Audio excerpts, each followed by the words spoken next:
Good evening, YouTube, and let me talk to you. I am doing a live stream of UFC 296. I am your host, No Mercy Sports. Man, oh man, there was an awesome fight that just happened. Cody Garbrandt versus, I don't know who the guy's name was. I apologize for that. I should have gone live earlier. That's on me. That is on me. Dummy. Yeah. But Cody Garbrandt won. Let me double check real quick. I'm doing the best I can. All right. All right. Let's see here.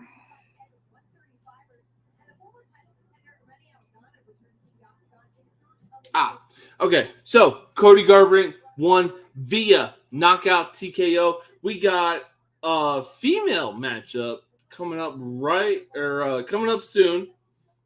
They are in one of the females' locker room.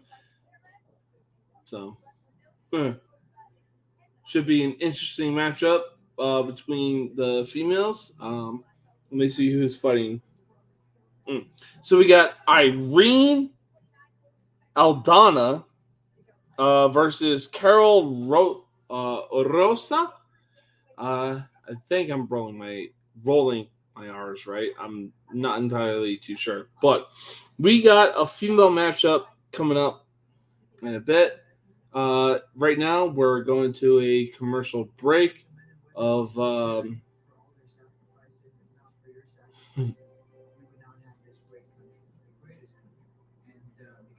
right. So right now we are in a commercial break of the UFC prelims, UFC 296 prelims. Let me make that clear. So yeah.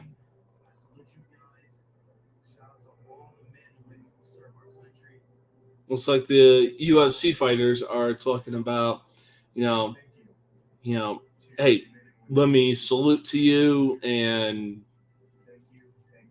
thank you for your service and all that other stuff. Me being in the Army for the last 4 years, here in El Paso, it's been interesting. I'll tell you that much.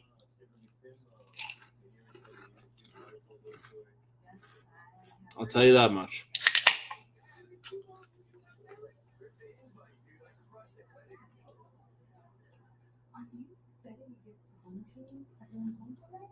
All right.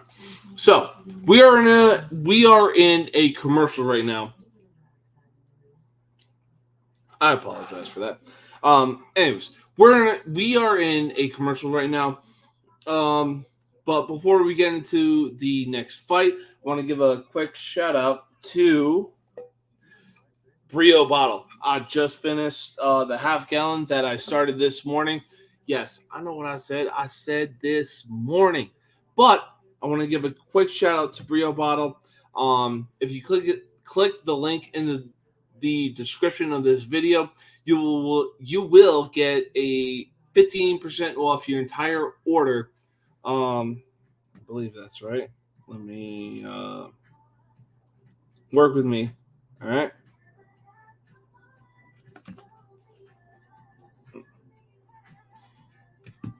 All right. So, if you click the link in the description of this video, you will get 20% off your entire order. All right.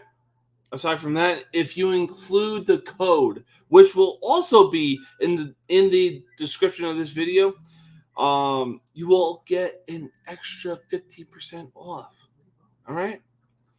The code is No Mercy Sports 15. No Mercy Sports, all caps, followed by the number 15. I mean, hey, the holidays are around the corner. How can you go wrong with 35% off your entire order? Like, it's not even close, people. All right. So we got a Burger King commercial going on right now, and this, it is what it is. You know what I'm saying?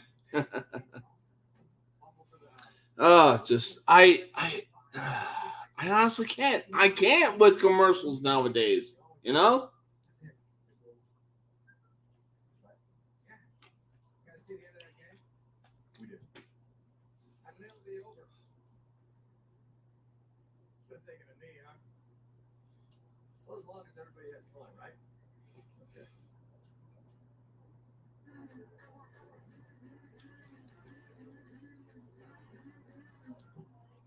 Yeah. I mean, honestly, can we just get back to. Anyways, can we get back to the UFC? Here we go. Here we go. We are back with the UFC prelims. This is the UFC prelims. I know what I said. The main event card should be starting soon. Let's see here.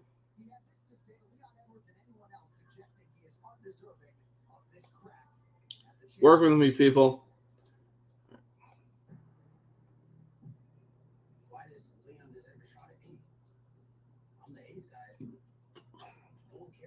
All right.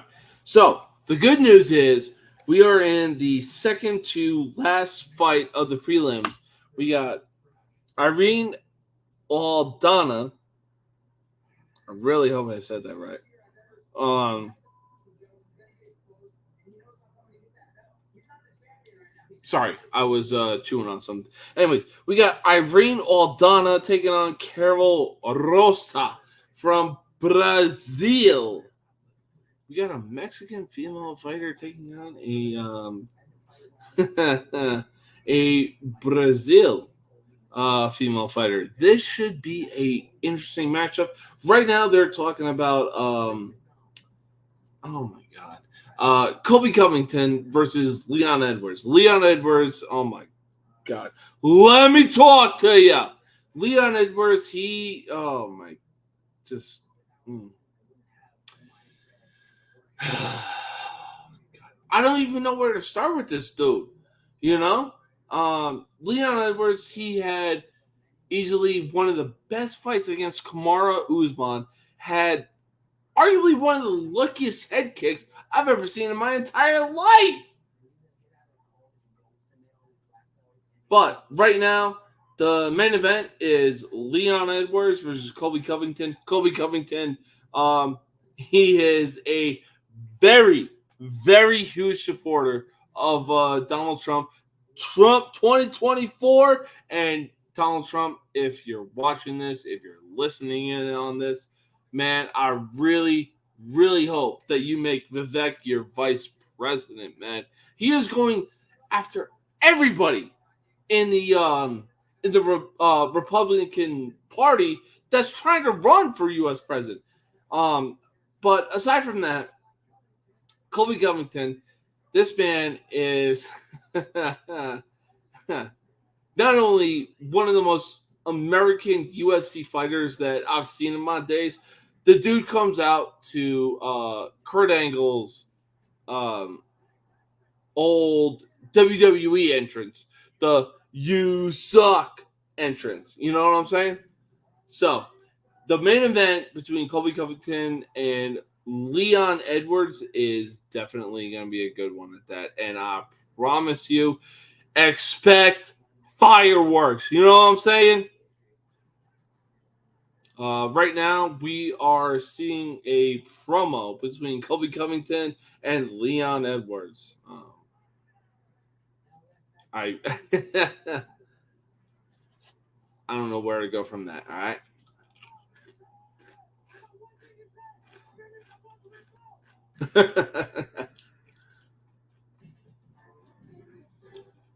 Colby Covington doing Colby Covington things.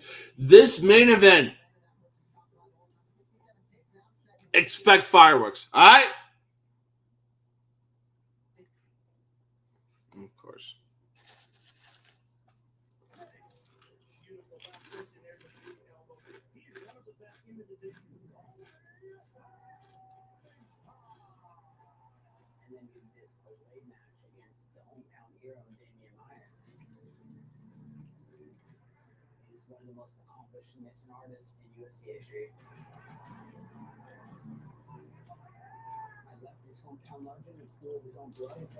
Wait, Maya as in Damian Maya?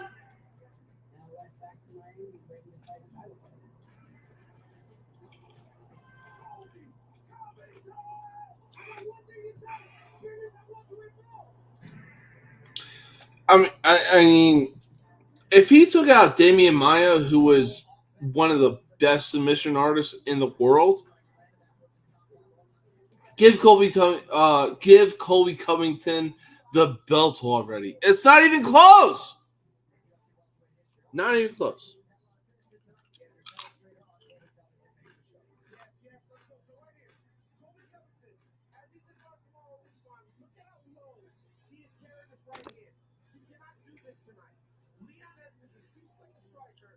Man really dropped his right hand, landed the head kick. Mm.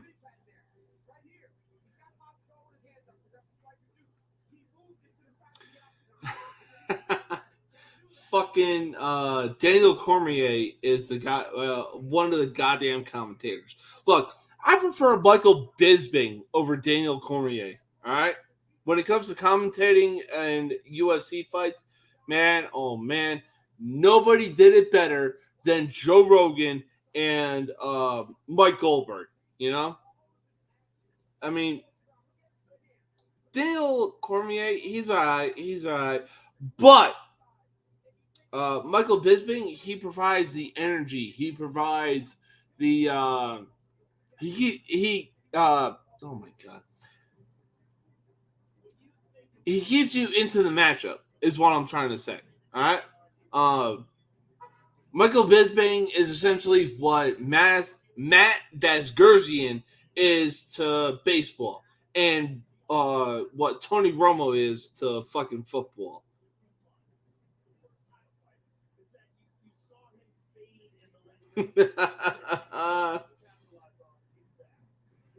Fucking Kobe Covington. This dude is confident going into his matchup against Leon Edwards. Man, oh man. Expect fireworks going into this matchup between Leon Edwards and Kobe Covington right now. That's the main event for the UFC 296. But for right now, we got a women's matchup coming up soon.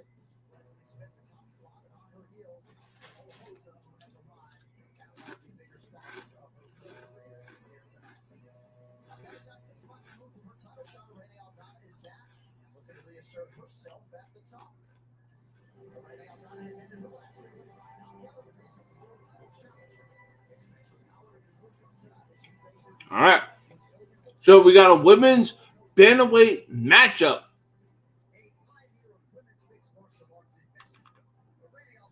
Of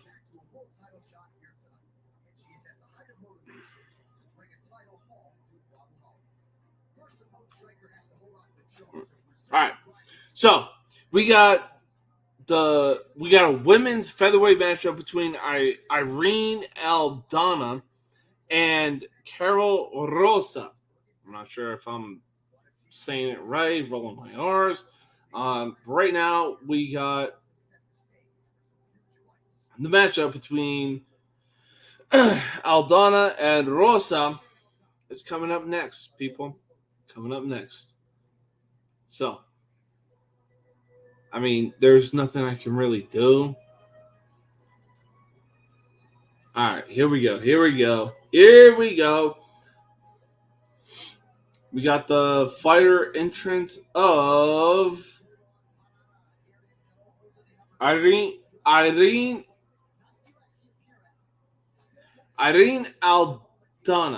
I really hope I said that right. Oh, my bad. Carol Rosa from. I'm not even gonna try to pronounce that. She's from Brazil. Carol Rosa is from Brazil. I'm not even. I'm not even going to attempt to try to pronounce that of where she's from. So, We got Carol Rosa coming out from Brazil, getting ready to enter the octagon. She got to get the Vaseline on. I mean, um, the only reason that Vaseline gets put on the UFC fighters is so the gloves can just kind of glide off, if you know what I'm talking about. Um, it's so they can glide off and not just stick. Oh, you're busted wide open. Your vision is impaired. We're gonna call the fight. It's about fighter safety, is what I'm trying to say.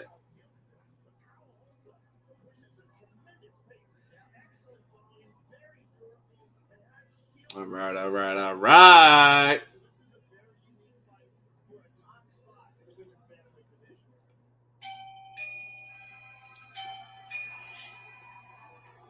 Fuck. All right. And we now have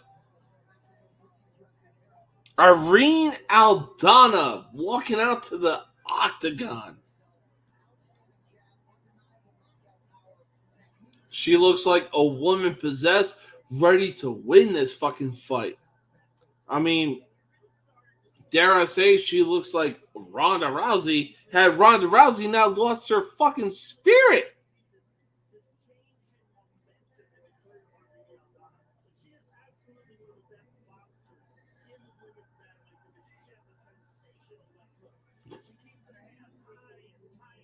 But the entrances are always the best.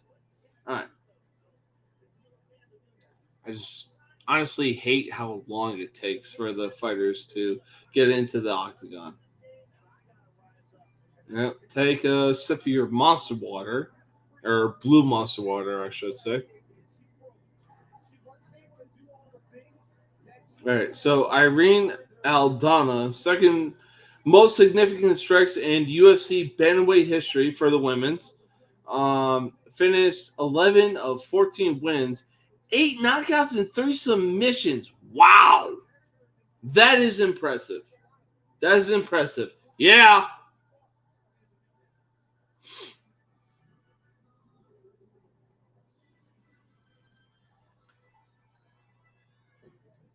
All right. Can we kind of get the show going? All right. So we got Irene Aldana, 35 years old, 5'9", 136 pounds. She's got a reach. She's got a whole foot reach advantage against Carol Rosa, 28 years old, 5'5", and Rosa has a 67.5 inch. Uh, oh my god, I lost my fucking. All right. So Carol Rosa, 17 wins, 5 losses, 5'5", 135.5 pounds. Fighting out of Brazil. This is sure to be a great fucking matchup.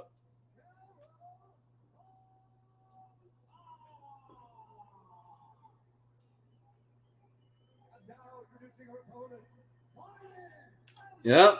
Fighting out of the red corner, Bruce Buffer. There's nobody better in the business that does it better than you. Anyways, Irene Aldana, 14 wins, 7 losses, 5'9", weighing in at 136 pounds. Let me talk to you. But I think the whole foot reach advantage for Aldana is going to weigh heavily in the matchup, in this matchup. Man, oh man. Nobody does it better than Bruce Buffer. I swear to God.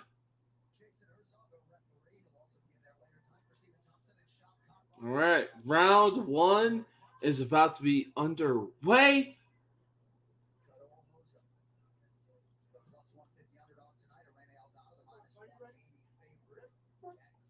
And here we go.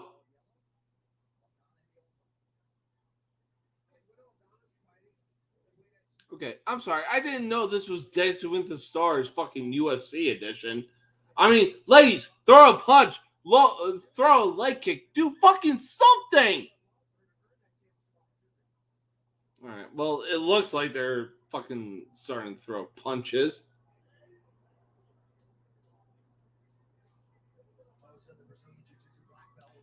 Aldana, what the hell kind of leg kick was that?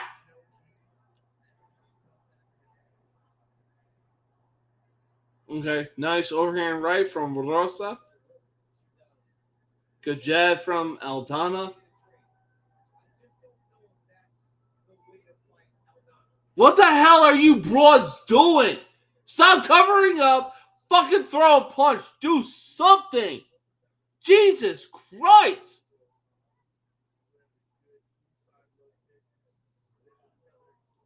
Swear to God. Oh my God. Finally, y'all decide to throw some fucking punches. Like, what the fuck took y'all so long? Few leg kicks as well. Like, what the fuck, you know? Oh God, good leg kick, stupid bitch.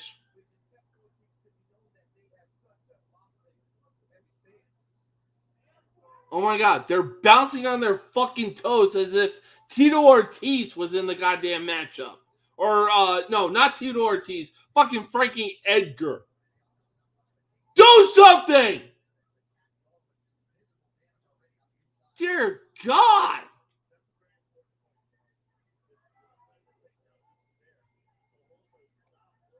The hell kind of leg kick is that?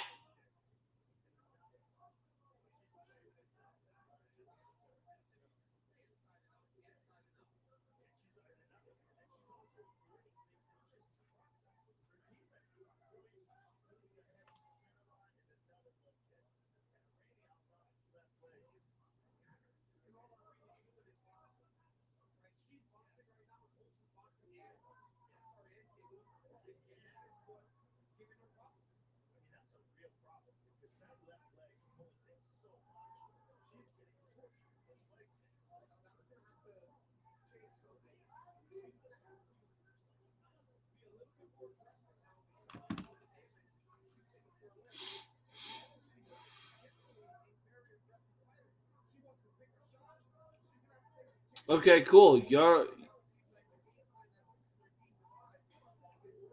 These females are finally starting to throw some punches and a few leg kicks here and there.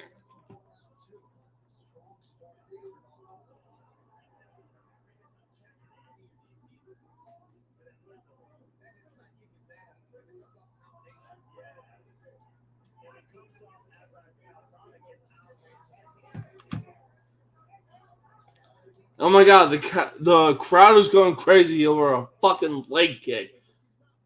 Will you ladies fucking do something? Oh my God, the Rosa landed a good combo or 1-2 combo and a leg kick.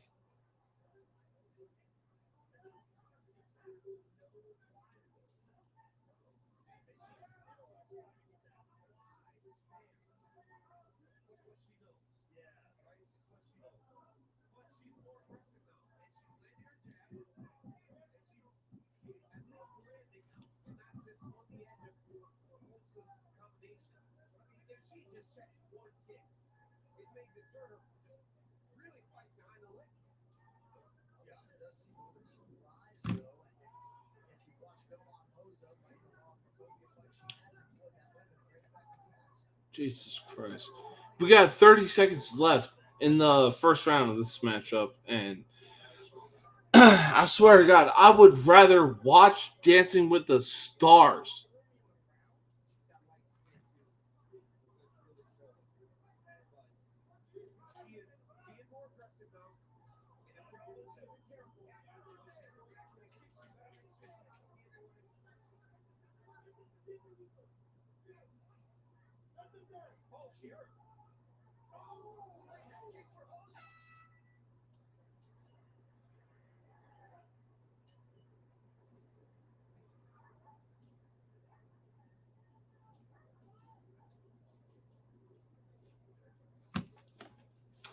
All right. So, first round is over. We are in the corner of What the fuck am I looking at right now? Cameraman, what are you doing? We're trying to get into the corner. Bro, we're trying to get into the corner of the fighter, not to go to the land down under, if you know what I'm talking about. So maybe call Tommy DeVito's agent now. I swear to God.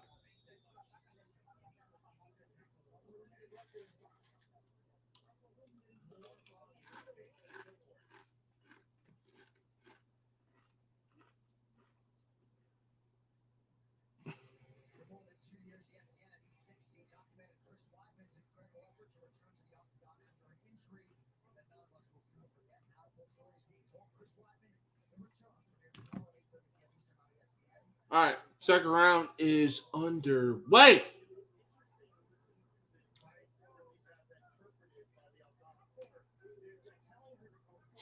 Looks like the females finally started to come out swinging versus doing a Dancing with the Stars fucking bullshit. And a side kick from Rosa.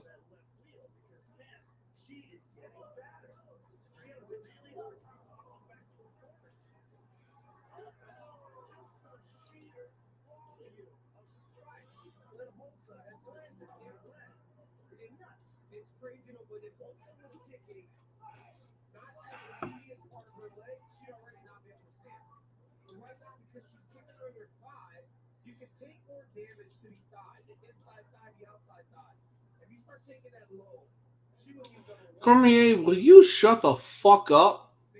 Michael Bisping is a better commentator than you will ever be. The only thing you're good for is losing to John Jones. Jesus Christ. Oh, Rosa coming with the combinations. Took him forever in a century, I swear to God.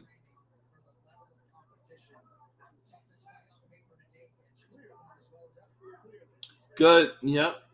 Oh, nice overhand right from Rosa.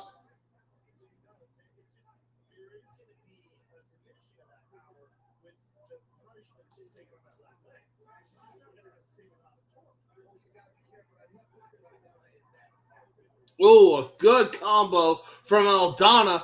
Oh, she got Rosa up against the cage. Finally, the ladies are starting to land some punches. Let's go. Black cherry. Nice.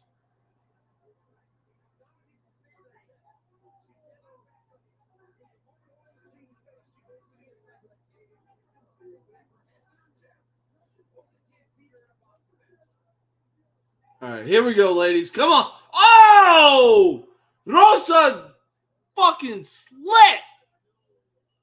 Stupid.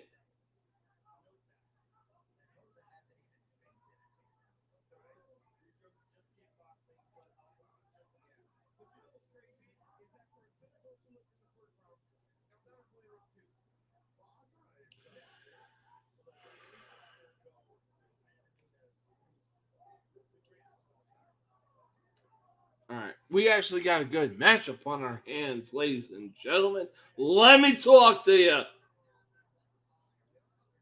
Good right from Aldana. Very good attempted leg kick from Rosa.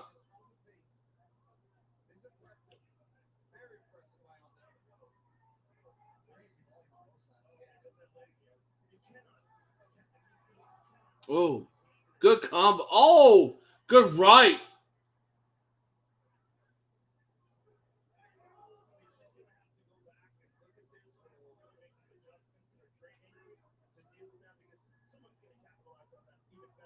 Oh, okay, okay. We actually got a fighter on our hands, ladies and gentlemen.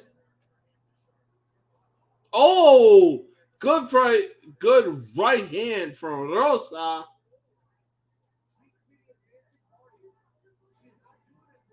Like I said, we got a fighter on our hands, ladies and gentlemen. Okay. Second round is a lot better than the first round. Let me talk to you.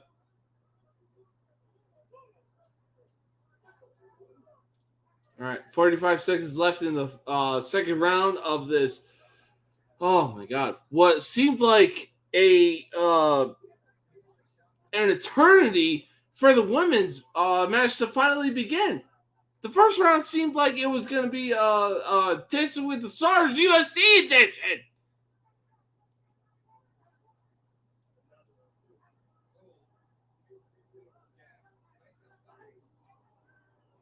Okay, good exchange from both fighters. Okay, good right from Aldana. Aldana.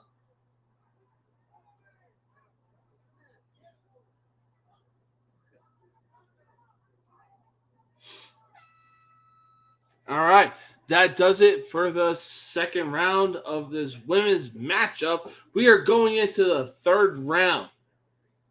Man, it should be a very entertaining third round.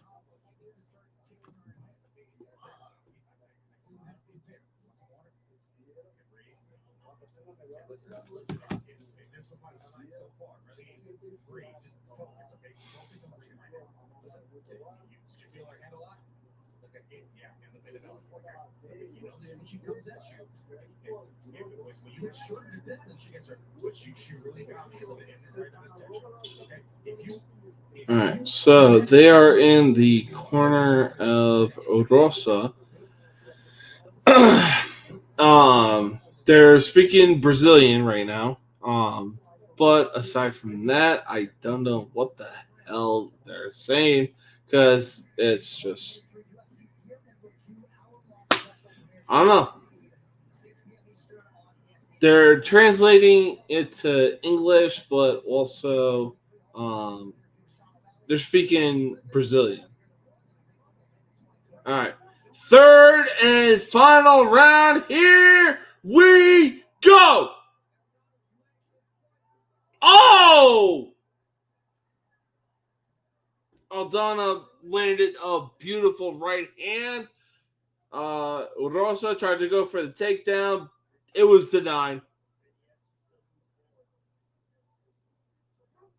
Good leg kick for Rosa. This is more than likely going to be fight of the night.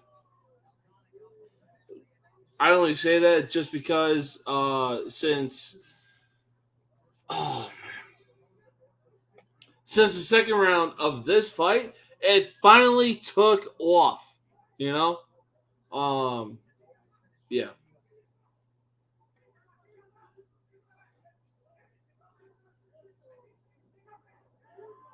Okay, good combo from Aldana.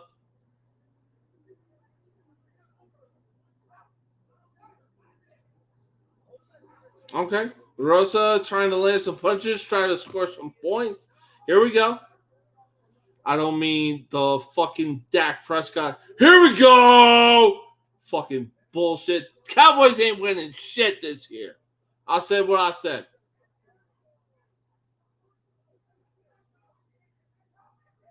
Okay, good uppercut from Aldana.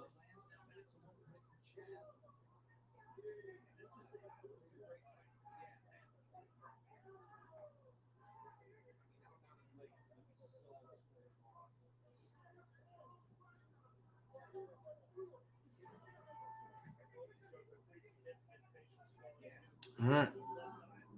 Got a good fight in our hands. It looks like that this fight is going to go to a decision because nobody tried to go for a knockout. Nobody tried to um, go for a unanimous. That's it. Nobody tried to go for a unanimous decision. It looks like this is going to be a split decision between the two females because just at this point it looks like it's Dancing with the Stars fucking UFC edition. Fucking do something, ladies! Jesus Christ! I'd rather watch paint dry.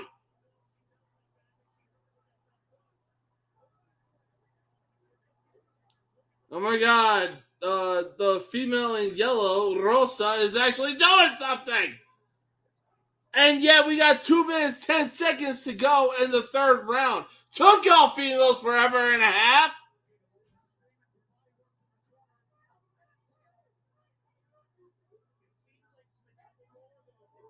Okay, this fight is just downright stupid and fucking pathetic, if you ask me.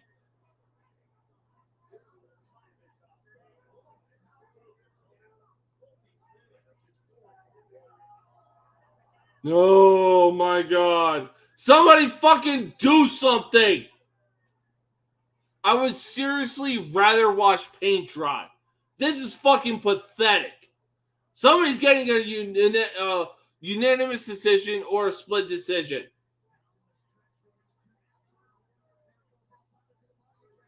Dear God, at least the first 2 fights of the prelims were actually entertaining. What the fuck is this shit?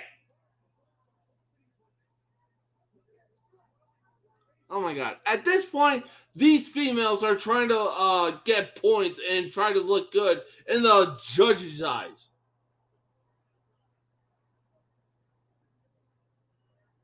Yeah, y'all, yeah, you know what? Y'all keep doing what you're doing.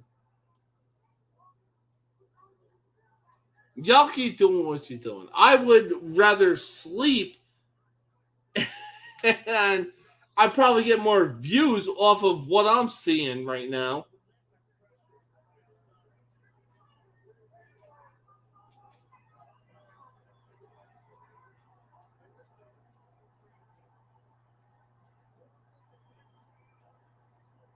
Oh my God, the crowd is getting riled up because punches are getting blown.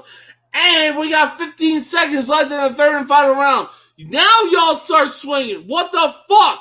10, 9, 8, 7, 6, 5, 4, 3, 2, 1. What a boring ass fight. I really thought that somebody was going to get fucking knocked out in this matchup. But I guess I was wrong. Okay, somebody got fucking bloodied up.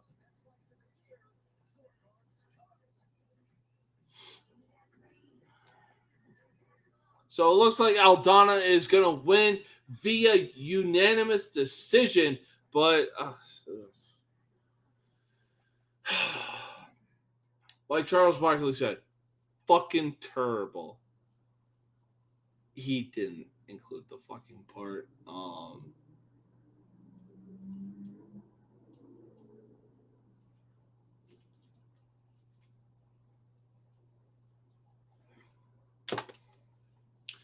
Yeah, no, this is more than likely going to a unanimous decision right now. Oh my God, yeah, clean the blood off of her, dear God. Because God forbid we actually watch a boring ass matchup. You know, I've been saying for quite a while that I would get into women's college basketball, women's NBA. It's just after this fight, I don't know if I fucking can. Just because the fight was that fucking boring.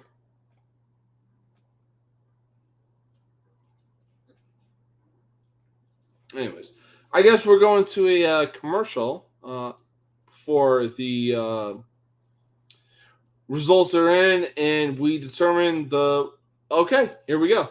We're about to get to win the winner of this fight. Jesus Christ, I got the fucking hiccups.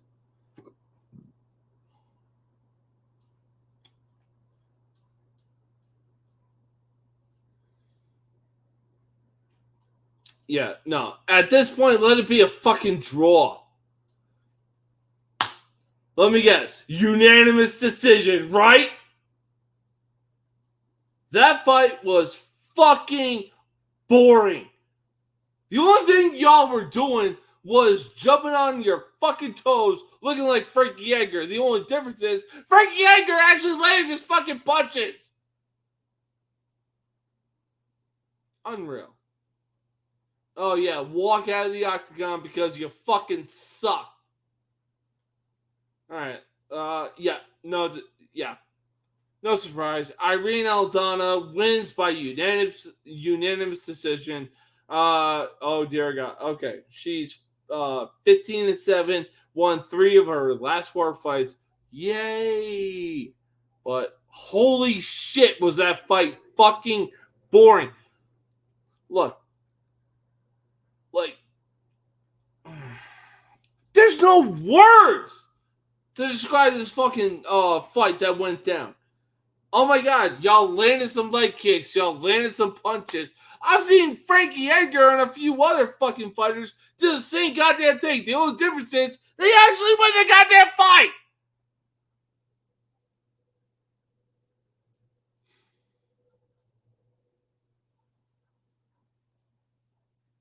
Yeah, this the best part about this interview is Joe Rogan right now, and it's not even close.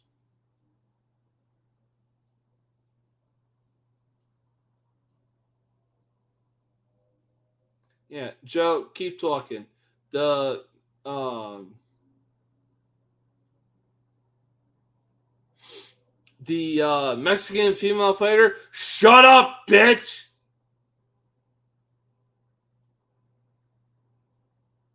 Oh my god, you had a good fucking fight. So what? Actually knock somebody out. Fucking do something. Like the fight that I witnessed, it was literally oh my god. It was Dancing with the Stars UFC edition. And I know what y'all most of y'all are thinking. Put me in that position, I will say it to her fucking face. I'll get knocked out. I don't care.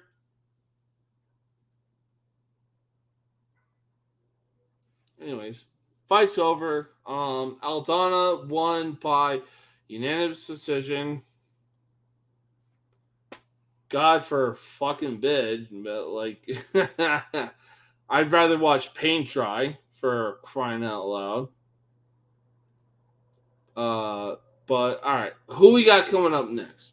Of on the pre on the oh dear God on the UFC prelims.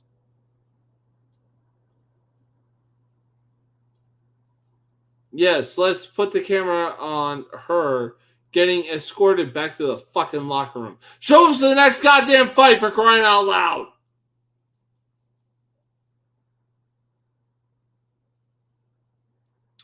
Swear to God.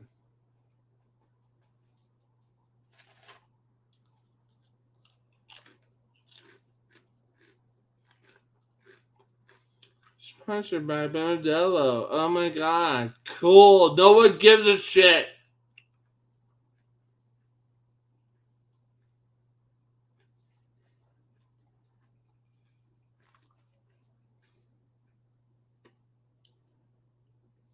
All right. So,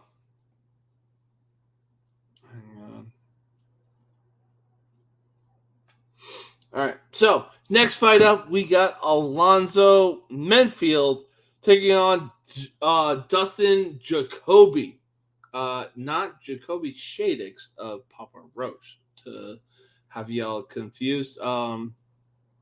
So hopefully this fight goes better than whatever the fuck I saw.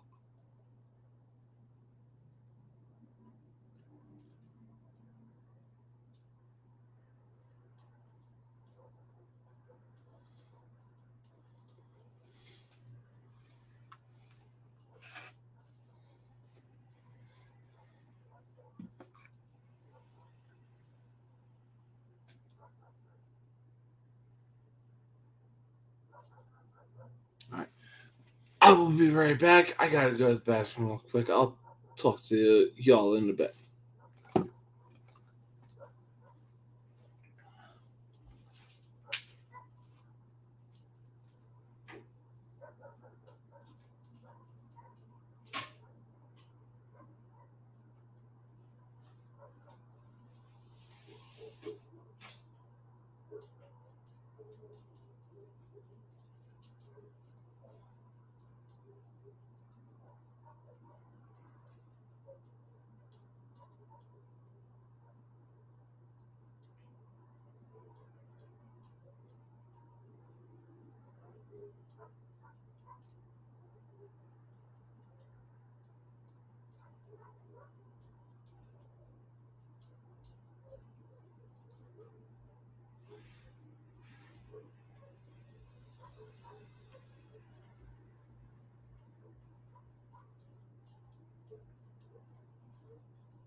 He broke everybody.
Oh,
Hi. What's up? How many viewers do you currently have watching this video? How many viewers do you currently have watching this video? Well, for starters, most of that is been is 2. Okay.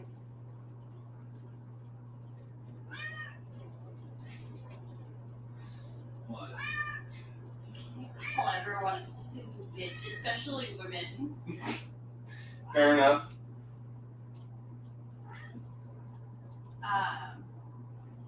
Stop repeating yourself. Mm-hmm. You said Intimate Stars. UFC. That's basically what the. Find a different way to say it. You can't say the same thing over and over. But it's mostly the stupid bitch and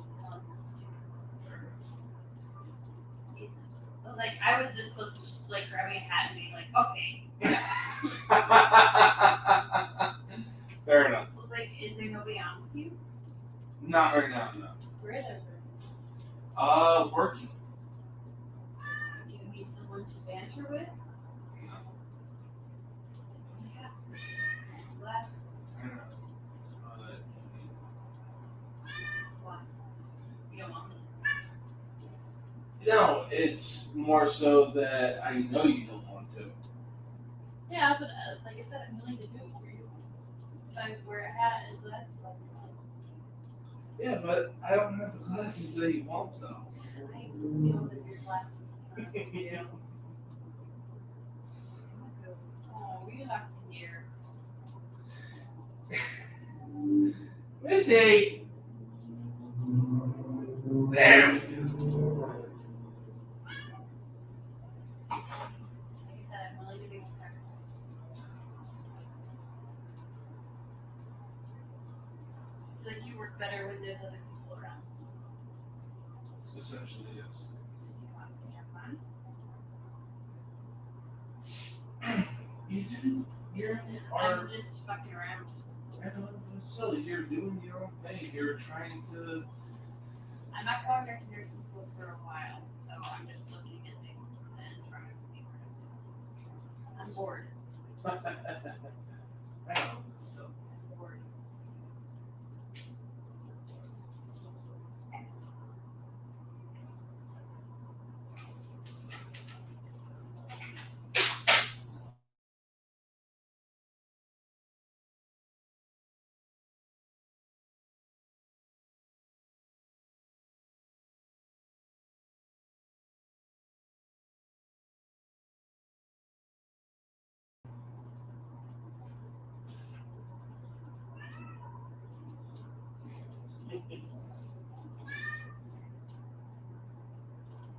I know you live off in there, and I'm so sorry. It was so traumatic for you, but you just stay there.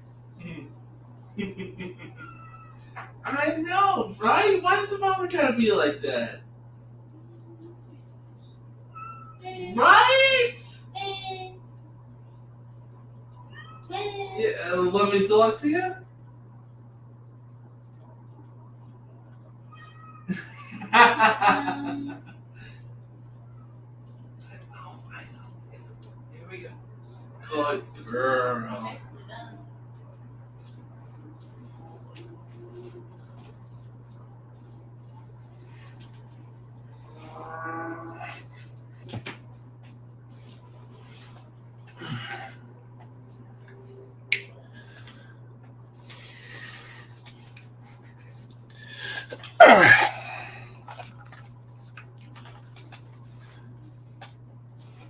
All right. Unfortunately, like that, Dak Prescott says, here we go. Not in that way, but you know what I mean. Anyways, we got Manfield. I really hope I said that right because that just sounds gay.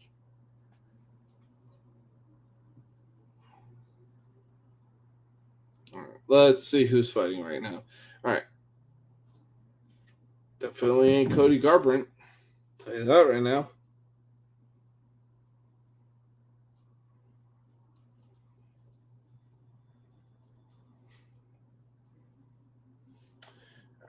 It's getting a little chilly in here. Oh, that's better.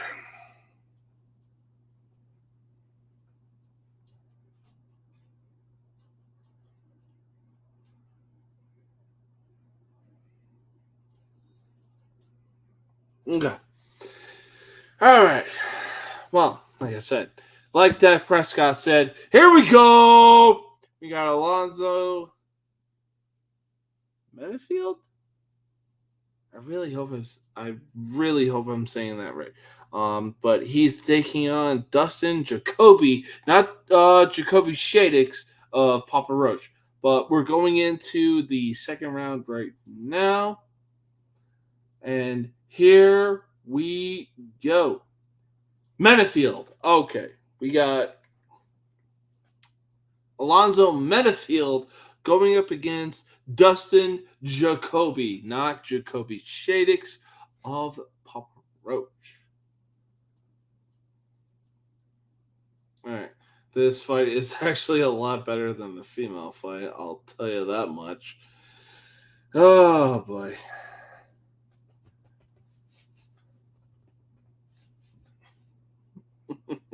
Sorry, I'm entertaining my cat right now, so. All right. So, oh, good jab from Metafield. Nice leg kick from Jacoby. Oh, okay. Good left hand from Metafield.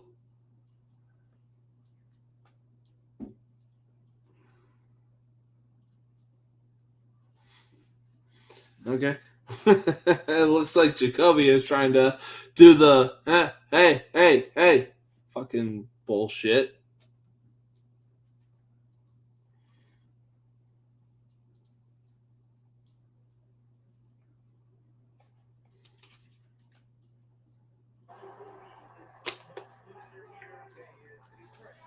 All right, here we go.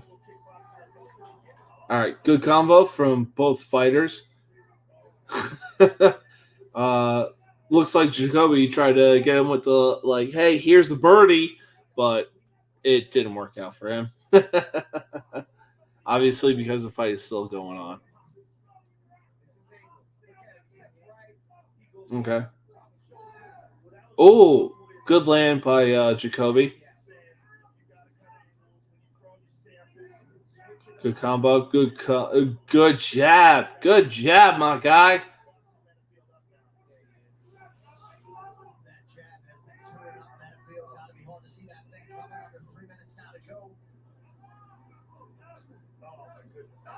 Oh, wow! Jacoby just got dropped. Whoa! Metafield is all over him. Jacoby is trying to hang on. It looks like he isn't going to hang on. Wow! Holy shit. Jacoby is going to hang on. There's 2 minutes, 20 seconds left in the first round. Looks like Metafield is trying to go for a fucking choke right now. Do something. Metafield, do something. Finish this fight. You obviously dropped him. Wow. Wow. Okay, Jacoby escaped the yeah.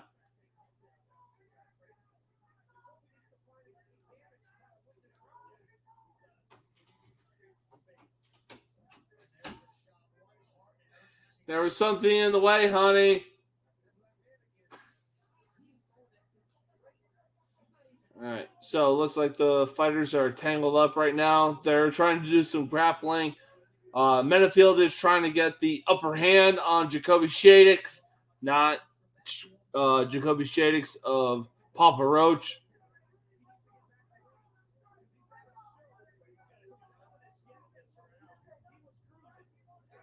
Menafield tries to go for a takedown. It is stuffed.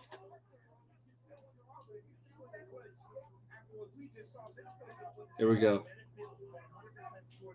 Come on, Menafield. Do something. Finish this fight.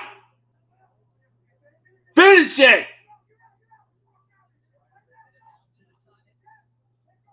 Wow. Okay. Wow. Jacoby turned the tables on Menafield. Here we go.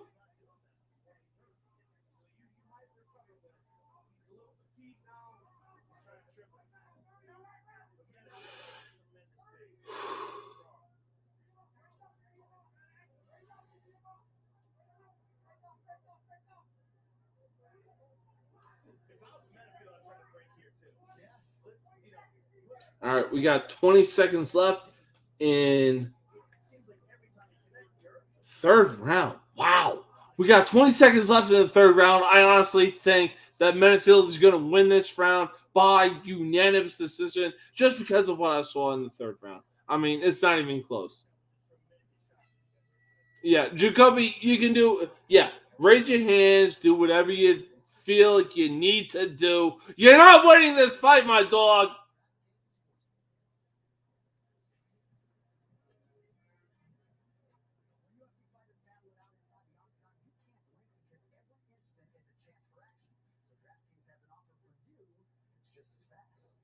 Okay, let's get to the decision, shall we? I feel like it's going to be a unanimous decision in favor of fucking Menafield because he was obviously controlling the fight. Yes, it was in the third round, but I mean, it is what it is.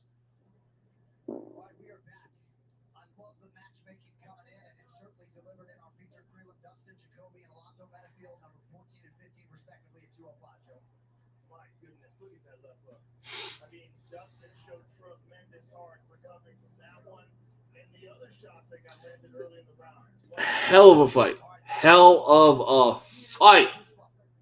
Ladies and gentlemen, after 3 rounds, we go to the judges' scorecards for a decision. All 3 judges scored this contest 29-28 for the winner by unanimous decision, Atomic Alonzo. Called it! Fucking Menafield wins by unanimous decision. Alonzo Menafield, winner by unanimous decision. It wasn't even close. Man, he landed the good punches to get the oh my god, significant strikes. He did what he needed to do. Of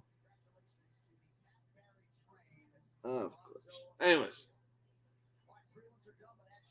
yeah, prelims are done, and we are obviously going into the main card.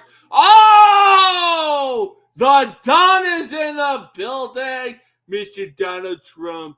He's great. He's the best president of all time. He does what he does best. Donald Trump is in the building. Greatest president of all time. Hey, Donald Trump, 2024. Let's go, baby. Let's go.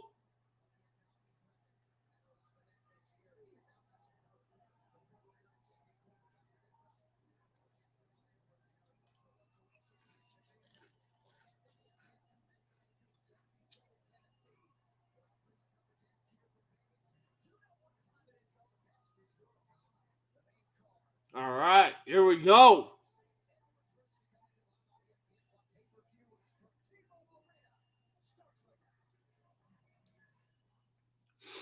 All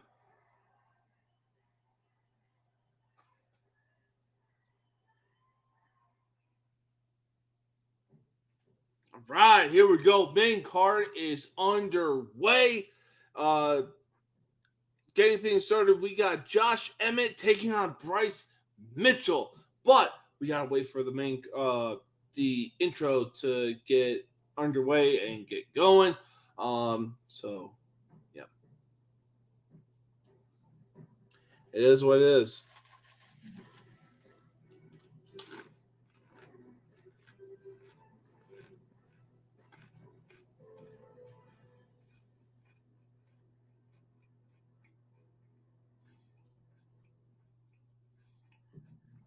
Where do you go when you've already shocked the world?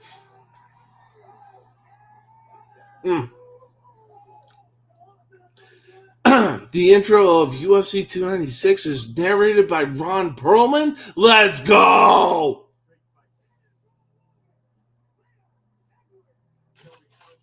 The desire to win goes.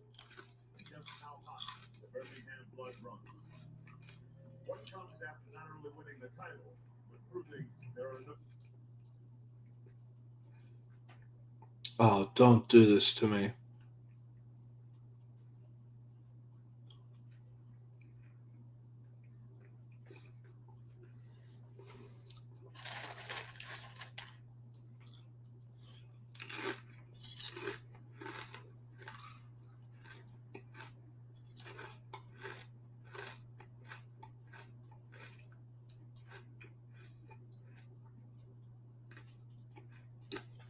All right. Hang on. Really? Oh my God. Really? Here we go. We got the UFC fight underway. We got the intro being narrated by Ron Perlman, aka Hellboy, or if you're like me and you watch a show called Archer, Ron Perlman has been he's been on the show once or twice before. Yeah, here we go. Main event. Leon Edwards, welterweight champion of the world, taking on arguably the biggest MAGA supporter, being Colby Covington of all time. Man, oh man, I'm expecting fireworks. I can't even begin to say, like, there's not enough words. There's not. But UFC 296, here we go! In Las Vegas, Nevada. Here we go, baby.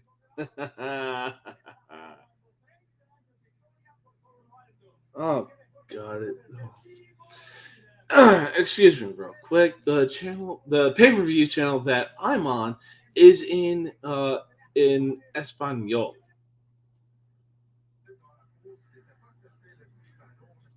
Really? No. No. No.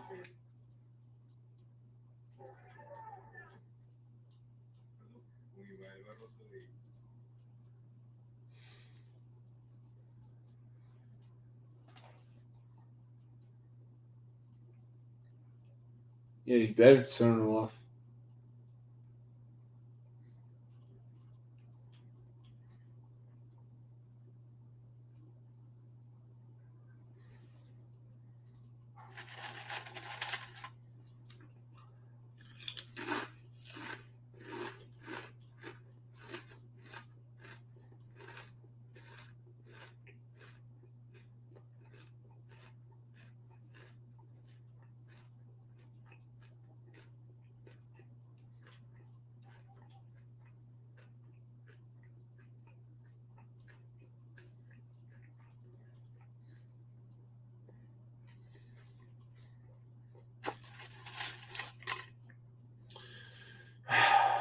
Really?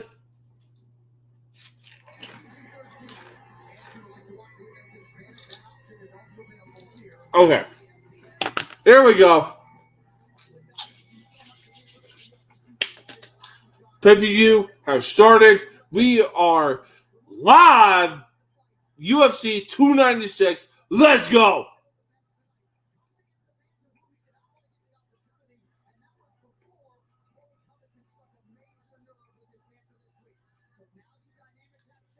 Okay, John, I'm gonna need you to speed it up just so we can watch the first fight of UFC 296, and just so we can hear Bruce Buffer. Ladies and gentlemen, we are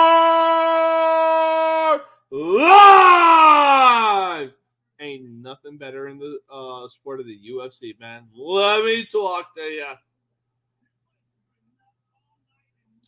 Oh God, why is Daniel Cormier in the fucking in in the commentary? Like, I would rather have Michael Bisping be like Michael Bisping. He is the oh my God, I'm losing it. I'm sorry, I'm losing it. Michael Bisping. He is the Tony Romo of UFC UFC commentating. He is also the Matt Vazgerzian of baseball. He keeps it entertaining. He keeps the energy alive. He keeps you into it.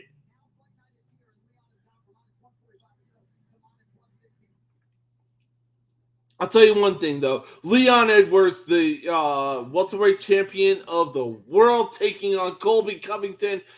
Expect fireworks in this matchup. Expect fireworks. And also expect Colby Covington to come out to Kurt Angle's "You Suck" entrance. Yep. And if you weren't around during the Attitude Era of Kurt Angle's "You Suck" chants, even during the Ruthless Aggression Era, you don't deserve to call yourself a WWE fan. But that is what Colby Covington comes out to when he comes to the octagon. Man, oh man. Leon Edwards, Colby Covington, main event of UFC 296 for the welterweight championship of the world. This is sure to be a good one. I mean, Colby Covington calls himself Colby Chaos. And from the highlights that we're seeing, he causes fucking chaos. It's not even close.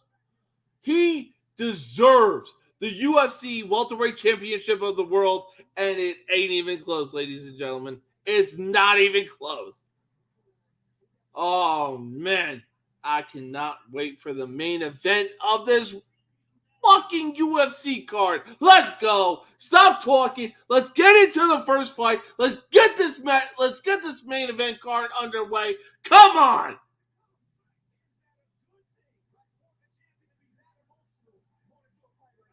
Oh my God.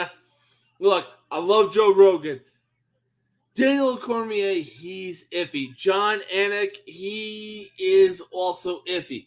Joe Rogan, the dude actually knows what he's talking about. Mike Goldberg actually knows what he's talking about. Why they separated Joe Rogan and Mike Goldberg is quite honestly beyond me, because those two were peanut butter and jelly.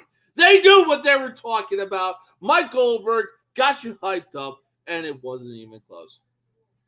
But looks like they're talking about the co-main event. Alexandre, if I'm not mistaken, let me just double check. Okay, Alexandre Pantoja, Pandora, Pantoja, whatever the fuck you want to say, defends the UFC Flyweight Championship of the world against Brandon Royval. This is sure to be a great matchup for the co-main event. We got two belts on the line. Who knows what's going to happen? You know? Who knows what is going to happen? Oh, my God. I think they're showing Brandon Royval highlights. Man, oh, man. The guy's been on a tear. He's been on a fucking tear.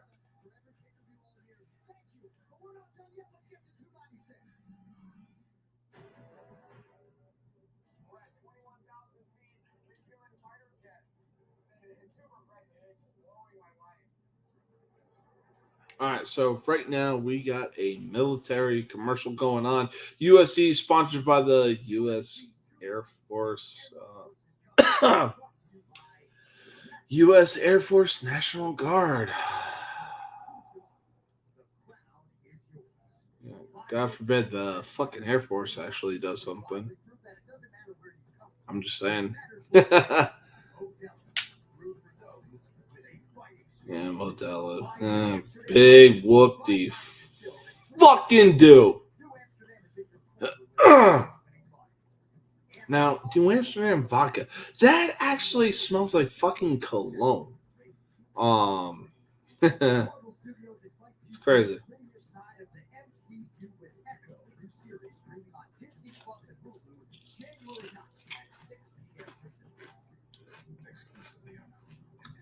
Oh, great. What do we got? What Marvel movie do we got right now? Your discretion is advised. Yeah, okay. I came up during the time of fucking Saw. Alright? So if I can literally watch torture porn, don't give me the fucking bullshit of, oh, viewer discretion is advised. Shut the fuck up.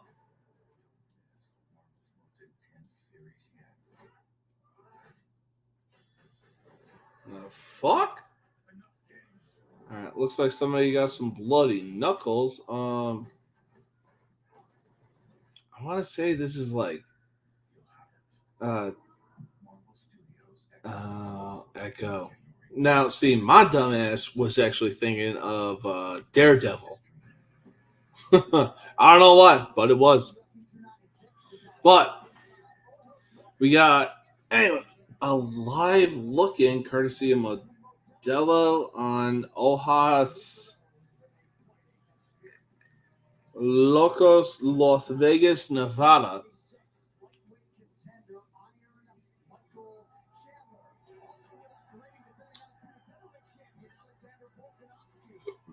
Hey, Donald Trump, let's go. Greatest president of all time, and it's not even close. Trump 2024 is coming whether you like it or not. All right, so first fight up, we got Emmett versus Mitchell. Let's fucking go. Josh Emmett versus Bryce Mitchell. Come on, baby. Come on.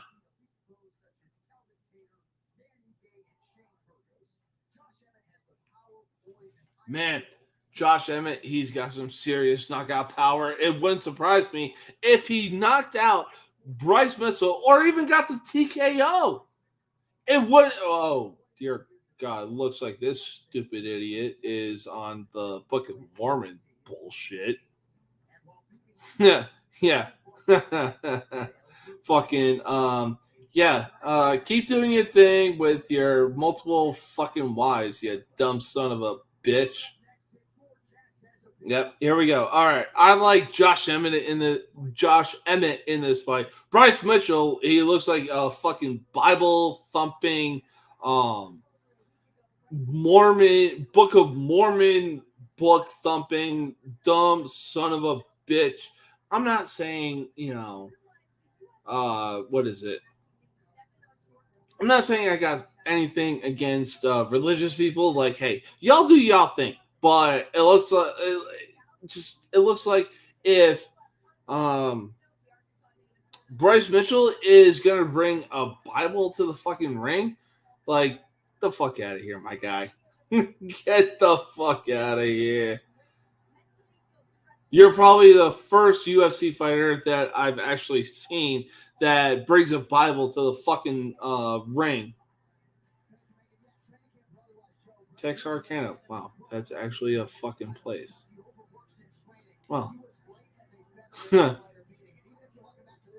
Huh.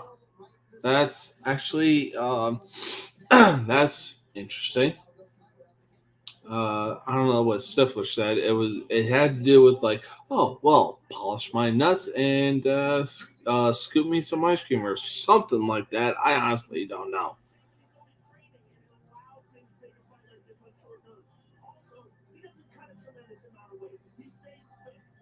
All right, but it looks like Bryce Mitchell is the first one. Yep, Bryce Mitchell. Last fight defeated. He won by unanimous decision, 9 wins by submission, 8 first round finishes. Congratulations, my guy. Looks like this is gonna be a Dancing with the Stars fucking UFC edition. My wife kind of got on my ass about repeating myself. I know what I said.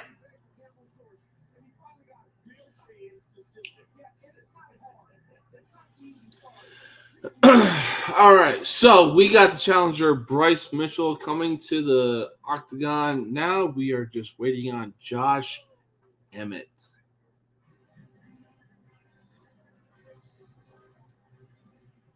All right, here we go. Josh Emmett walking to the octagon with authority. I fucking love it. This dude, he's gonna win. He's walking to the octagon with authority. Man, oh man. Ugh. Phoenix, Arizona? Really? Really? Who really wakes up and decides, you know what? I'm either going to live in Phoenix, Arizona, or I'm going to be born and raised in Phoenix, Arizona. Like, who willingly decides that bullshit? Unreal. But, I mean, the way that Josh Emmett walked out to the octagon, I really feel like this dude is actually going to get a win tonight.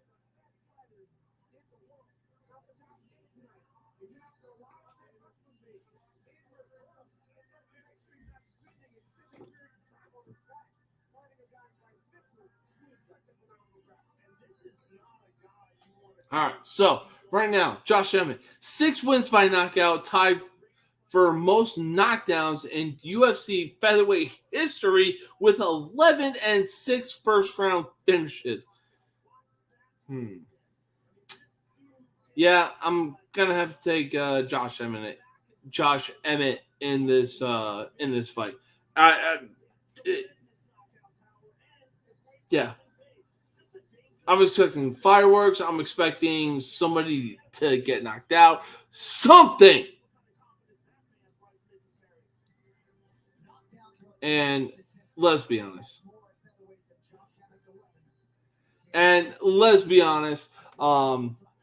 Bruce Buffer, the best to do it in the business. Wait, 38. All right, so we got Josh Emmett, 38, Bryce Mitchell, 29. Man, we are live! Oh my God, nobody does it better than fucking Bruce Buffer, man. Let me talk to you. Now, Mr. Marshall Brown, I see the comments that you're putting up. I'm doing good, man. You know, I'm ready for the UFC fight tonight, and I'm glad I could put this up. I have the sound going, but I'm making sure that it's at a decent level so that, you know, I don't get copyrighted and what's the word? I don't get kicked off of like social media or anything like that. But for right now, I got the sound at a decent level to where it can't be heard and I can't get attacked for copyrighted or anything like that. But for right now, we're kicking things off with UFC 296. Bryce Mitchell. Oh, okay, yeah, Bryce Mitchell. Okay, yeah, take out Bow. You're probably getting knocked out, my dog. You're probably getting knocked out, my dude. Yeah, right now, like I got my money on Josh Emmett. I'm not saying that, you know, Jesus Christ. I'm not saying that I'm betting on Josh Emmett, but the numbers are there, and you know what? Numbers never lie.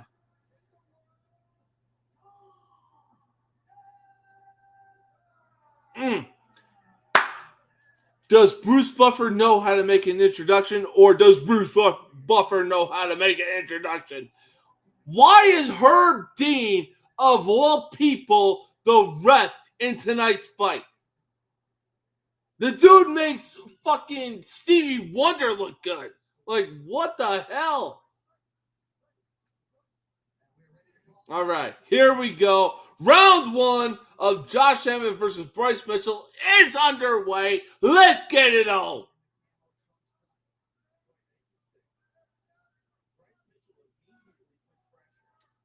right. Both guys feeling each other out.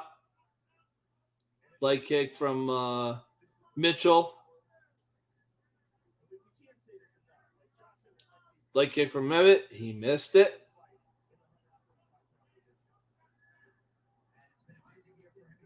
Come on, somebody do something. Somebody engage, for crying out loud.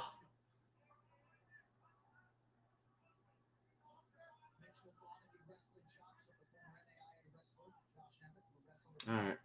Come on, guys. Do something. Please. Don't make me go Adam Silver on your fucking asses and actually have to get on my knees and beg. Like, god damn. Okay, here we go.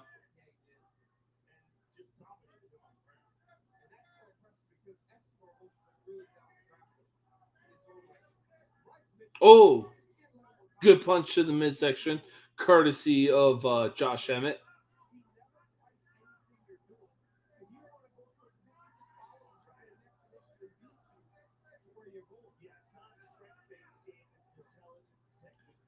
Will somebody do something? Right now, this is a fucking snooze fest. Yeah. Like, oh! Good night! Good night, sweet prince! Down goes fucking Mitchell! Fucking clawed it! Wow! Mitchell turned into fucking Michael Bisping. Oh my god! He looks like he's having a fucking seizure. Wow! Wow. Mitchell, oh my god. No, straight up fucking knockout, Marshall Brown. Knockout. This man, Emmett made Mitchell look like fucking Michael Bisping when Dan Henderson faced Michael Bisping. He just went, ugh. He turned, oh. He knew it too. He knew it. He landed the fucking right hand. He knew it. Knockout, baby. Fucking knockout. Oh, he got him on the sweet spot. I'll tell you what. He got him on the fucking sweet. Just, oh, my God. Knocked his ass out. Woo! Wow. Yeah, absolutely. Man, oh man. If you, Marshall, my man, if you see this on social media tomorrow, you'll know what I'm talking about. It was, a clean knockout. If you have Instagram and you're following the UFC, wait till you see the knockout. It was clean. Oh my God. That is how you get the fight started off. That is how you start the main card of a UFC pay-per-view. Wow.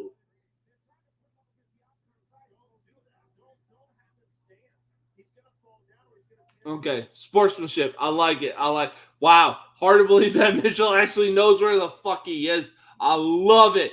But hey, good sportsmanship. That's what it's all about. Man, oh man, I'll tell you what. I'm surprised that Mitchell even knows where the fuck he is. Yeah. Yeah, have the doctor escort you back to where you need to go. Man, my man, you need to sit down. You need to do something. You need to, like, somebody get the stool set up. This man got his ass knocked the fuck out. Oh my God.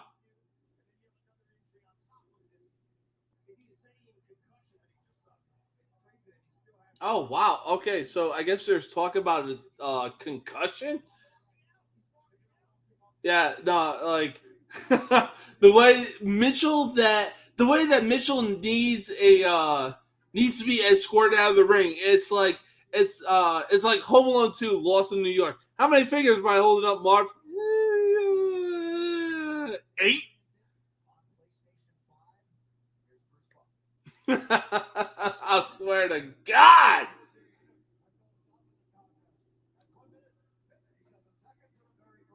Yep, 1 minute 57 seconds of the first round by knockout. Josh Emmett, man, that fucking right hand. I swear to God. Oh, yeah, Marshall Brown. If you're watching this, if you're on social media, if you're on Instagram, if you're doing something, look up UFC and you will see just how clean this knockout was. Oh my God. Like, Josh Emmett had Bryce Mitchell folded up like fucking Michael Bisbee. Oh,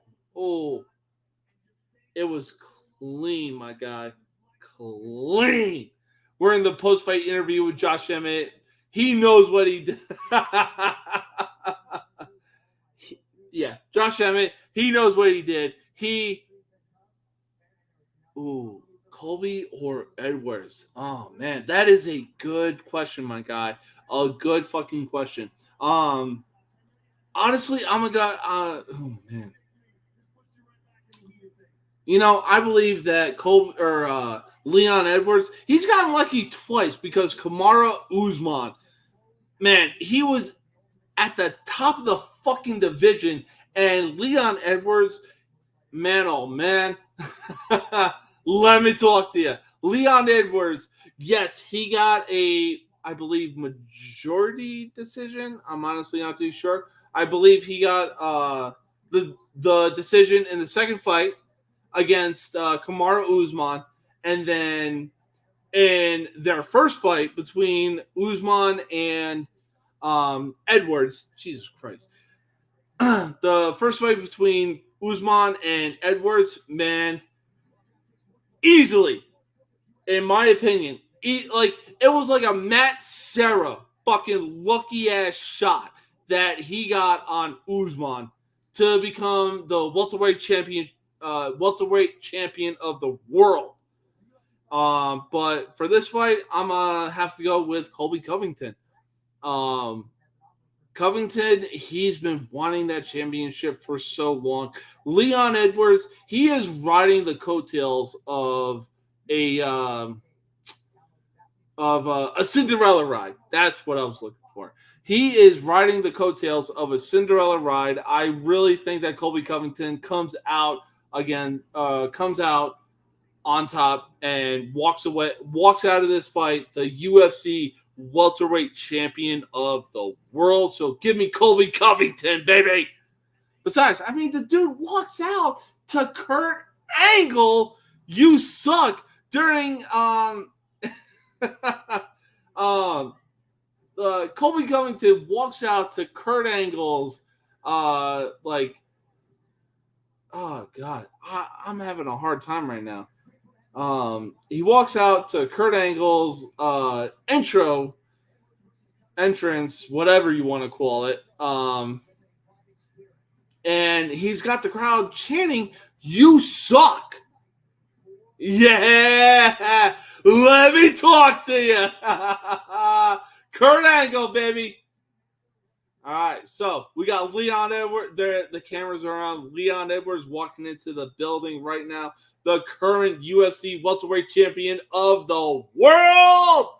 Man, I'm expecting nothing but fireworks on this fight between Leon Edwards. There we go. Colby Covington walking into the building. Keep America great again, baby. Donald Trump, 2024. Let me talk to you. Yeah, I'll tell you what, though. Colby Covington. This man is motivated to win the UFC welterweight championship of the world. But for right now, we got Tony Ferguson and Patty the Batty Pimblett up next. This is sure to be a great fucking fight. Tony Ferguson, El Kukui, if I'm not mistaken. The boogeyman, the something. This is going to be a great ass fight. Granted, Tony Ferguson has been on a skid, and there's no doubt about that. But Patty the Daddy, woo!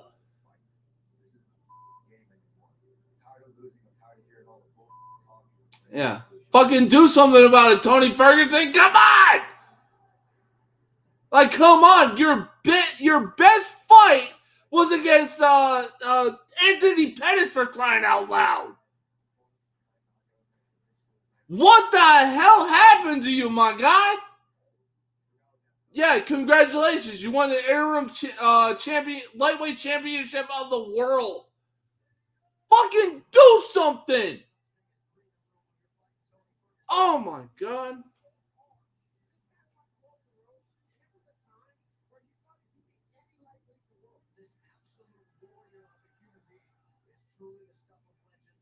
Yeah. Yeah, what the hell happened, Tony Ferguson? Oh, don't go all fucking Hollywood. What are you doing? You're El Kukui. You're the boogeyman. Yeah, you know what? I honestly wouldn't be surprised if Patty the Batty Pimblett won this fucking fight. Wouldn't be surprised at all.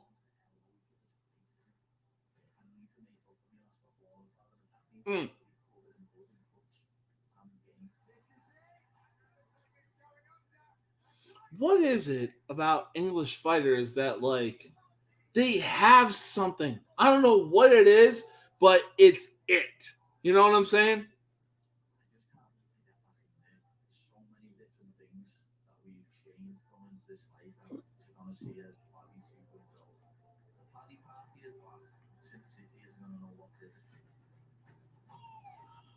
Yeah, no, honestly, it wouldn't surprise me if Patty the Batty Pimblett walked out of this fight with a victory, because Tony Ferguson is...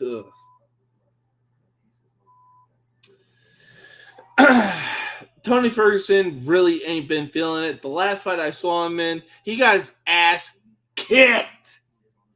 He got his sugar honey iced tea kicked in. It wasn't even close.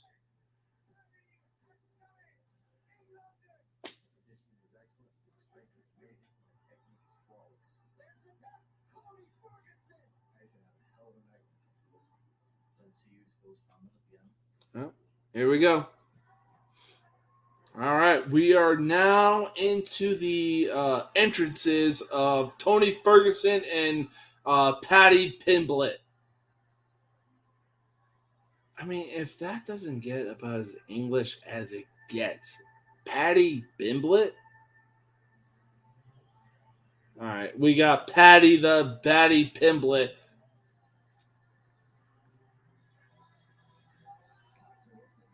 My dog, did you cut your hair? What the hell? Okay, okay. It looks like he put his hair in a fucking ponytail. Let me just... Okay. Okay. He's doing braids tonight, ladies and gentlemen. He's doing fucking... Okay. Yep. There it is. There it is. He's doing fucking braids tonight. Hey, it's better than the fucking mop head that he's been having for his last couple fights. All right. So Patty is on a 6-fight win streak. Former Cage Warriors featherweight champion and a Brazilian Jiu-Jitsu black belt. This is sure to be fucking fireworks. Honestly, he looks better with the braids.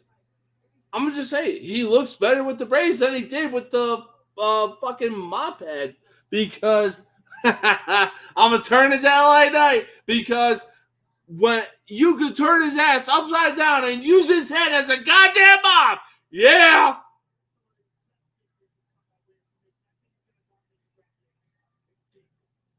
All right. So right now, Patty needs to dominate the grappling exchanges and two other things. I really didn't say it, but right now, oh man, expect fireworks, ladies and gentlemen. Expect the fucking fireworks. Homie is ready to go. He actually looks so much better with the fucking braids. It's not even close. All right, so Pimlet to win by KO TKO plus 275, by submission plus 225. There was one more. I didn't see it. I'm sorry. That's my bad.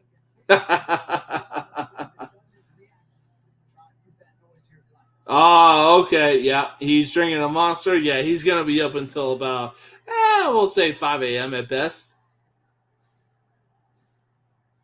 All right. Come on, Tony. You've been on a fucking slide, my dog.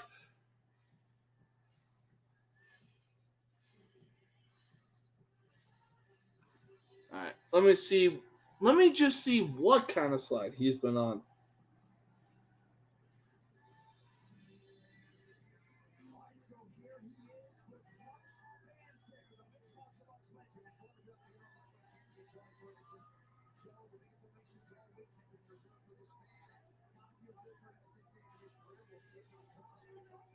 Ugh. 1, 2, 3, 4, 5. All right. Let me recount. 1, 2, 3, 4, 5, 6. He is on a 6.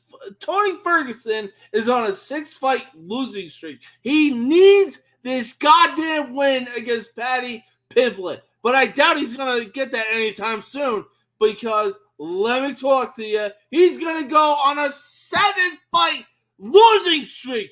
Tony, you're El Kakui. You're the goddamn boogeyman for crying out loud. Do something, my guy. Because right now you're on a 6-fight losing streak. You are not feeling fucking oozy. Yeah, you're a former interim lightweight champion of the world. That don't mean a goddamn thing. You're El Kakui, my guy. Do something. Unbelievable. Unfreaking believable. I just, there's not enough words in the English language or even yeah, he better be fucking violent. He better use punches to close the distance. And remember who the fuck you are. My God.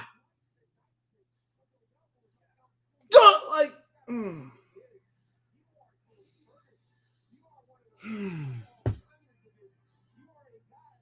Yes, absolutely, Marshall. It really is do or die for Tony Ferguson. Like, again, like I said, there's not enough words in the English language to describe the skid that Tony Ferguson is on. Yes, he is 26-9. Yes, he has the nickname El Kakui, aka the Boogeyman. But I mean, against a guy like Paddy the Batty Pimblett, you need to walk out of this fight with a fucking win. Like the hat says, no mercy, baby.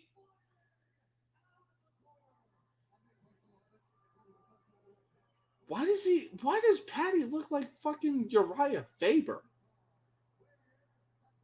I swear to God, with the braids, Patty looks like Uriah Faber.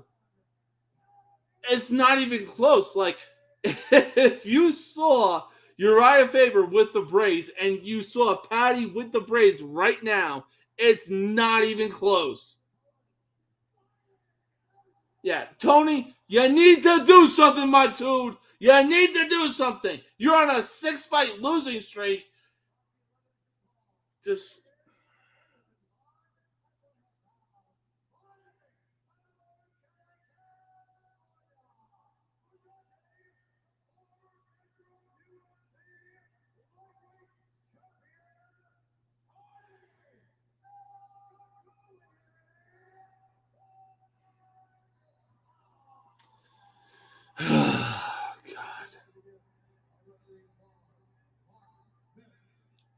I swear to God, if Tony loses this fight, there is a very good chance that he is retiring.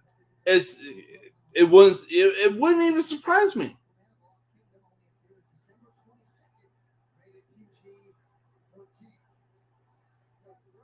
All right, here we go.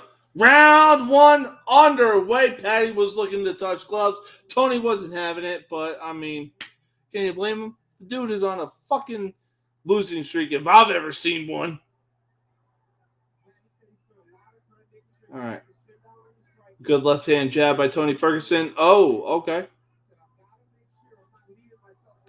High head kick from Patty Pimblett. Oh, good leg kick by Patty. Oh!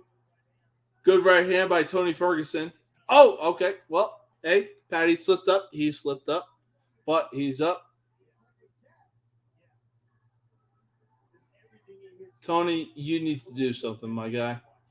You need to do something to get out of this fucking funk.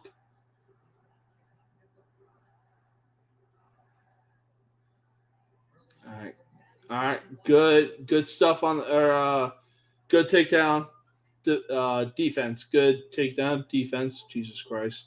I can't fucking talk right now. Good leg kick by Patty.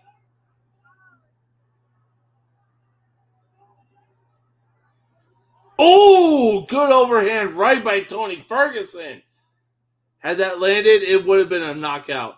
Like, it would have been a worse knockout of Tony Ferguson probably would have gotten the knockout of the night.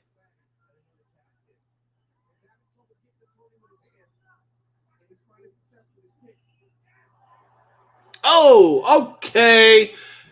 Okay, Mr. Marshall Brown, let me welcome to the stage. Good friend of mine. He runs the page College Sports Villain, Mr. Andrew Anderson. How you doing, my guy? What's up, man? Just got home. Trying to catch up on things. You know how that goes. Yeah, absolutely. Hey, I've seen the posts that you've been making. Some of them have been, kind of iffy, but I mean, some of them do make sense. Like the most loyal fan base is BYU. That really threw me for a curve. Boy, they are like those people are like spot on. Like they won't like have you ever seen like what a tight knit community Mormons are? Like they are for real. Like they are there for their team. Really? No, that Oh that yeah. actually surprises me. Oh yeah, yeah. They're doing really good. I'm sharing this. I'm sharing our podcast through Villains too, so we No, can. absolutely, man. Absolutely. So we got a lot of UFC fans on Villains, even though we're college sports. Like I see it all the time. They making references. I'll have to go Google Oh, the references.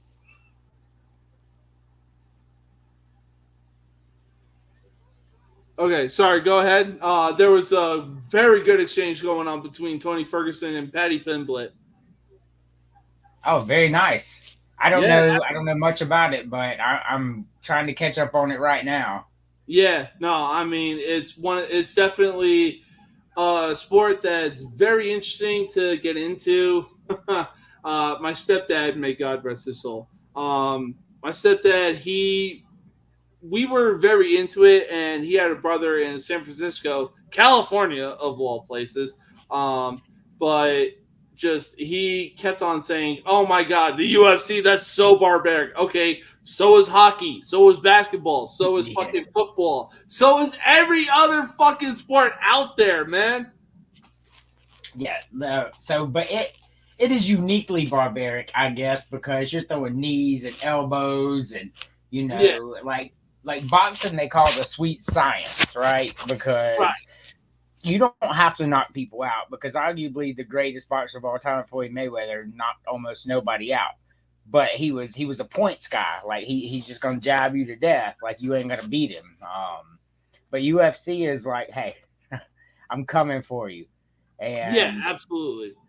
and what's so cool about that is like you could go all these rounds and you could be winning. Everyone on pop pop pop. Next thing you know, somebody got their arm around your neck and it's over. You lost. Yeah, absolutely. I mean, we're seeing it right now with Paddy Pimblett. He's throwing haymakers on Tony Ferguson right now. He's got top control. Oh my God. I swear to God, if Tony Ferguson loses this fight, it's really his time to retire. Wow. Okay. End of the round just came. Man, he was lucky to get out of that. But I mean, it's crazy how the UFC works. Like it's like boxing, but like if you were able to do takedowns, if you were able to get ground control, jujitsu, everything like that. I mean, like the sport itself really speaks onto itself. So I remember watching UFC when I was young, and this is before you were born, I would imagine, since you're a lot younger than I am. And like they would have like this 5'9" guy, about 190 pounds, fighting a 6'8", 460-pound guy. Like it was real. Like I was just like, what in the world is going on here? And like it was brutal. And I remember Hoist Gracie, man, that was the dude. Like nobody could beat him. Like he would fuck you up every single time. And I think he ran into Daniel Severn later in his career, and I think that's when he finally realized that he was getting a little old to be doing it. Daniel Severn was a monster, by the way. Like he was just big, massive, huge wingspan. I think I know. Yeah, I think I know the guy that you're talking about. I mean, UFC back in the day, it was so crazy. I mean, we had Hoist Gracie, arguably the greatest of all time. Yeah, he's the GOAT. And then we had guys that were just like Ken Shamrock.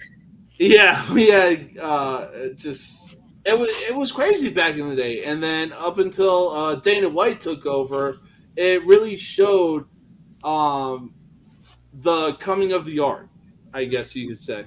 Yes, Dana White saw the vision of what it could be and made it. Exactly. I mean, he was like he was Triple H before Triple H. He saw the potential in a lot of guys like Tito Ortiz. Chuck Liddell, Randy Couture, a lot of guys that would really help elevate the sport of the UFC and bring it to what it is right now. Definitely. You look at where like the old school, like Hoist Gracie built the foundation because everybody wanted to see him. And then when he kind of fell off and Ken Shamrock had got popular, then he left to go to the WWE. It kind of fell. And that's when Dana White's like, wait a minute, like there's potential here. Yeah. We could do ring entrances like WWE that people love, and we can make it a show, and then we can have an actual fight that is real. And the guy's brilliant. Like he's brilliant. He brought the show piece from the WWE, and then he put it with the real fighting style that comes out there, and he just made it big. Like, and now that WWE and UFC's together, that's crazy. That company is going to go through the roof. I mean, yeah, absolutely. I completely agree. I mean, if people need further explanation of how the UFC came to be what it is, look at UFC 40 when Ken Shamrock made his entrance, and then Tito Ortiz made his entrance. I mean, new metal was the biggest thing at the time. And then, Ken Shamrock, he was making his entrance with Reveille, What You Got. And then Tito Ortiz came out to Limp Bizkit. Oh, my God. It was like an intro to their album, Hot Dog Flavored Water, Chocolate Starfish. And then it went right into break stuff. It was crazy. So that's where boxing missed the boat, because boxing was the big deal, and I guess Dana White saw what boxing could be, because if they could have put the lights, the glitz, the glamour, because like they'd have just a weigh in, little talking, and people loved it so much, and then like they come in with just ring music and people liked it, but they didn't vision what it could be. So Dana White's like, you know what? I'm gonna let them talk all they want. I'm gonna let them have promos. I'm gonna let them come in with entrances and Limp Biscuit and all this stuff, and it was Absolutely. brilliant. Absolutely. I mean, Dana White he kept the boxing, and it obviously showed.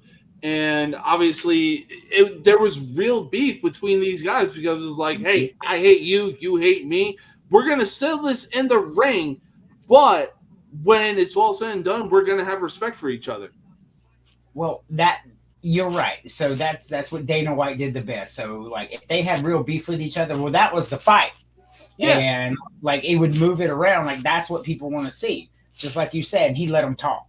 He's like, hey, build this shit up. Like y'all go out there, y'all say what y'all want to say about each other, and like they would have two people set the fight, but then this guy and this guy would get into it. And he'd be like, wait a minute, we changing this fight. Like this is real, and people want to see it. Yeah. And real emotions, and people could tell they were real emotions out there. I mean, he's just brilliant. Absolutely. Like UFC's a big company now. Like it brings in billions a year. Absolutely.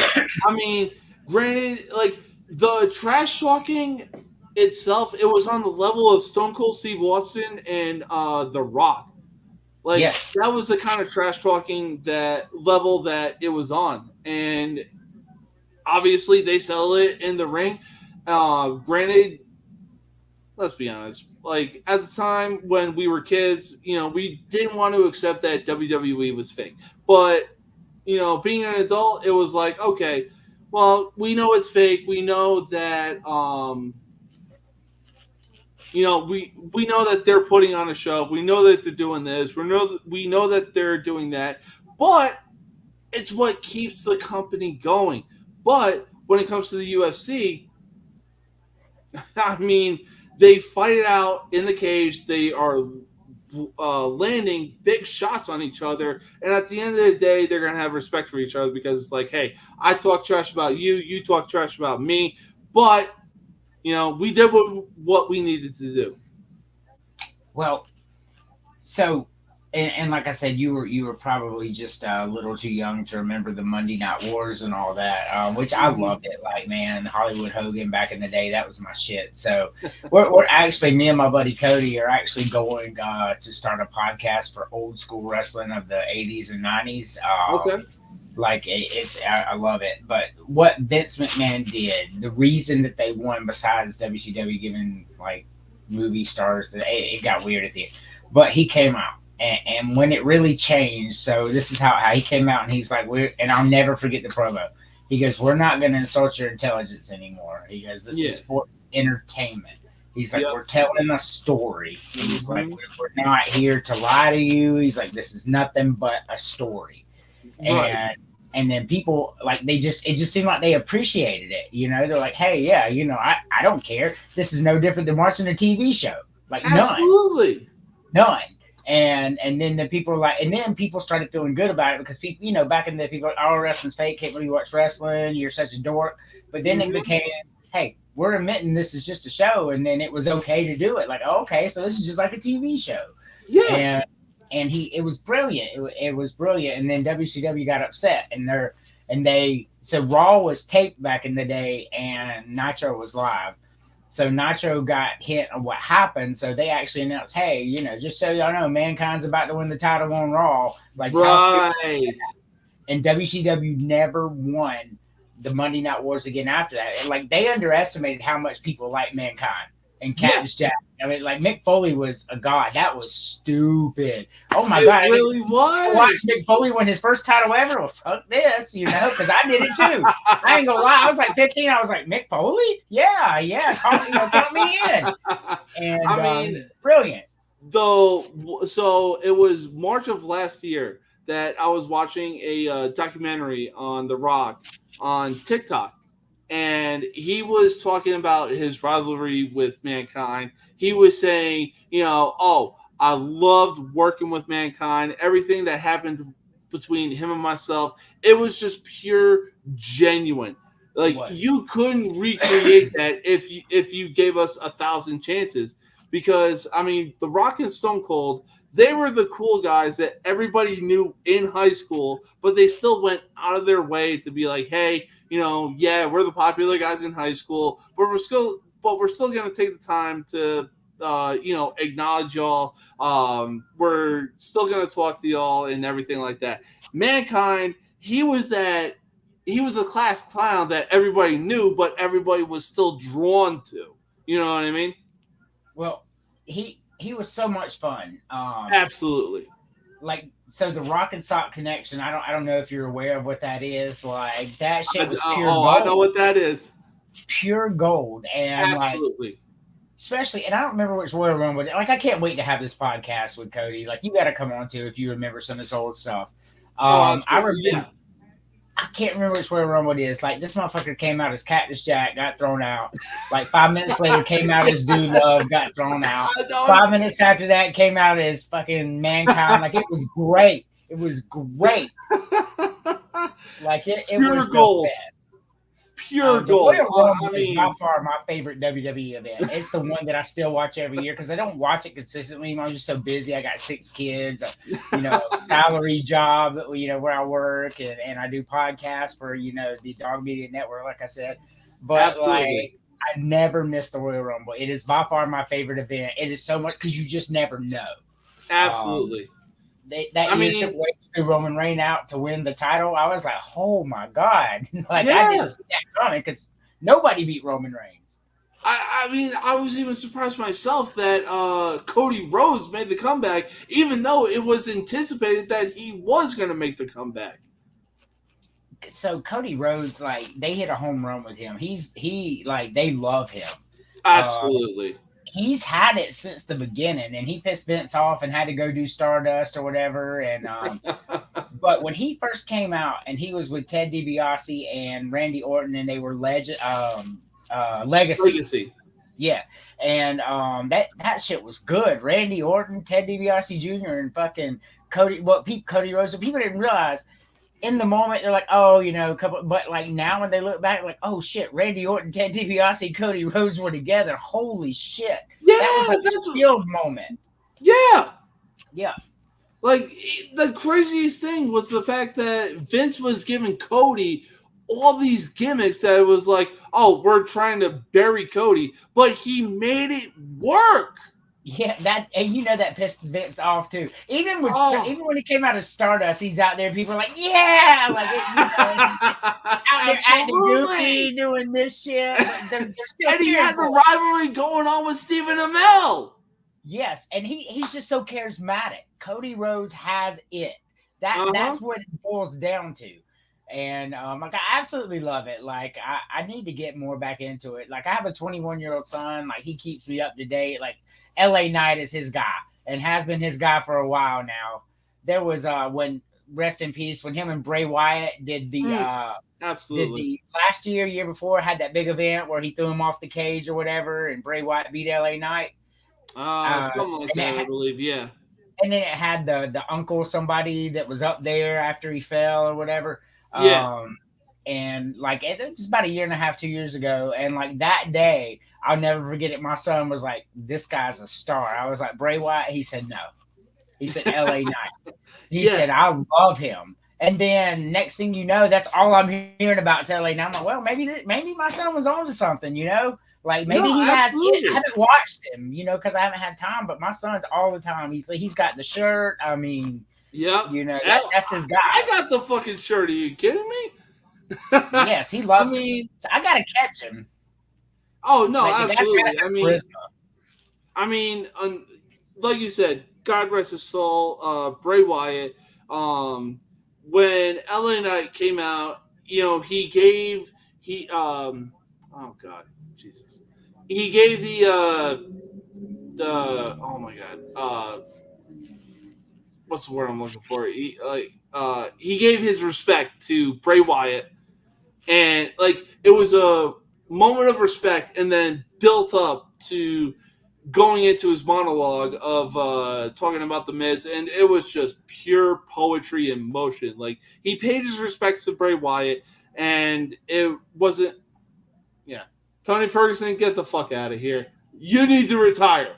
You need to fucking retire. Anyways, but Bray Wyatt, like his rivalry with LA Knight, it was supposed to get Bray Wyatt over, but somehow, some way, it got LA Knight over. Yeah. He paid his dues, he paid his respect, and he is arguably the most over person in the WWE right now. Yes. It's really weird that they're showing what they believe to be WrestleMania previews for the title, and LA Knight's not in it. Yeah. I get Cody Rhodes, but Randy Orton. I mean, he's out. I mean, he's what, a 14-time champion. It's not like that's so hard to believe, but Yeah. why bury your superstar while he's there? Like, the Mhm. guy LA Knight's 40, I believe, so you don't Yes. have a whole lot of time left with him, right? Mhm. So it's time to put him over. Let him have his due. Even if he just has one title run, he'll go down in history. Absolutely. I mean, the fact that even if Vince McMahon was still in charge and he saw how over LA Knight was, like he would honestly, when he was Max Dupree for Maximum Male Models or whatever, some fucking bullshit that was, I really saw it like, oh, he's trying to bury this dude, but somehow, some way, he seemed to get it over. Like some people, just like we were talking about with Coders, just have it. Like, Yes. just have that it factor, right? Absolutely. And so it's just like, here's the one thing. Like, I know we like transitioned away from UFC. I just don't know much about it, so I'm much more comfortable talking about this. So No, it's all good. It's all good. So the one person that I believe is probably one of the greatest superstars of all time that really just doesn't even get close to the due that he deserves is The Miz.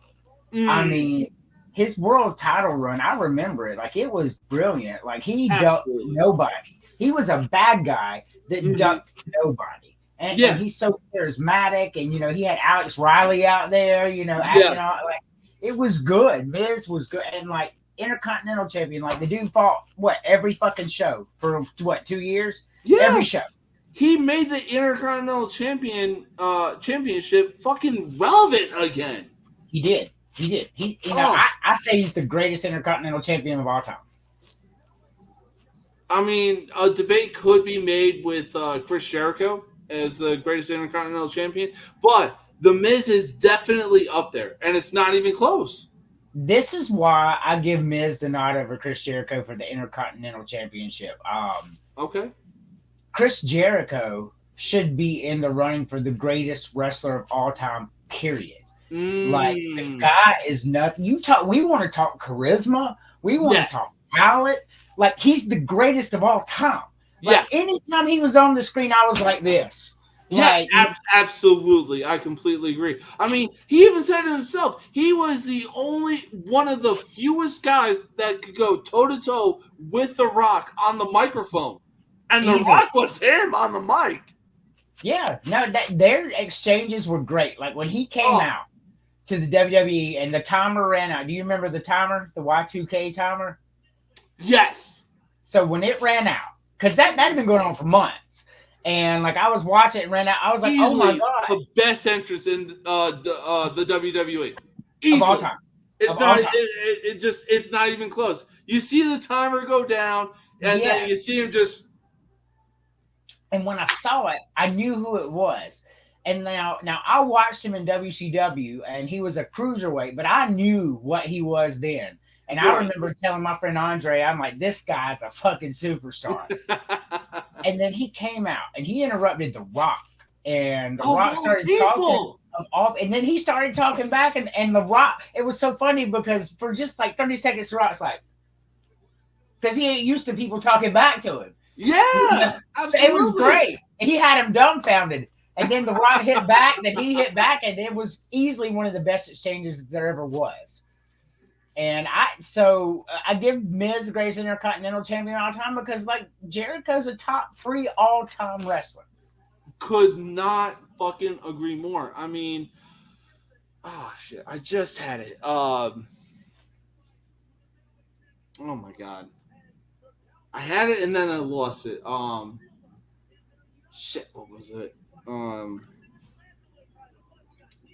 Anyway, but anyways, yeah, Chris Jericho, he was him, especially on the mic, and like even Chris Jericho, like, the fucking nostalgia. I swear to God, I swear to God. I like his band too. Oh yeah, absolutely. Fozzy, man, Judas, Painless, man, I love all that Oh, stuff. I mean, Nowhere to run. even when he's in AEW, when he comes out and the crowd just starts chanting his song. Judas, yes. Yes. Oh, that's it. So I just remembered. So I was watching a Miz documentary on Peacock, and you know he was talking about his blackout moment during like just or cussing out Daniel Bryant on Talking Smack, the after show of SmackDown. Yes. But right now he's at that stage of like, you know what? I'm having fun. And until the day where I'm not having fun, that's when I'm gonna leave WWE. That's when I'm gonna leave WWE. But right now, he is still having fun, and it's not even close. Yeah. I mean, like on the mic, Miz is one of the most underrated superstars of all time. In the ring, one of the most underrated superstars of all time. Just because he came from MTV, it kind of gave him that Real World or whatever. It kind of gave him that. Oh, but I mean, like the guy's good. Like he's entertaining. Yeah. I mean, Like, even the promo skills that him and LA Knight put on were just yeah, a chef's yeah. kiss. I mean, it's a shame that the Miz hasn't won the championship more. Absolutely. But there are a lot of big fucking names out there. The only thing I don't understand, and I don't watch wrestling consistently now, but like when I watch Roman Reigns, like he's just so boring. Like he's just boring to watch. He's boring on the mic. Like I can't get into it. You know what I mean? Yeah. I mean, I want to, but honestly, that one of those twins or whatever they are, that one guy, he's way better on the mic than Roman Reigns. Like he makes me laugh. Jimmy or Jay? One of them, the one that got pushed really hard. Okay. I think it's both of them. I mean, they're both equally great in their own right. Like as soon as they went single, they've been doing their own thing. Jay, he had a little thing going on with Yeet because I guess it was trademarked, and they didn't want Yeet being a thing because again it was trademarked, but they fought it. Jay has it back, and it just Raw has Yeet, SmackDown has Yes. Who so I don't know. I guess I just need to be watching it more, but right. Because CM Punk, he's the other one, not Randy Orton. It was CM Punk that was supposed to go to WrestleMania. Yes. Entertaining guy, he really is. But I mean, like, here's the importance of Chris Jericho. He could drop into WWE right now, and he's instantly in the title hunt.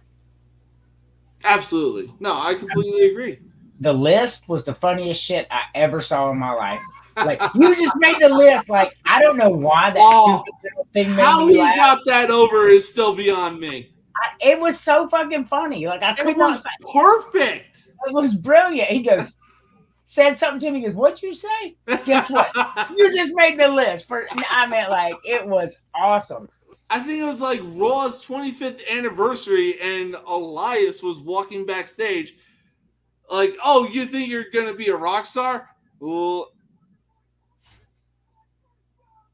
yes. You just made the list. I was like, yes, perfection. It really was. He just like he used to. I mean, even still, like I don't watch AEW, but like the guy, he just like I don't watch any of it, but like he's so funny. I need to start watching it again. Mm-hmm. I mean, just everything that I remember that dude used to do is just gold. It didn't matter what it was. He was just gold. Like everything he touched was gold. Like this guy came and now he's a rock star and he's platinum rock star. Absolutely. I mean, the one thing that like really made me believe that the WWE was real, it was the You're Fired match between Chris Jericho and John Cena. And Chris lost the match, and Eric Bischoff was like, "You son of a bitch, you're fired!" I'm like, "Oh shit." What is he gonna do to like draw money? Like I know he has the merchandise and everything, but what is he gonna do? Yeah, and then that's when he went on his Japanese and European tour with his band. I mean, it was written so well too. Mm-hmm. So, did you ever? I don't like. There's this interview. I don't know if it was a documentary, but I caught it with just Chris Jericho. It was like 20 minutes, and like I just love Chris Jericho, so I watched every minute of it. And they asked him, they're like, "Hey, do you want to go out a champion?" And he said, "No, no, no, no, no, no." He said, I'm a bad guy. I want to go out kicking and screaming. I want them to drag me off, throw me out, fire me, because that's what a bad guy does." He goes, "That's what I Absolutely. am." I mean, that's brilliant though. He's just so good. Mm-hmm. And I mean, I love what when I was little. Chris Jericho's got to be 48, 49 now because I was young watching him in WCW. Yeah, no, he's definitely up there, I'd say. Yeah, and I'm 42, so and the first time I saw the Lion Tamer, I thought, God damn, because that shit, it ain't like the Boston Crab he does now. Like he stretched you back, he put his knee on the back of your head, and I was like, God Almighty, that shit looked awful. I was I was gonna like, say you're not a true WWE fan until you put somebody in the walls of Jericho. I mean, like the Lion Tamer is what it was called back then, but it was brutal looking. It wasn't just a Boston Crab. I was like, I'd shoot him. Like you ain't gonna embarrass me like that out here. Like No, you gonna I have to get mean, shot. no, I completely agree. I mean, so when I was 10 years old, back during the Attitude Era, Chris Jericho, The Rock, Stone Cold, they were like arguably the most over guys in the WWE. Yes. I would go over to my buddy's house. He had a trampoline, and he would do the lion tamer. I'm like, the fuck was that? Because like he jumps off the rope, does a backflip as like his second part of the finisher. I'm like, you just blew my fucking mind. Yes. So I mean, he was so much fun because he was cruiserweights, and now Chris Jericho's a big guy, so like he's got like Rey Mysterio and the Lion Tamer with his knee on the back of his neck, and it's just like, oh my god, because he held that cruiserweight title forever, and he had Yeah. some. Do you remember Alex Wright, Das Wonder Kid? It might have been a little before your time. He was this young guy. He'd come out and he'd do this dance, and like he was real stupid. Oh yeah, yep. Him and Chris Jericho had some battles, man. He was good too, but they made his like he's just weird. I don't know. He's a weirdo, but he could fight. Like I mean, Yeah. like I really enjoyed watching him and Chris Jericho had some battles. And I remember thinking when I saw it, I was like, this guy's a cruiserweight, like because he's every bit of 6'7". I'm like, I guess they just don't want him fighting Hulk Hogan, but I mean, I get that, but like this guy's no cruiserweight. I remember Juventud Guerrera and La Parca, and La Parca was a cruiserweight too because he was lucha libre, but La Parca had to be every bit of 6'7" as well. Do you know La Parca? No. He, As he soon as wore you mentioned all black Alex and suit. doing the dance, I was like, okay, I remember now. But like, man, like, And these guys were pre your time. I mean, like you're mhm. young. Like I was young when these guys were out, and I'm in my 40s. So, Yeah, but La Parca absolutely. was this big Mexican dude. And he wore this mask with a skull on it. Like then he wore this black suit with like bones. It was like Day of the Dead type stuff. And he was a big motherfucker. I mean, I was just thinking like, why is he fighting Rey Mysterio? Like, what's going on here? Yeah, I mean, see, the one thing that blew me away was when I was watching the documentary or A&E documentary on Rey Mysterio, and he was talking about like oh yeah, WCW wanted to work it up to where my mask got taken off and everything like that, and that's a huge disrespect to lucha libre. Yes, it was. And but he still found Rey Mysterio still found a way to make it work being the giant killer and everything like that. And it was like, oh, holy shit, he's actually making this work. He goes to WWE and on SmackDown, thank God, Paul Heyman was the guy in charge of writing and creative. And he was like, well, it wasn't the fact that, we were stupid enough to have him come in and not wearing the mask. It was the fact that we were going to be stupid enough to have him come in and, like, Paul was a person of the people. Let's put it that way. Mm-hmm.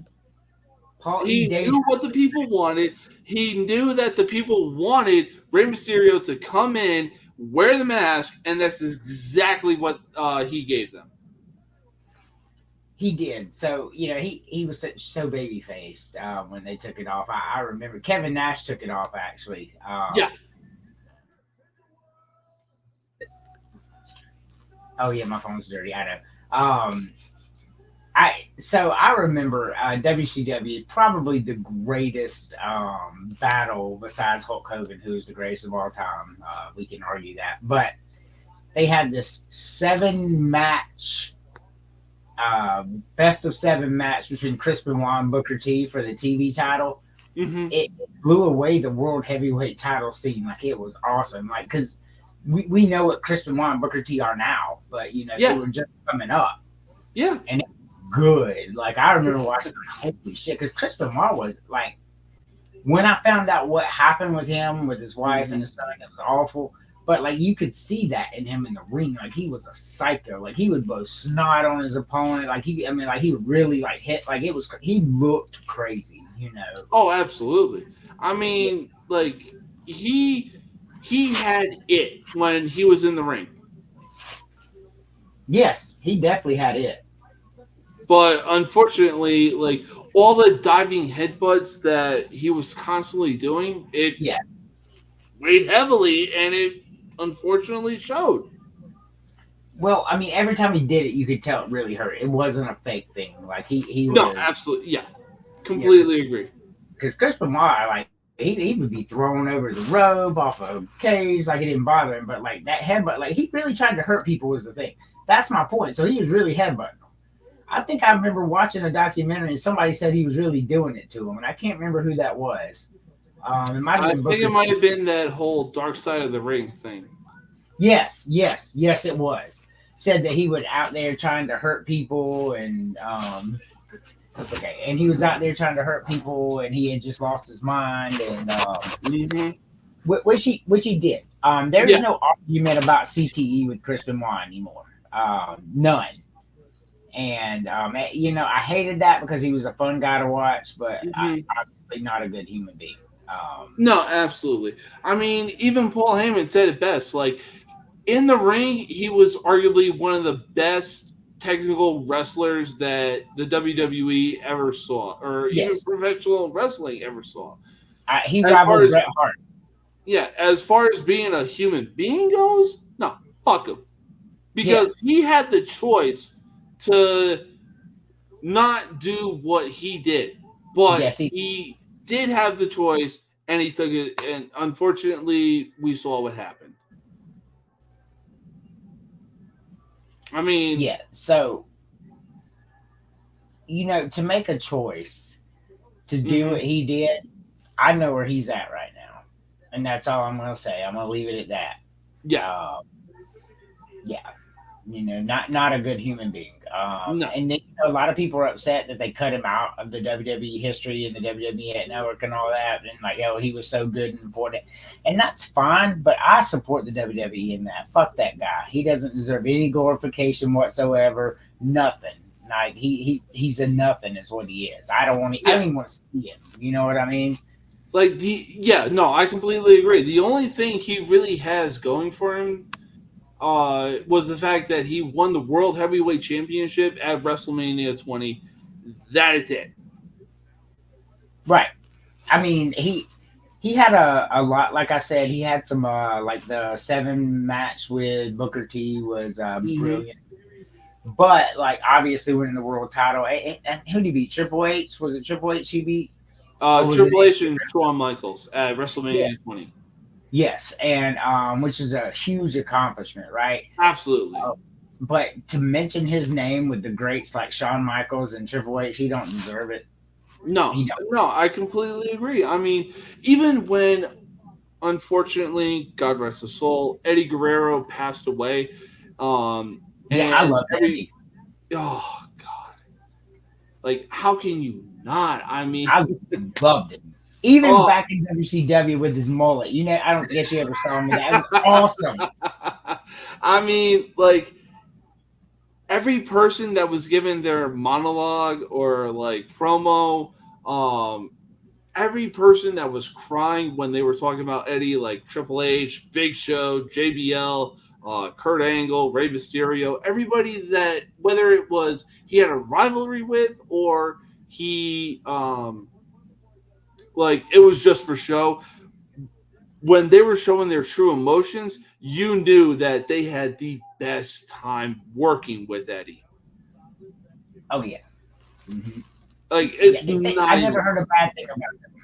Oh, absolutely, yeah. I mean, And like even his cheating moments, like he found a way to put comedy into it. he did. Oh my Oh, god. Especially when he fucking knocked the guy out with the brass knuckles and the ref was knocked out. And then he put the brass knuckles on the knocked out ref and the ref got up like looking at him like he's looking down at the guy like, did I knock the guy out? And then he's just like this, acting like he's scared of him. Perfect. Like I was rolling because the ref was like, you know, he had no idea what was going on. It was just great. I mean, every time I see all the creative ways that he was cheating, or the stuff that he was doing with Rey Mysterio, and the referee would be knocked out, he put the tag team championship on Rey Mysterio and try to be like, "Oh, he hit me with the belt," and Yes. Rey was like, "Oh no, you're not getting one over me." Bet. Yes. Like, oh, those two had the best relationship, and it's not even close. Yes, it was. I mean, they were fun. They were fun even back in WCW days because they Mm-hmm. used to go at it for the cruiserweight championship, Yeah. and Eddie was the same way back then too. Like he was pure fucking comedy. Like he'd come out Mm-hmm. there, he'd do that frog splash. I remember one time it was Chris Jericho was fighting Rey Mysterio or something like that for the title, and Eddie got left out of the title match. So he came in and he knocked the ref out, and then he left. And when the ref come back up, he came in, knocked him out again, ran out. The ref got back up, he came out, knocked him out again. They eventually had to come get him because he wouldn't let the match go on. He wasn't attacking the guys; he was just knocking the ref out so they couldn't have a match. It was so fucking funny. Yeah, And I mean, like again, going back to A&E, and Eddie was like, "Look, I always looked out for the best interest in Ray Ray because he had Conan as like I his love Conan. oh god, and then as soon as him and Conan went to WCW, Ray essentially went under the wing of Eddie, and they had a bond that was bigger than brothers. Max Moon is what Conan was in WWE, WWF before he went to WCW. He used to wear this blue, like North Carolina powder blue, and Oh yeah, I think. yeah, and when he went to WCW, like he got popular. Like Conan was popular. Like he'd come out and he would say Arriba la Raza, and like these people would respond. But he was the biggest Mexican I ever saw. Like he was Mm-hmm. huge. Like he was like Absolutely. very like he should have gotten. I mean, he got the U.S. title a few times. He should have got a few more runs. But I don't think that's what he was about because he had his own little faction, and then Mm-hmm. he joined the WO, and like he made his legend there. I mean, the problem with WCW back in those days is you had Hulk It Hogan. was so political. Hulk Hogan was going to win always, Yeah, and it he was just all about the NWO. That was it. it was. And we say like how stupid that was, blah blah blah. But Hulk Hogan held that show. I'm telling you, it was always fun when he came out. We say how stupid that was and how it would never work modern day. But if you look at Roman Reigns, they're doing the same fucking thing right now that WCW did with Hulk Hogan. It's no different. Yeah. None. No, I Like completely he agree. has a faction that comes out. He's always winning championship. Like he won't let nobody else get it. It's the same thing. Yeah, I mean, the same thing could even be said with Evolution when Triple H was running the faction. Oh yeah, Like definitely. Triple H always had to have the title when it came to Evolution. He always had to be champion. But Until I Randy mean, Orton won it and they turned on him. yeah, I mean, Good moment. oh yeah, oh the nostalgia and but at the same time, like Evolution will easily go down as arguably the greatest faction of all time. Yeah, I mean Ric Flair, Randy Orton, Batista, Triple H. I mean, how could you not? Like those are four superstars. Yeah. You know, I mean, it rivaled the Four Horsemen.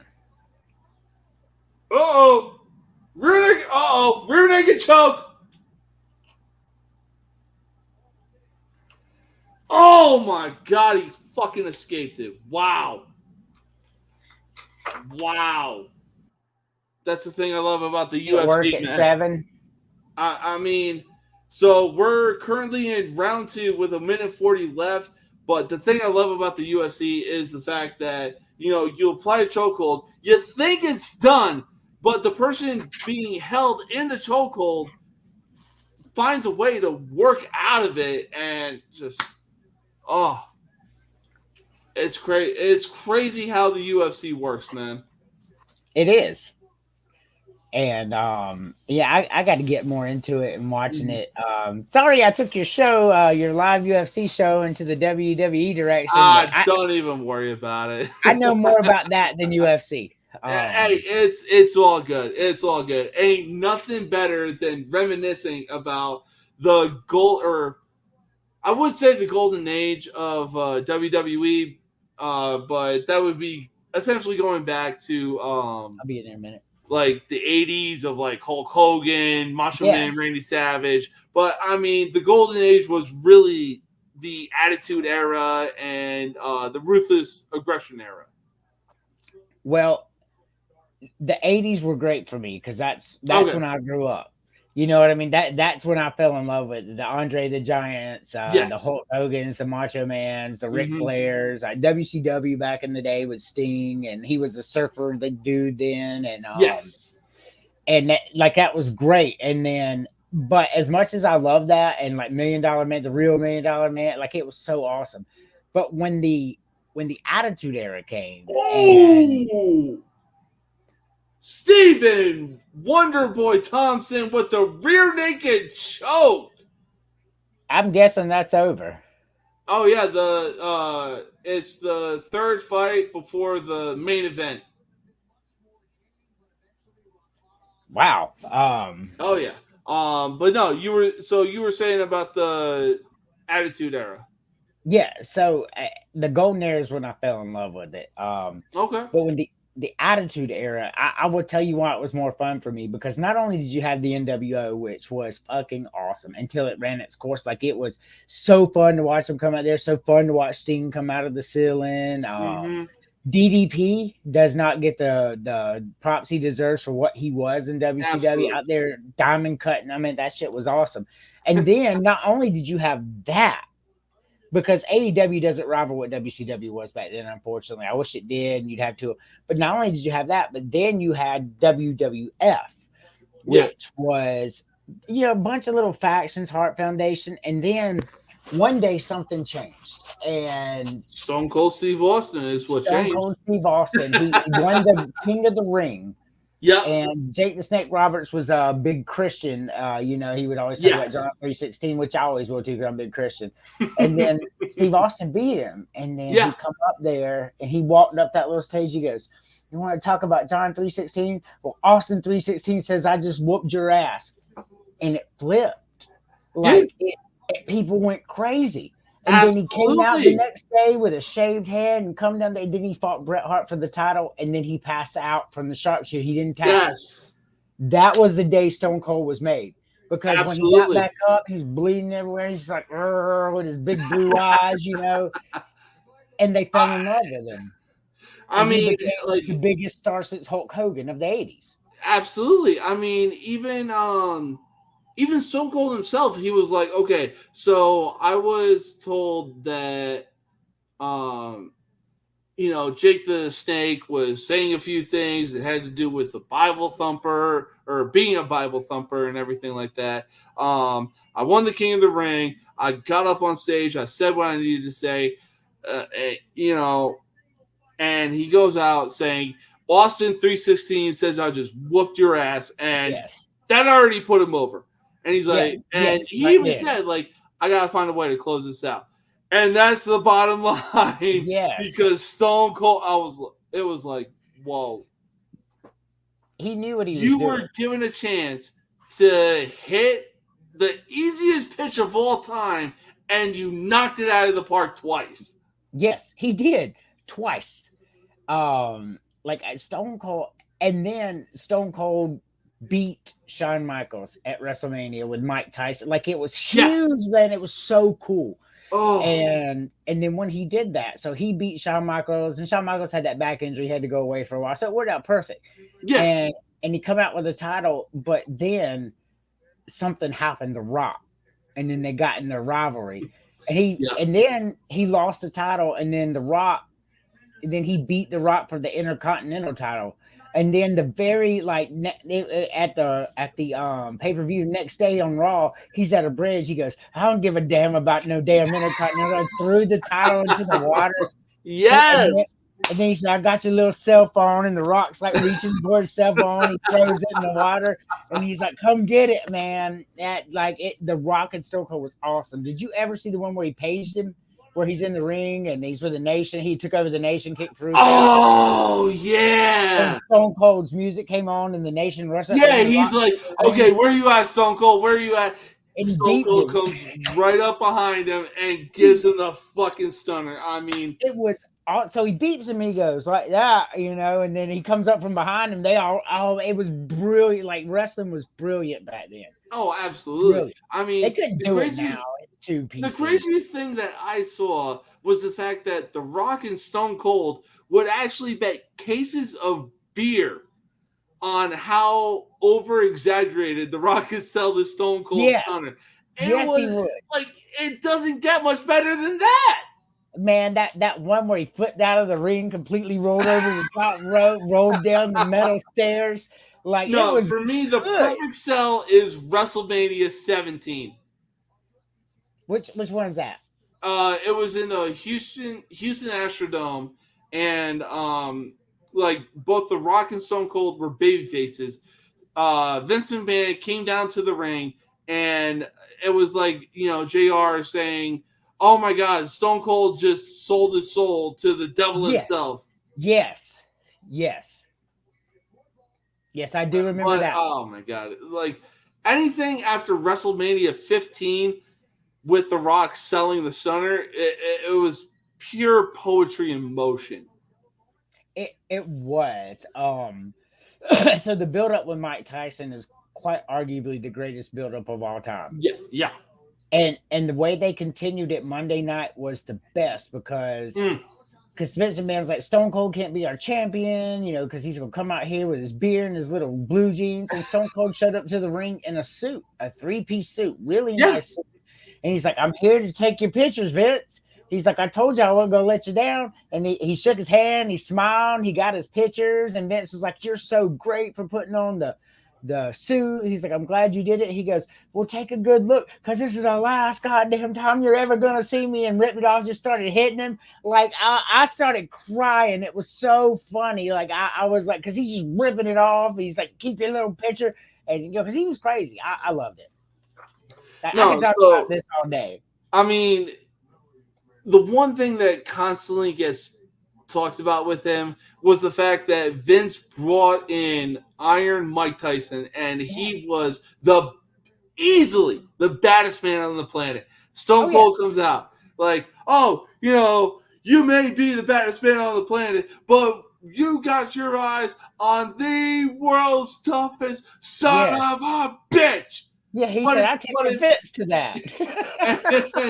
and he just, without even hesitation, he's like, if you don't understand what I'm saying, I got a little sign language. Oh, here's to ya. I was like, oh.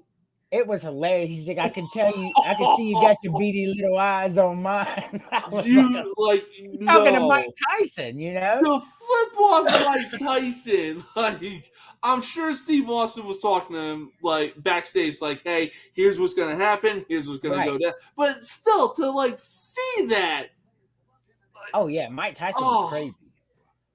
oh my god. And then obviously you have good old JR on commentary saying what he's saying, and it made it so much better. The greatest commentator of all time. Oh, easily. It's I not mean, even up for debate. he Now, had your emotions up with his voice. yes. By God, he killed him.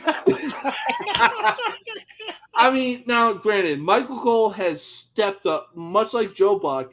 Michael Cole has stepped up his game. Yeah, I've always liked Michael Cole. Oh my god! Like, he's putting in so much emotions into the WWE nowadays. Like, he is easily the best commentator for the modern era. Yeah, yes. But when it comes to that, like, attitude era, ruthless aggression, give me the King and JR any day of the week. All day long. Oh my God. You know, they were. So we had Vince McMahon and Bobby the Brain Heenan in the golden era, and they were good. Like, they were real good. And because Vince had that, get him, you know. And but when JR and King, the chemistry between them was unmatched. Like, I've never seen anything like it. Especially like, you had the high pitched screams from the King, and then you had like the over exaggerated screaming from JR, and it was like they had you invested. Yes, when that year that the fucking King entered the Rumble, it was him and JR were commentating, and the ring's like, the next entrance the King, he's like, ha, look at me, and he goes in there and he gets knocked out and he gets back up and gets back on there, and he's sitting there and they're talking. He goes, you know what, next year I'm gonna join this. And JR's like, what are you talking about? He goes, I want to do one of these. And JR goes, oh, okay. Oh, I fucking love it. But I have to work super early in the morning. It's like midnight here. Okay. I've had fun. I got to go to bed. I've got to be up in 5 hours. Hey, all good, man. I appreciate you coming on to the show, and the fact that we actually got to reminisce of easily the best eras of WWE. By far. I had a blast. Like, we got to do this again. Absolutely, man. My boy Matt Campbell reached out to me saying, he got the invitation to come on to your show and everything like that. I told him it's hella fun, but also hella crazy. It's going to be a good time. Yeah, he reached out to me today, and the guy's funny. Like, I just like I had a blast. My favorite part about your buddy is when he laughs. Like, it just is so fucking electric because he's just he's just so animated with it. But like, you can tell it's genuine. That's what I really like about that guy. I think he can bring that element. Villains is gonna be fire. Like, when we get all of us on there. Like, I'm so excited about it. Oh, absolutely, man. But yeah, go ahead, go on, go get some sleep. I know, like you said, you got an early morning I do. tomorrow. So again, thank you for coming on and being able to do a live stream. I think we're in the co-main event of the UFC fight, but hey, sleep is more important when it comes to certain fights, man. I appreciate it, man. Maybe next time because I generally don't have to open. I don't know why I'm opening, but yes. So whenever you do it again, I'm here. Absolutely, man. Like I said, just be on the lookout for the link when I go live, and it is. Feel free to join. Works for me, man. All right. Peace out, my dog. Thanks, man. All right. So we got the co-main event going on right now. Alexandre, I believe, Pantoja, Pandora. I honestly don't know. I'm working on the fly with last names right now. But we are in the co-main event right now. We are in the entrance stage. I believe we got Brandon Royval.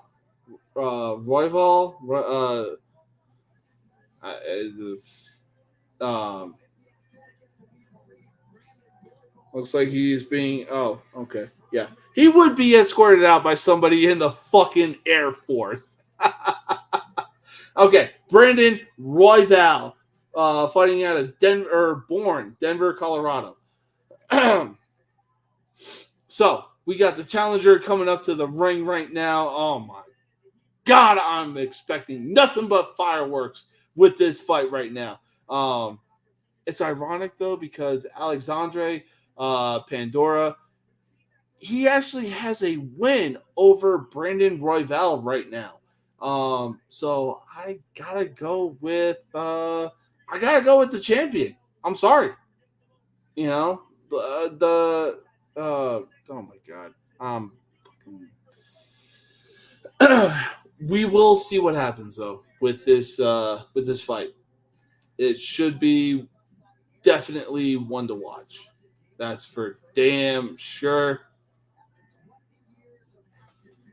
Guest walkout. Major Sergeant Daniel Bedford. We thank you for what service? It wouldn't surprise me if the dude literally sat in a chair because Apple came up with a new product, especially for the Air Force, being the iChair. You want to know how they get onto their computer with said iChair? It's a fucking butt scan. All right.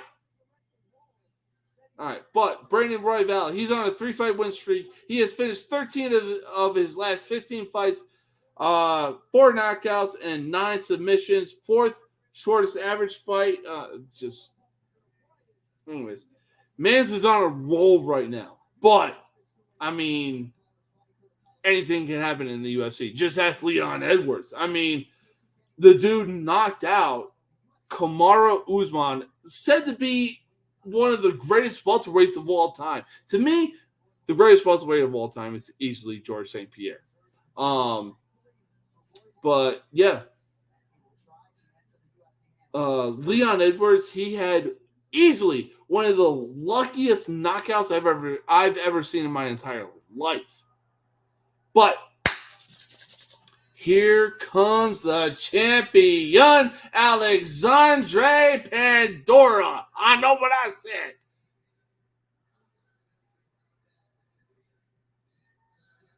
Oh, he's coming out to 50 cents. Many men. I haven't seen a fucking entrance this cold since Brian Robinson Jr.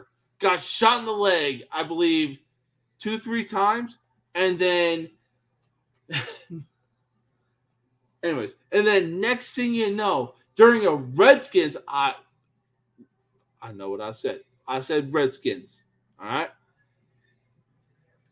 Anyways, during a Redskins home game, Brian Robinson Jr. came out to 50 cents. Many men. That is cold. Oh, but Alexandre Pandora coming out to 50. If you come out to any 50 Cent song, oh, it's easily cold. It's easily one of the best ever. Hang on. I think somebody is at the door, so I will be right back.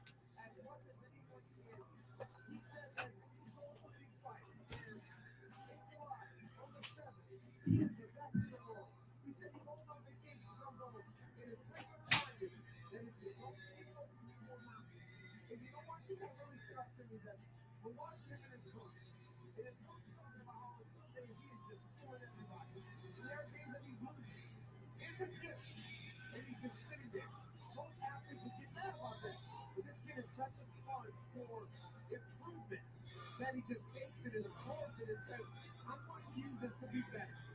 The next time that I'm in here, great. All right, tonight's prep point is presented by Modelo.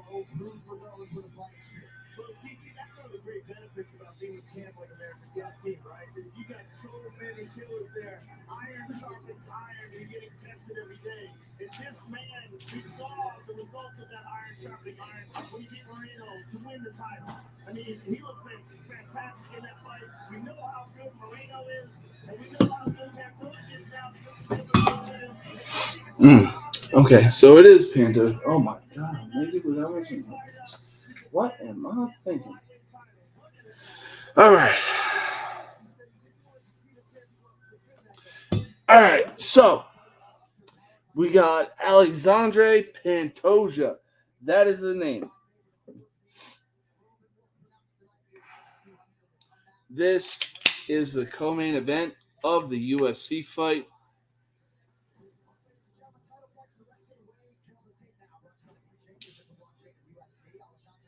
All right. Pantoja, 33 years old, 5'5", 125 pounds.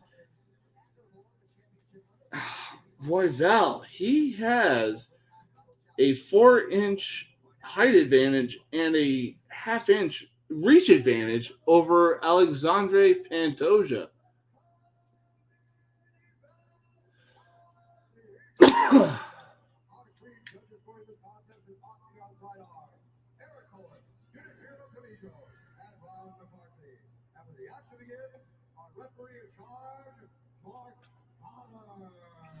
All right.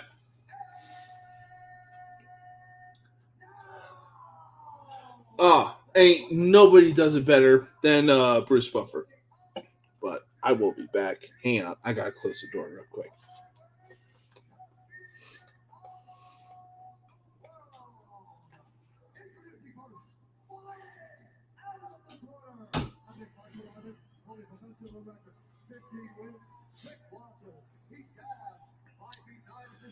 Oh. 15 wins, 6 losses for Brandon Royval. This is sure to be an epic matchup of proportions for the night.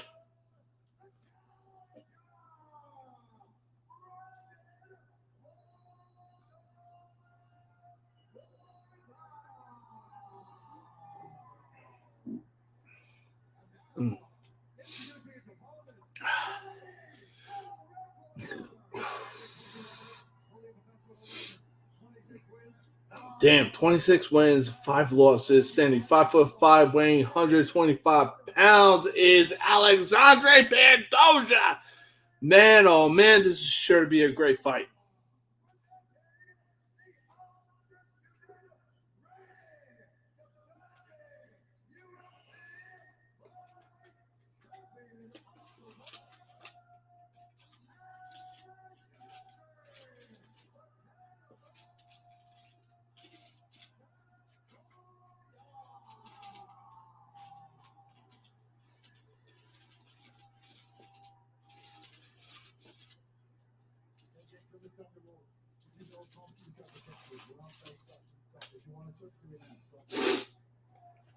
All right, here we go. Co-main event is about to be underway. Let's fucking get it. This is going to be good. Marshall, is that you that's viewing me right now?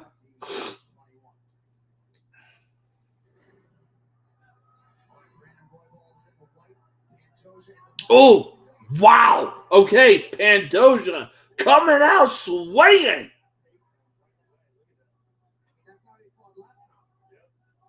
Oh, wow. What a great. Okay, Pantoja looking for the takedown. It was not there.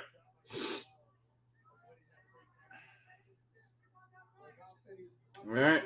Royval trying to look for something. Obviously, it ain't there.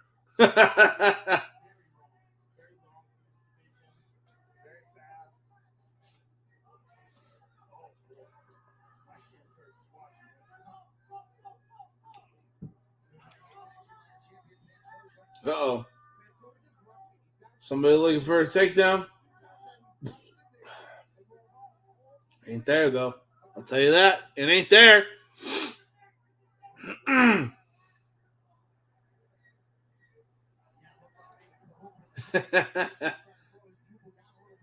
It's always the fidgety guys when it comes to fighting that you know it's going to be a good fight.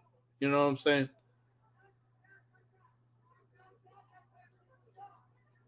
All right, come on, Pandora.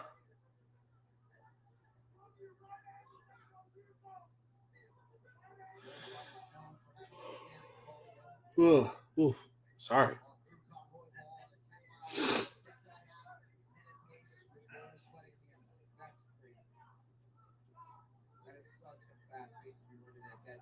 All right, here we go. Here we go. Here we go.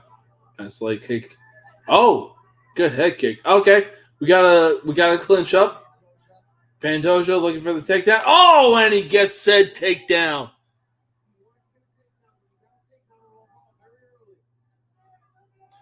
Now the real question is Pandora gonna get another win over Brandon Royval, or is Royval gonna get the win over Pandora and get the UFC Flyweight Championship of the world?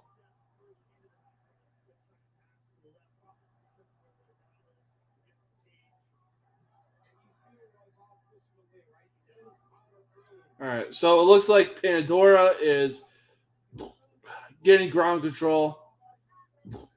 Well, had ground control. Bro, just step away. Just step away. No, bro, step away. You don't want those up kicks. They are nasty. Yep. Yep. Oh. Okay. It looked like Royval was baiting Pandora in.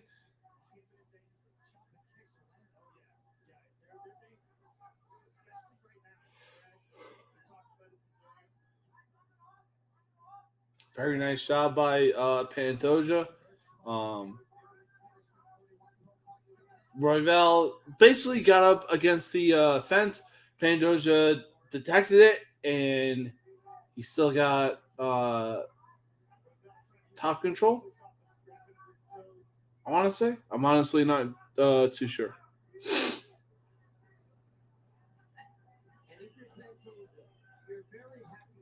Ugh. Shit! Can't stop yawning. I don't know why. All right, so we got a minute and 10 seconds left in the first round. This is wow. Royval is looking for what looked like a fucking leg lock or something. I don't know what the hell it was. But we got 50 seconds left in the first round. This was easily the most explosive first round that I've seen in the entire fucking main event card. Oh God! But aside from that, it's no surprise that Patty Pimblett won, got the win over fucking Tony Ferguson, aka El Kakoi. Tony, it is time to retire, my dog. All right, you're not feeling Uzi. You're not. You're on a 7-fight losing streak, for crying out loud. Like, my God. Look, here's the deal, though. I will give you an early Christmas present. Wow. I'll give you an early Christmas present. All right? I'll give you a map. If you follow it, you'll find the exact location of where you can stick each and every single loss that you have had in the UFC. Yeah! Because, my God, dude, a 7-fight losing streak in the UFC? I'm surprised that you're still in the UFC. Unreal. You should have been out after your 5th loss, my dude. All right? But, hey, to each his own. You know? It is what it is. If you feel like you can get another win in today's society of the UFC, hey, by all means, try and go for it. Otherwise, it ain't happening, my dude.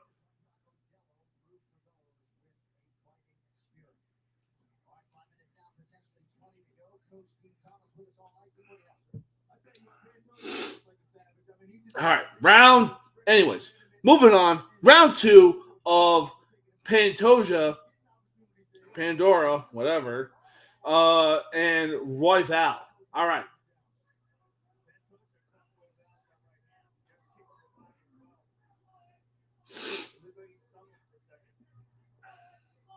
All right, Royval's trying to get something going against Pantoja. Pantoja ain't having none of that shit.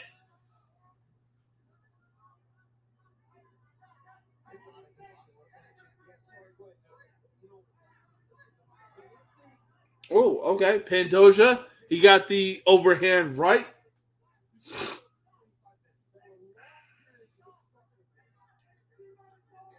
Royval trying to fucking do something with some jabs. It clearly isn't working.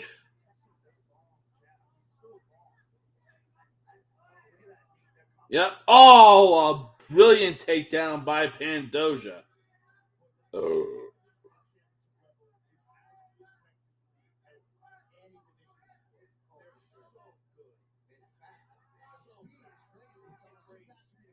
All right. Good ground defense by Royval right now. Pantoja trying to get something going and to get oh my god, I cannot think of it. Get mount control, get fucking something. Get on top. Phrasing. All right? Phrasing. Looks like he's trying to go for. Fuck! What is it? Oh god! What is that choke?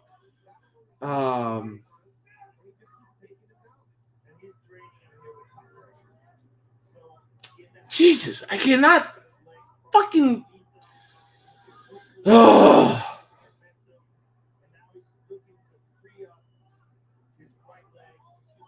I'd say a north-south choke, but that doesn't seem like the right answer.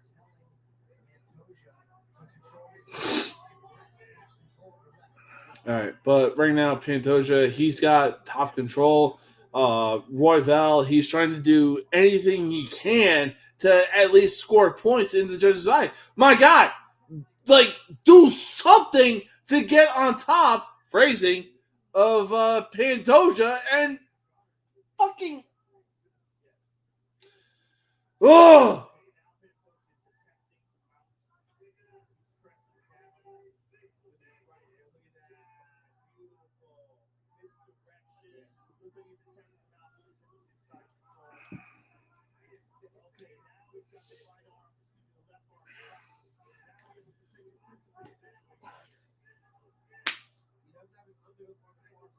Yeah. The fact that Pandora has nearly 2 minutes of ground control really speaks volume and is the reason why he is a UFC flyweight champion of the world. Like, Royval, do something. All right? Try to get a mount position. Fucking, like, do anything. Do something. You're looking like a bitch right now. You're on your back looking like a bitch. Shout out to Chisels and Adonis for that saying.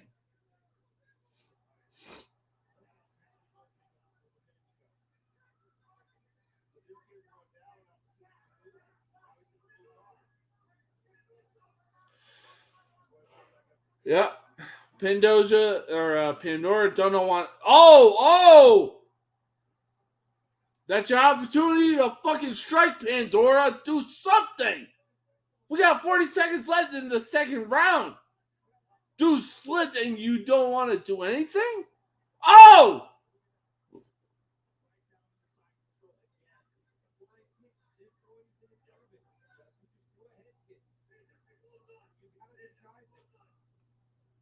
Yep, no surprise.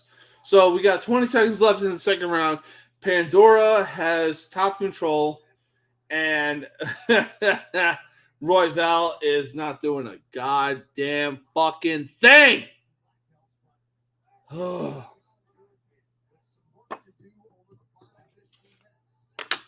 Right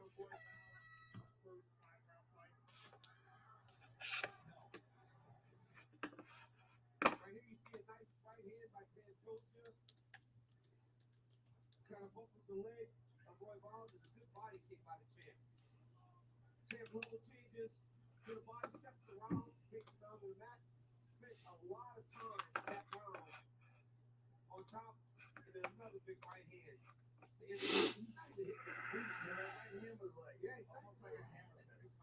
Oh my god. Fucking Pantoja had him slipping, but he couldn't fucking capitalize. What is up with that? My god.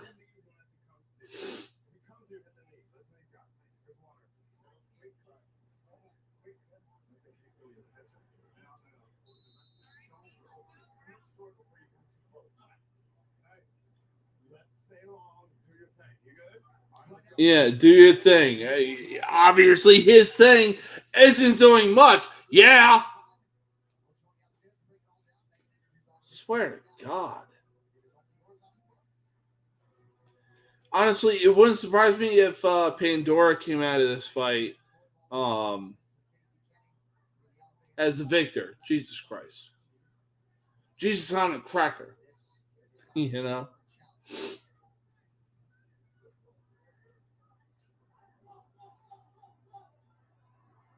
Oh! Damn, nice catch by Roy Val. But, Jesus. A beautiful takedown by Pandora. Yep.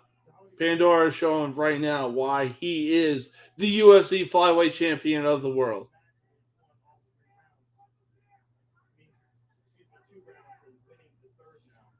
Like, he's... how do I put it?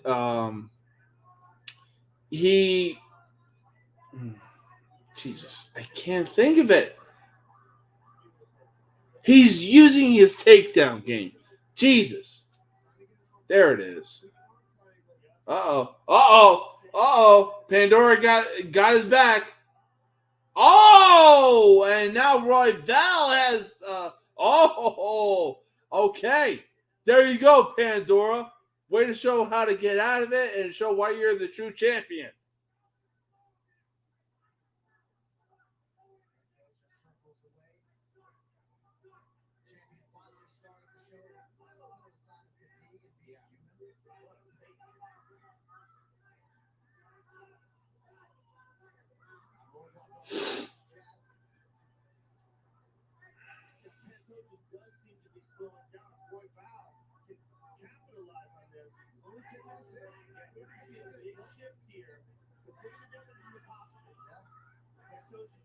Oh, very nice exchange between both fighters. Royval tried to go for a fucking like a head kick, but it wasn't there.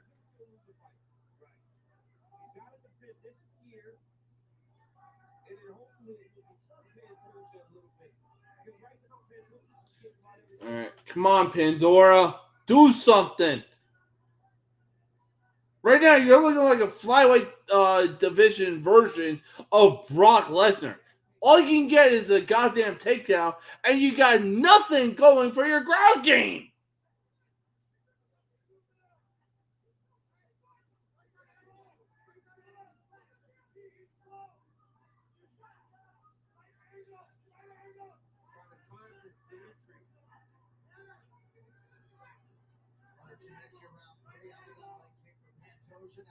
All right. Good leg kick. But it's not going to help you. You know what? Maybe defending will help you. I mean, if you're fucking Floyd Mayweather. Oh, okay. Wow, you actually had a good takedown defense. Okay, good for you, Roy Val.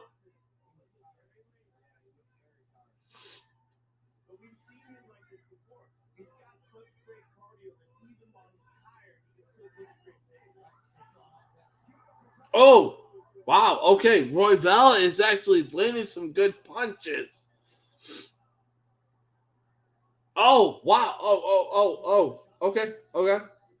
Oh, a good takedown by Pandora. I know what I said. Shut the fuck up.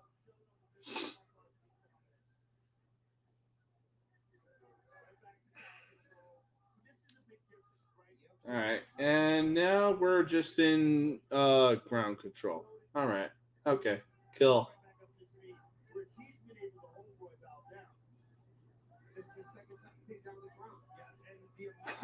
Okay, well, at least Royval is actually showing signs of life on the bottom position and throwing some punches. Oh.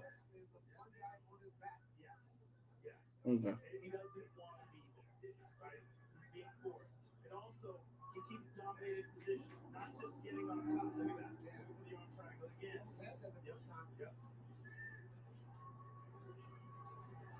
Oh, wow. We have quite the exchange going on between. Okay.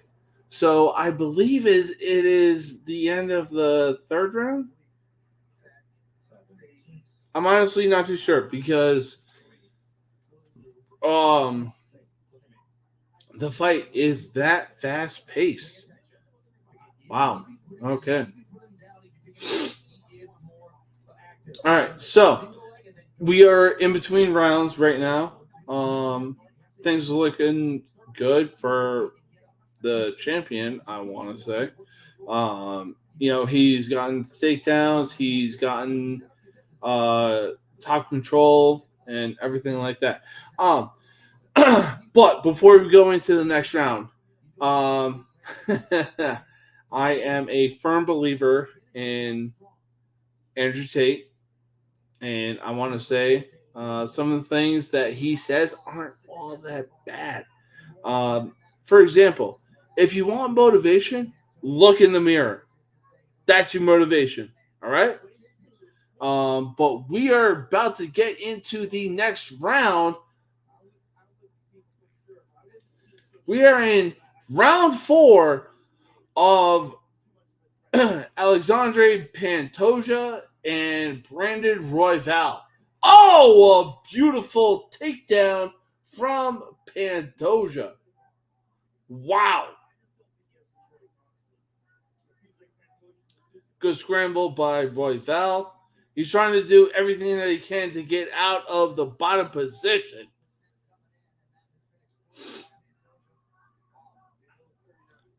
Brandon, you need to do something to get out of the position that you're in.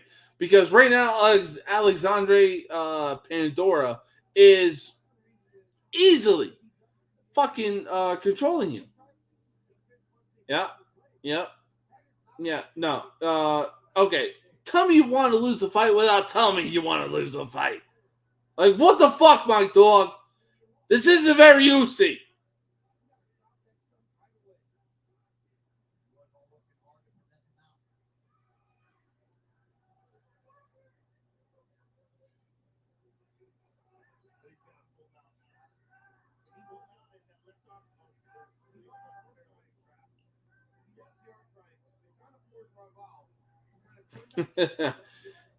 Do what you ever need to do, but Pandora is 2 steps ahead of you, and it's showing. Obviously, because Pandora looks like he's about to play a rear naked choke. I swear to God, if he gets this win by submission,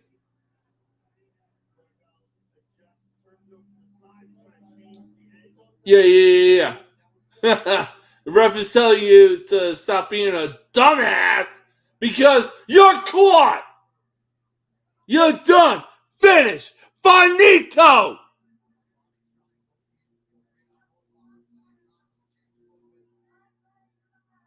I mean, Pantoja, whatever. He's got your back. He's got the body triangle, and he's trying to apply the rear naked choke.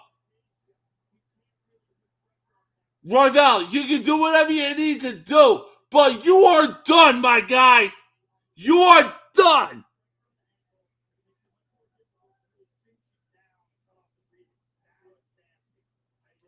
Again, Pantoja, he's got Royval's back. Uh-oh. Uh-oh. Yeah, go to sleep, bitch.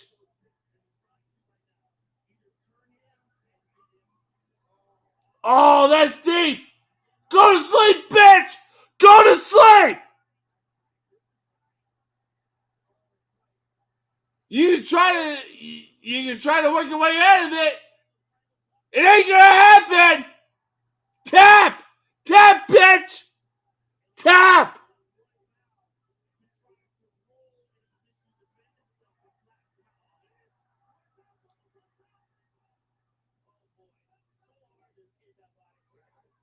Come on.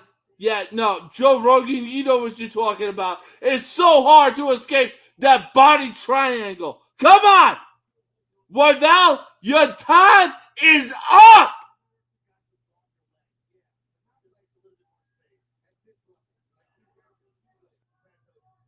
Come on. Yeah, no, Pando, yeah.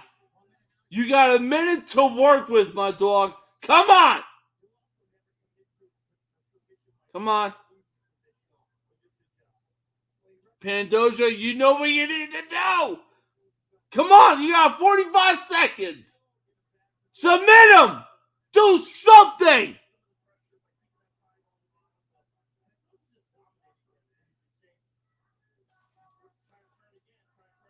Oh, my.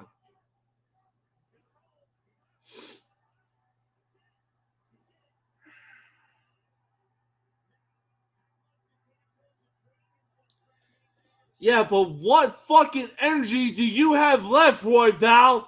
You were made a bitch when Pandoja was trying to submit the rear naked choke. What do you have left?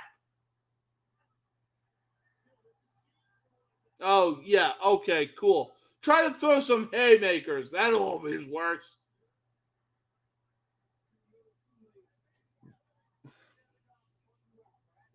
All right.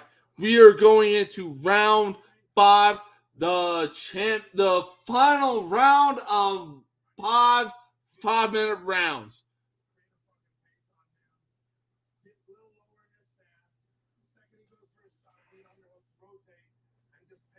Okay. Royval's coaches, you can say whatever you need to say to Brandon Royval, but I guarantee you Pandora is coming out the victor. All right? Shut the fuck up.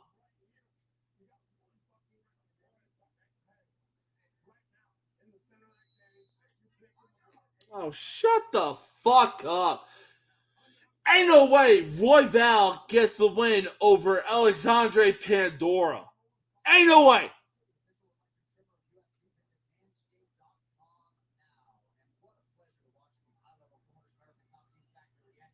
Yeah, amazing corners. Amazing corners. Just the top of the food chain. And Montoya could not have been clear. All right. We are at the start of the 5th round of this championship matchup. Pandora, you need to do something to convince the judges of why you should be the UFC flyweight champion of the world.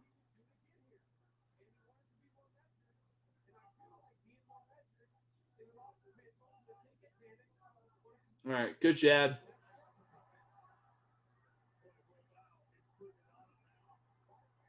Uh-oh. No way.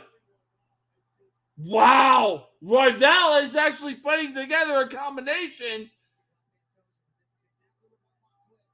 All right, good leg kick. Oh. What the hell got into Royval? He's actually putting together something that can actually help him win the fucking UFC Flyweight Championship. What the hell?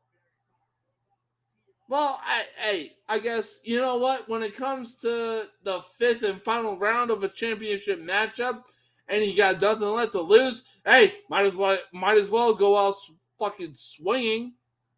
You know.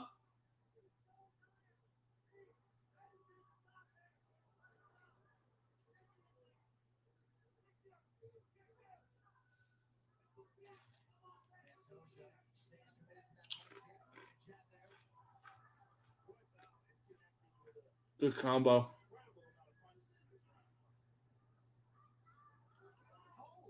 Oh! Very nice combo put together by Roy Val.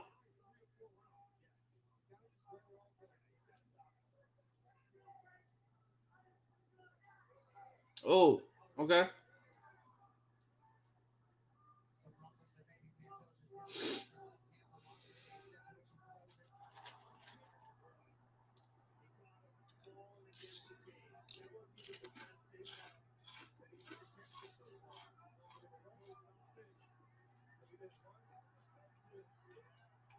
Damn, okay.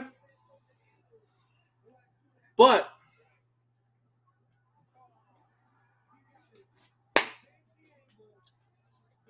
fucking exactly. Get taken down, bitch. Or like oh my god.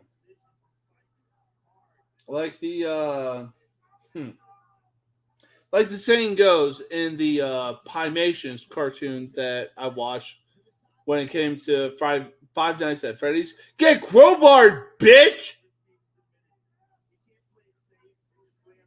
No surprise that Pandora has top control over fucking Roy Val.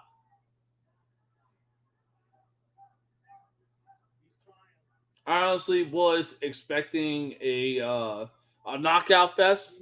I'm not even gonna lie, but because we have a minute or because we have 90 seconds left in the fifth and final round, that shit ain't gonna happen anytime fucking soon.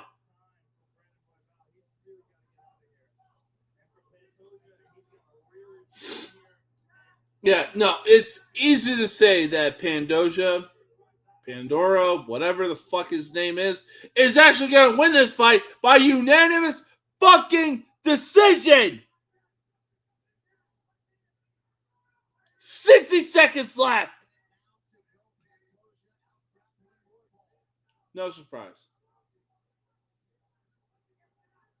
No motherfucking surprise that Pandoja is gonna win in in the last 45 seconds, 40 seconds, I'm sorry, in of this co-main event championship fight. Roy Val, you got your ass kicked. 30 seconds left. It wasn't even close.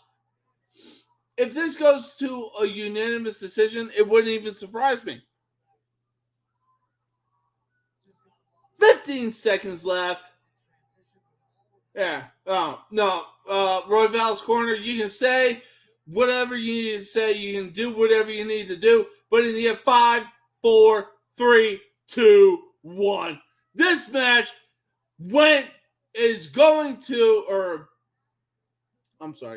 match is fucking easily going to Alexandre Pandoja.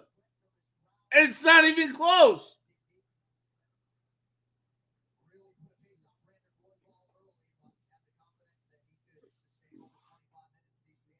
Jesus.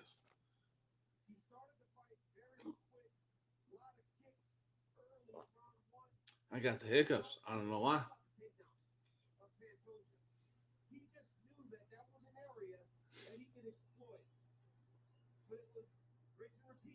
Yep. No. Pandora, he knew what he was doing. It would not surprise me if he won this fight by unanimous decision. All right.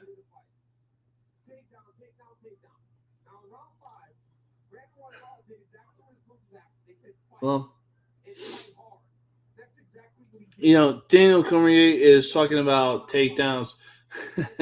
My mom, she was a cheerleader at Whippany Park High School in New Jersey. So I guess the cheerleading section had a thing going, and when a wrestler at Whippany Park High School got something or got a takedown, it was takedown 2-2. God. It's sometimes it's good to reminisce and be nostalgic. All right, don't. Oh God, don't let anybody else tell you otherwise. Nostalgic is a lot of things, but don't. All right. Hey, it's decision time. All right. The judges scored cards for decision.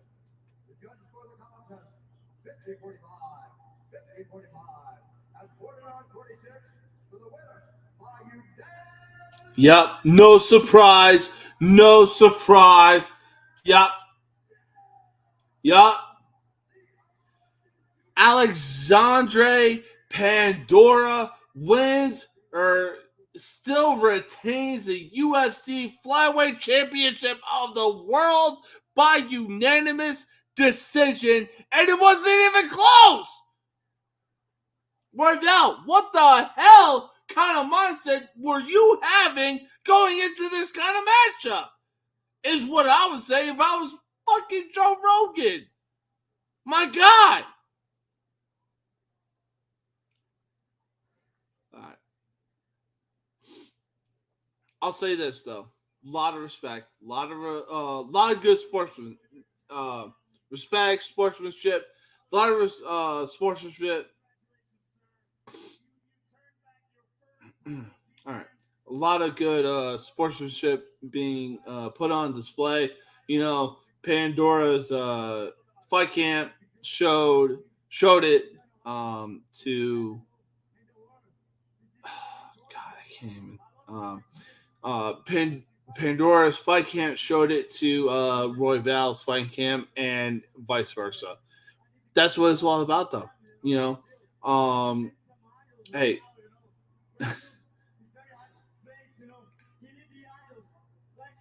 holy fucking kids, Philip Rivers, Jesus Christ!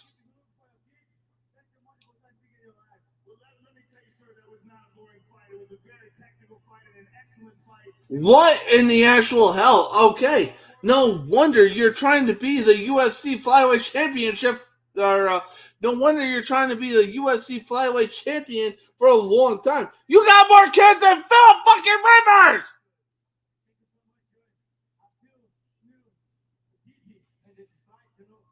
You want to know the difference between Alexandre Pandora and Philip Rivers? Philip Rivers actually knows when to pull out!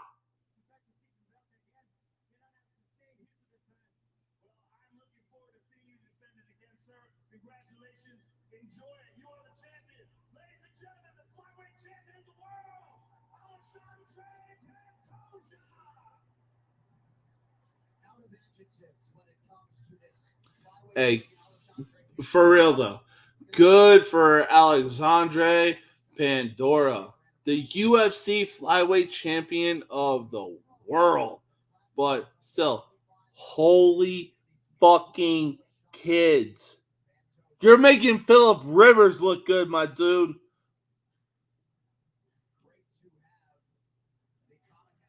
Holy, cheaper by the fucking dozen. Wow.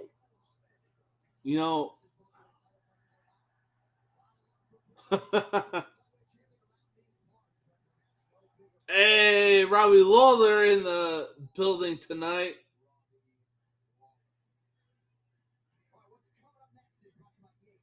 All right.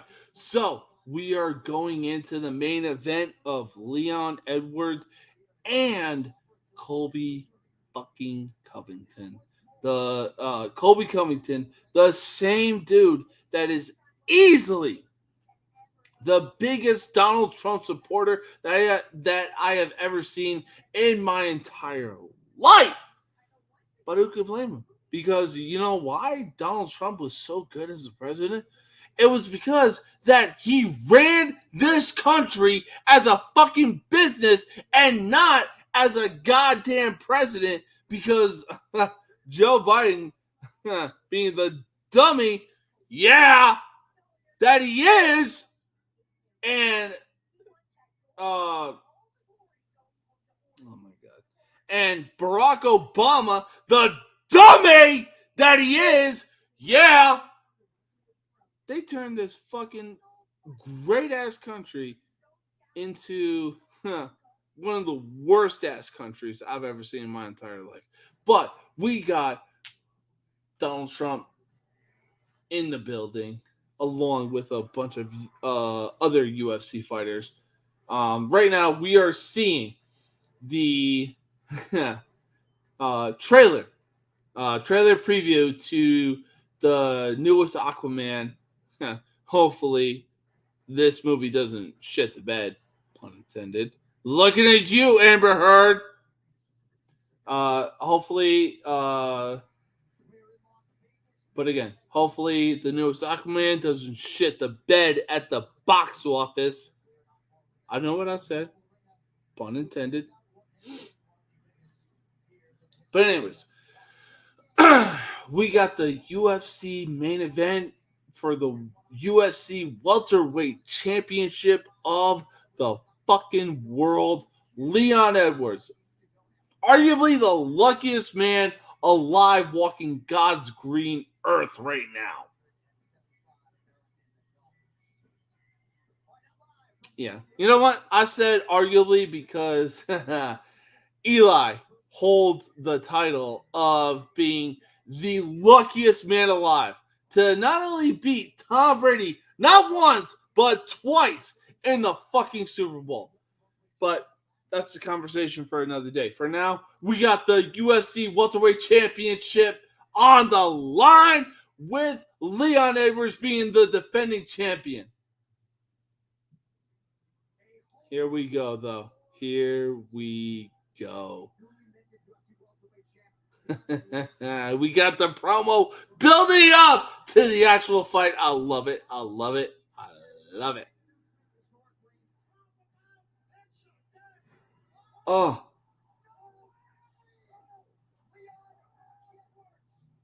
The luckiest head kick I've ever seen in my entire life. There's not enough words to describe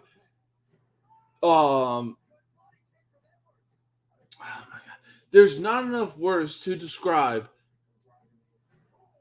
how dominant I thought Kamaru Usman was going to be against Leon Edwards. When I saw the leg kick that Leon Edwards landed on Usman was unfucking real. And then to see Leon Edwards, the same dude that landed the luckiest head kick, oh my god,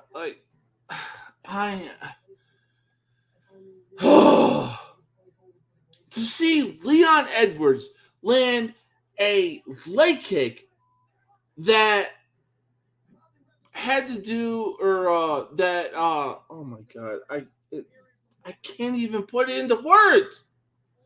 To see Leon Edwards get a head kick on Kamaru Usman was the equivalency of Matt Serra landing that lucky ass fucking punch on George St. Pierre. But I mean, Leon Edwards is going up against arguably one of the most chaotic UFC fighters, or chaotic pro-military, pro-Trump, pro-fucking everything that the Republican Party fucking stands for, Colby Chaos Covington. This is a great build-up, and my God, this is sure to be a hell of a fucking fight.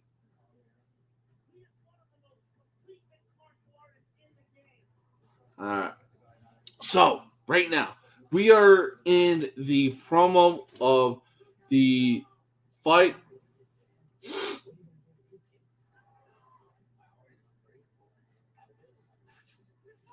I mean, right now, I honestly gotta turn up the volume, mostly because I know Colby Covington is gonna be coming out to Kurt Angle's song.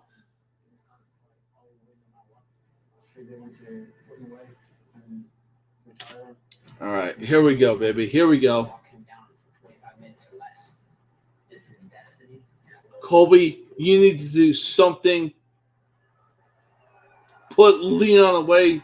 Just do what you need to do. Oh, coming out to Kurt Angles. You suck. You suck. You suck.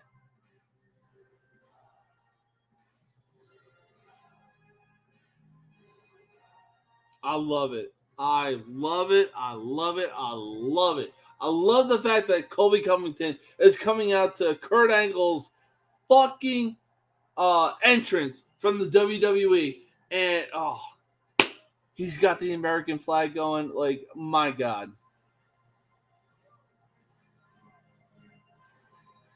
Oh, it doesn't get much better than this when it comes to a main event fight. Come on, Colby.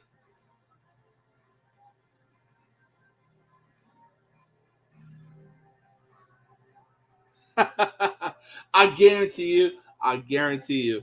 Colby went to fucking Kurt Angle to make sure that he could get the get the okay to come out to obviously Kurt Angle's song. Colby, you need to win this matchup, my dog. You need to win it. There are no ifs, ands, or buts about it. All right? You need to come out of this match the fucking victor. Leon Edwards easily had the luckiest fucking head kick I've ever seen in my entire life. And for him to have a majority decision over Kamaru Usman? No! There is no way that you walk out of this. There is no way that you, Colby Covington, walk out of this fight without that belt. There is no way in hell. Come on. You need to win this fight. You're a former interim UFC welterweight champion. You have the second most takedowns in UFC welterweight history. Come on.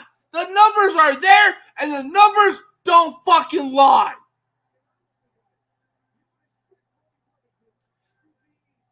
I mean, come on. You shook hands with Donald fucking Trump. Come on.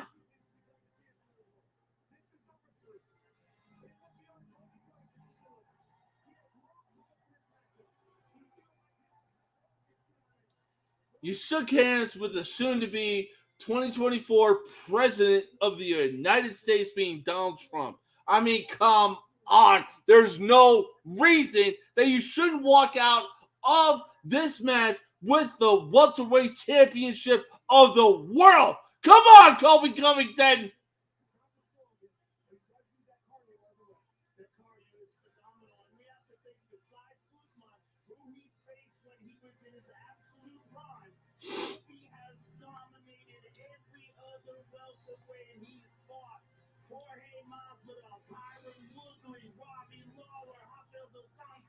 Yeah, okay, cool. You're talking about the people that he dominated. But guess what? There's one person that he did dominate, and that was Kamaru Usman. There is... Oh, my God. Colby needs this win. He needs the belt around his fucking waist.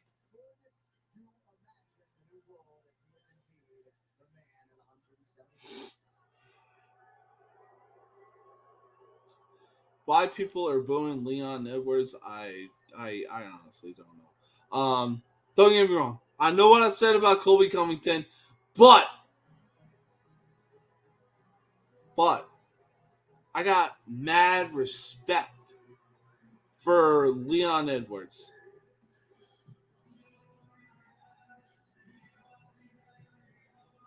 The hell is he coming out to?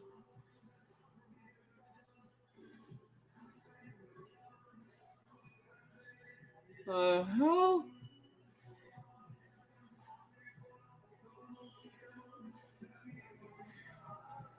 What the hell am I even wanting? Or, what's that mean? What the hell is even that?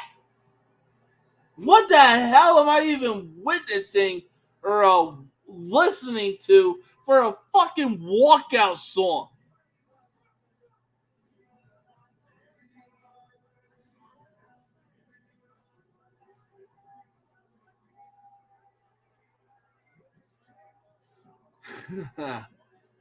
With your Anthony Mackie looking having ass.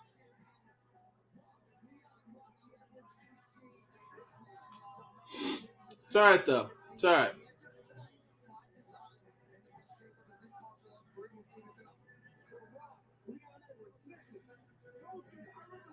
Dear God, I've been live for almost 4 hours?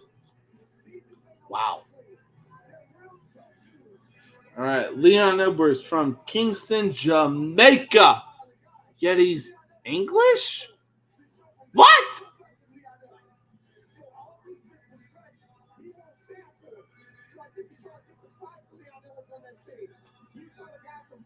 Daniel Cormier. He won't stand for it. I think I'm pretty sure you're right because Colby Covington is walking out of that fucking matchup with the UFC Welterweight Championship around his waist. The hell out of here.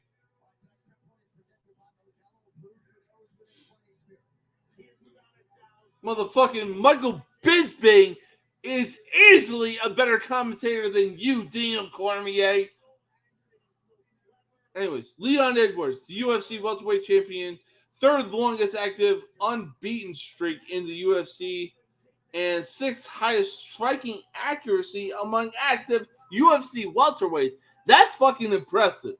But he has never faced the likes of Colby Covington. This is sure to be a hell of a fucking matchup.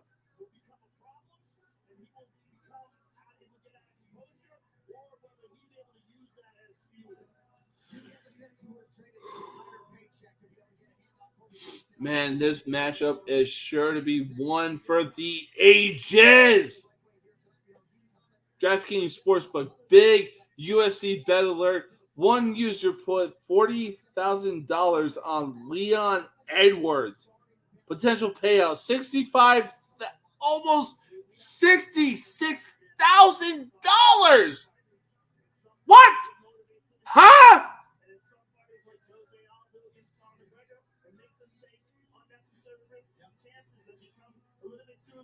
Colby, you know what you need to do.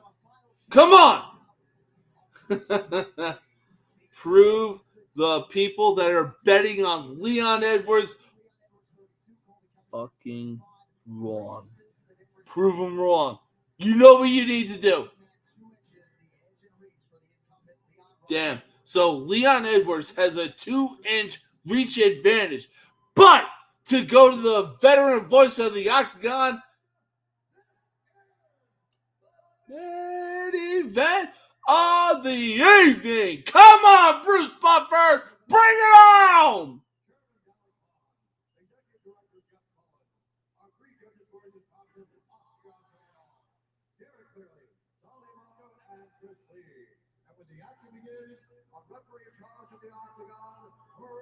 Herb Dean? Really? Herb Dean of all people? Yeah, obviously you need to put it out there. Like, oh yeah, let's mention Aquaman, the newest Aquaman fucking movie. Hopefully that movie doesn't shit the bed the way Amber Heard did.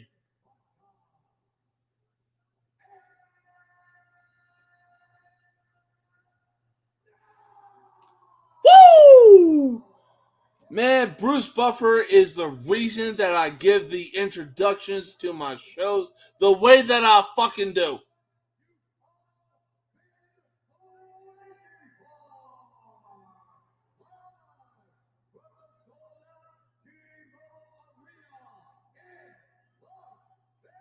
Let's go!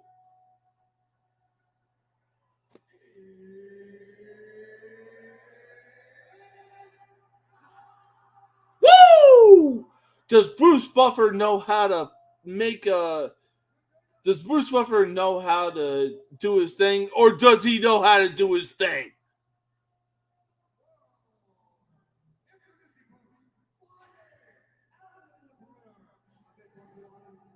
Come on, Colby. You're 17-3, 5'11", fighting out of Miami, Florida. There's no way he loses this fight against Leon Edwards. He needs to work his takedown game. All right?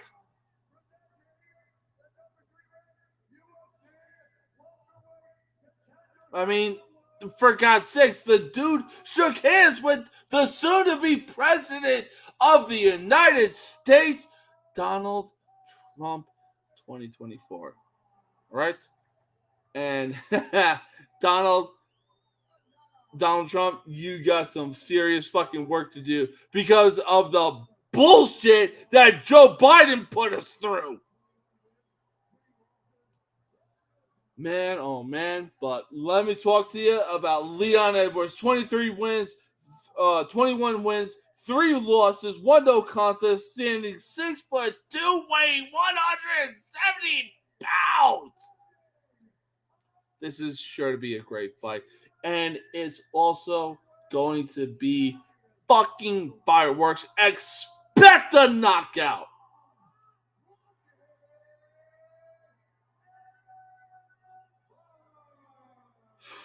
All right.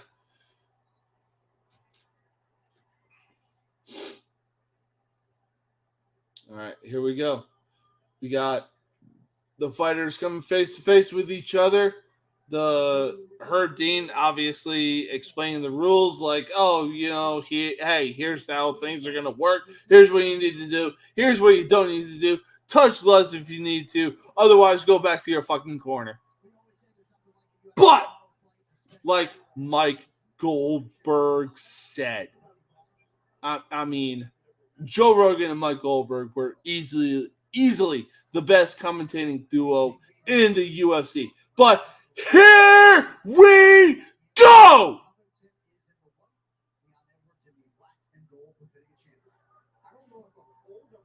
Yeah, okay. Yeah, keep trying, Satan. You can try to possess me, but you're not going to have a good time, all right? I promise you that.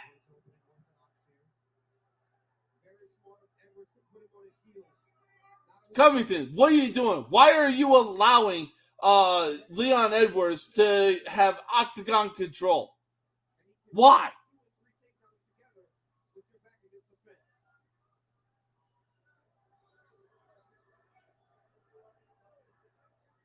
Come on.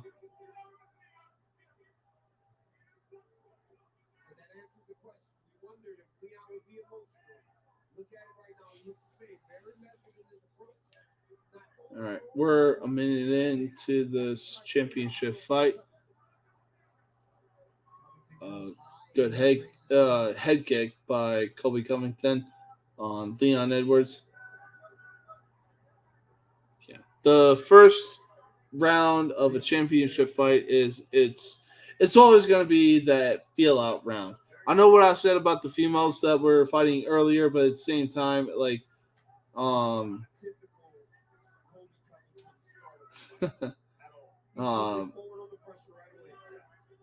Jesus, I cannot think of a goddamn thing tonight.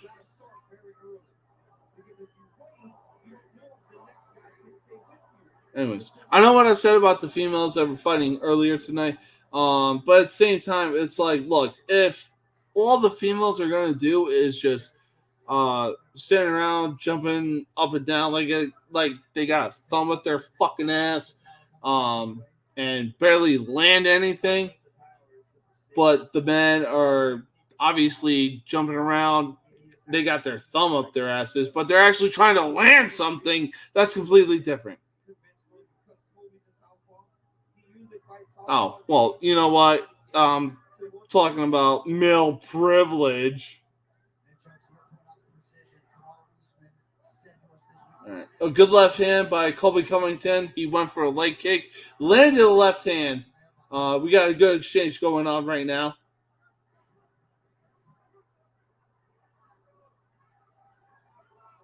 Oh, a good left hand by Leon Edwards. Covington ate that.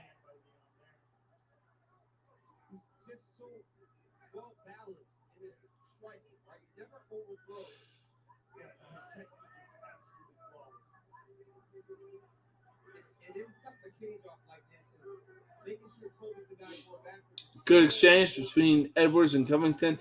All right, so we have less than 2 minutes left in this fight.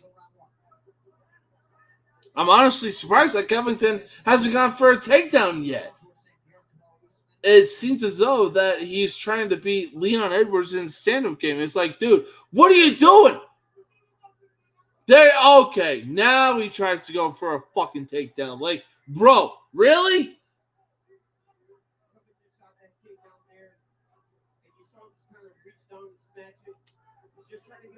My dog, what are you doing?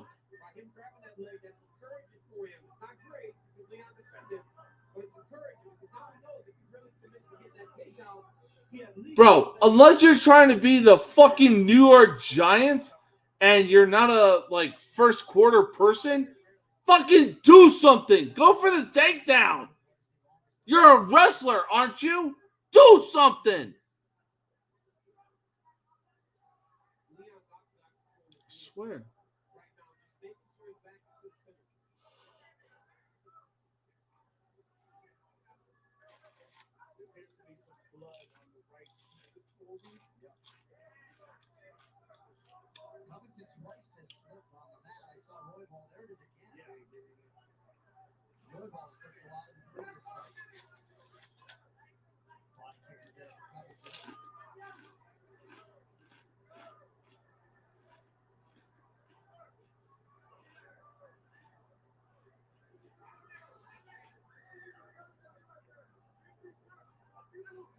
Boy, if Colby fights this way, he's not going to win. Yeah, you know what I'm saying? This is Leon's pace. This is Leon's distance. No pressure. You're not testing his cardio. You're not using any of your skills. Bro, really? Covington, you need to do something better than that because that was fucking atrocious.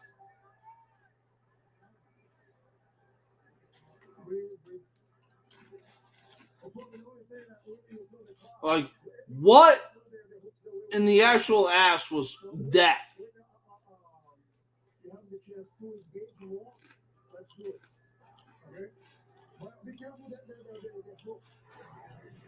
Right here, you see Leon Edwards with a nice left hand, right over the top there. I honestly think that I saw Matt Sarah's trainer, Ray something. I'm honestly not too sure.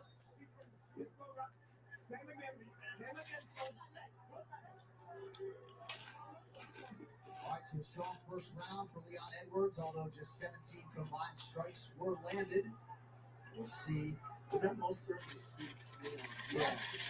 And let's see if Colby adjusts. He's going to have to do something radically different.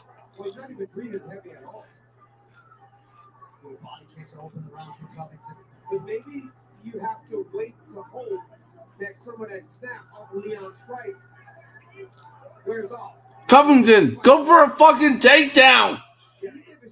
Jesus, do something.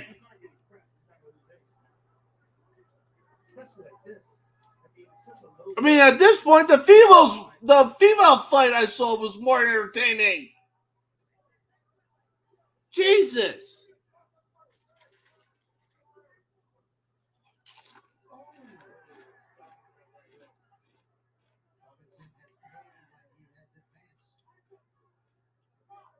And that's one of those things when you're a challenger and you don't fight going forward, you don't Stop trying to stand with him. Go for a fucking takedown.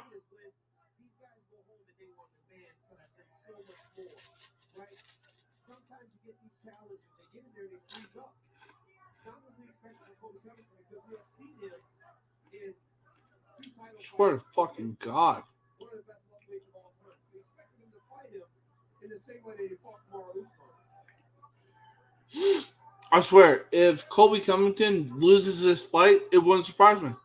Jim, you think there's anything to the fact that he hasn't been in there since March of 2022 or not? Yeah, a little bit of time. And also, you might find like if he's training down the mountain with his coaches, right? He's getting better on the pads and in sparring, striking, you start to build this belief in this good skill that you've attained when you haven't tried it or tested it in live action. And you have to realize, I got to get back to what got me here. What made me this guy that has earned so many championship opportunities. Left hand for Edwards, and as you can see, he has worked that right thigh of Covington effectively. We're only 2 minutes in to the second round of a 5-round matchup. Like, what the fuck? I mean, I've never seen Colby fight like this. And sure, you know, Leon Edwards is a powerful guy.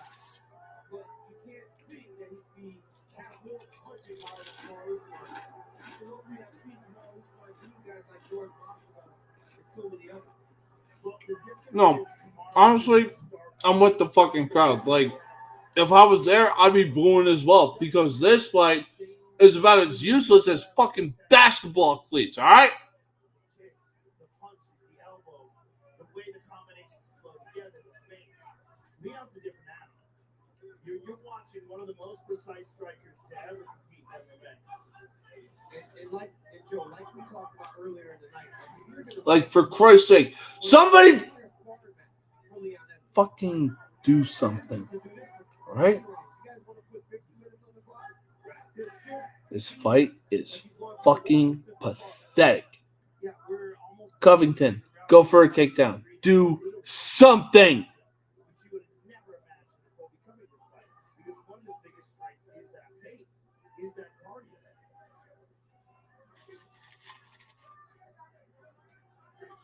I'm just very confused.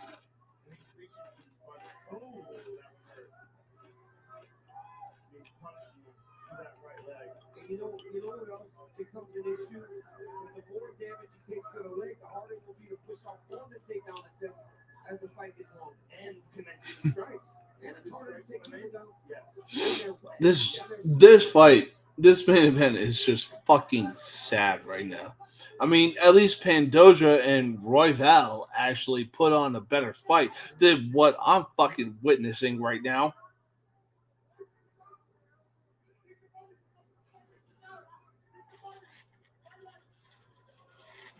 Yeah, tell him to fucking do something. Guess what? It ain't gonna work.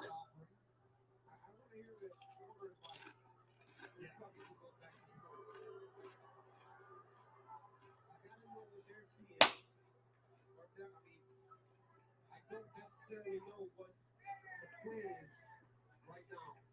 While Leon Edwards is just picking them apart. Leon's a sharpshooter. My God. This fight is so boring.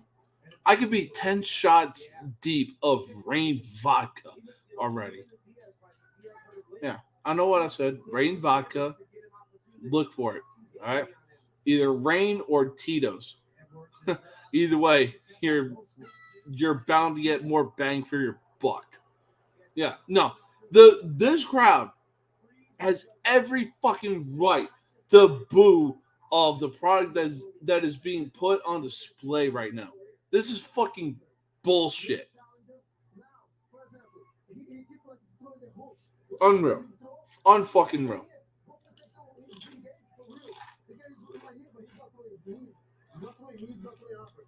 Every time you go, he attacks you with the hook. So now it's time for you to pressure, change your leverage, throw it out of the way because he's gonna throw the hook. That's when you throw this one too. Because his face is there. But go with the security. But be secure, you like.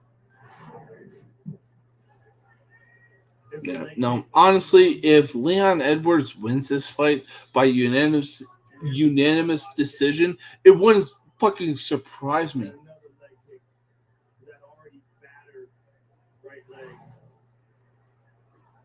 Like, Colby, Well, takedowns were not part of the game plan for Colby Covington. do something, right?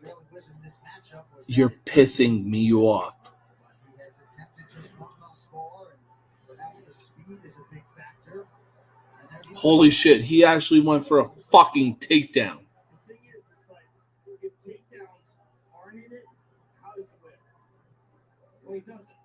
He doesn't if he doesn't at least attempt takedown. If he isn't in the clinch, during Yeah. boxing and just making the fight look like the first It's not surprising that the people on Twitter, Twitter, I said Twitter, not fucking X, that people are in favor of Leon Edwards. It's not even close. But he is throwing that front kick up the middle. And that was something that Kamara Usman had a lot of success with, taking the steam out of Covington in their first fight. So that front kick up the middle will slow Colby down even more so than he is right now. We're only a minute in to this championship, we're only a minute in of round 3 of this 5-round matchup. If I really wanted to see something more boring, I'd probably watch paint dry. This is fucking pathetic. Or actually, you know what? No. If I wanted to see something more pathetic than this, I would watch women's basketball. And that's saying a lot.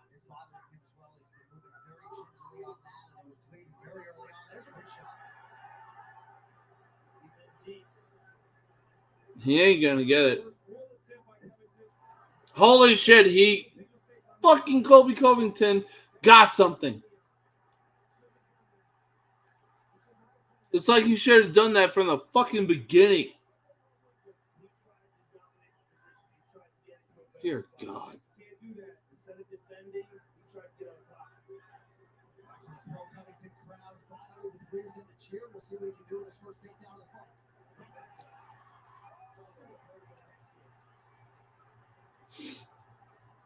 All right, so Leon gets up, essentially lands a head kick. He also tries to go for a takedown. Colby is no, never mind. Leon got the takedown. The way this fight is going right now, it wouldn't surprise me if Leon got the fucking win. Just over 2 minutes here, round 3, Covington back to his feet. And you know he did that. Yep, he's dominant. He's forced to dominate. This fight is unfucking real. I swear to God. And imagine, this is the same guy that had to be contained. Yeah, imagine. I'm trying to imagine, but it's kind of hard to imagine when your dumbass is talking Daniel Cormier. But this is what Covington has to do. He's got to take some chances. He's got to start to throw punches. Yeah. It's a lot of pressure. But he certainly has to do it now before that leg is completely. Oh my God. Fucking Covington, go for another takedown. Are you really that fucking stupid? Beautifully done by Edwards there.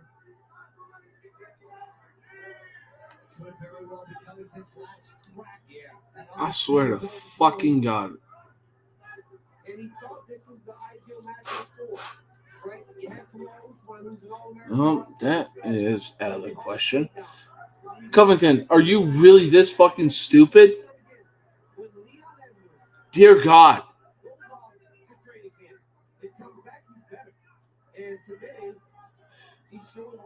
Bro, go for another fucking takedown. There is no way you're this fucking retarded.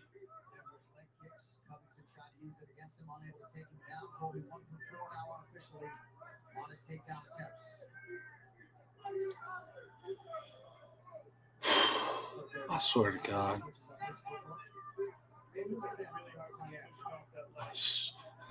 I swear to fucking God.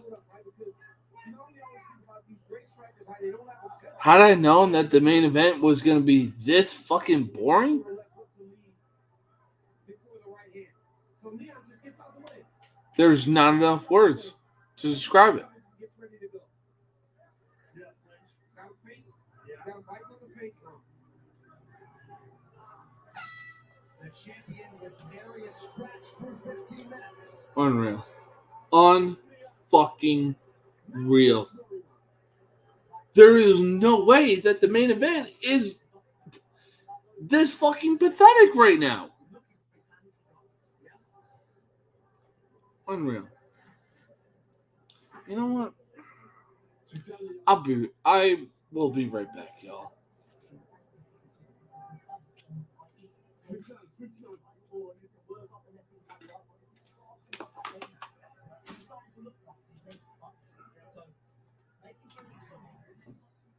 Right here, you see another beautiful leg kick land by the champion. He's managed to keep Colby at his range. Colby got a takedown. Leon got up and kicked him right in the head. And then, just to prove I'm the man, he goes and takes Colby Covington down. Great performance so far by the champion. You know, it's slow, but this is ideal for Leon Edwards. This is typical. This is his type of fight. This is perfect for me. And now he ramps it up in the championship rounds. Now that he's got Colby's right leg destroyed. That's what he's got. But that's the next step for Leon Edwards. When you have a guy in front of you that is not offering as much resistance as you expected, you gotta go get him. And that's when Leon will make that jump. Because right now he can go get Colby Covington. He just chopped at that leg again.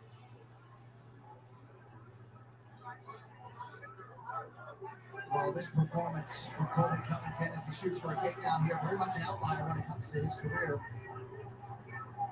He is 35 years of age now. Look at Leon isolate Colby's right hand. He always does that. Oh, it's a good choke. Covington, with desperation, escapes Minigun by round 4. Wow. Check that one. And they toss the gash on it with his right knee.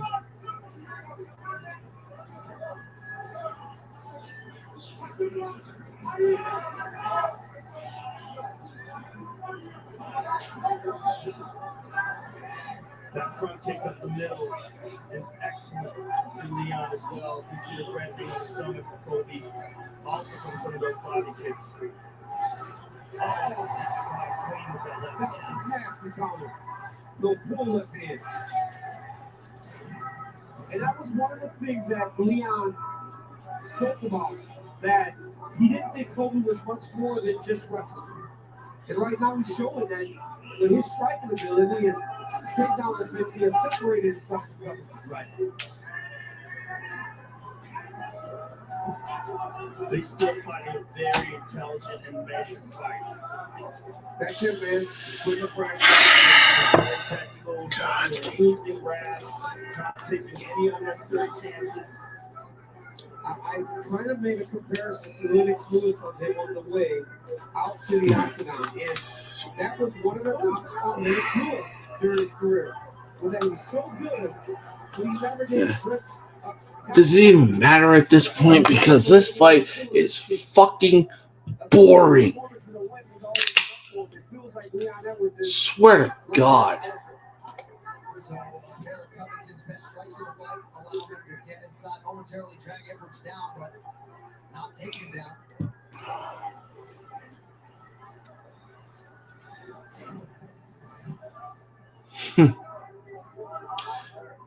I swear, this fight is so fucking pathetic.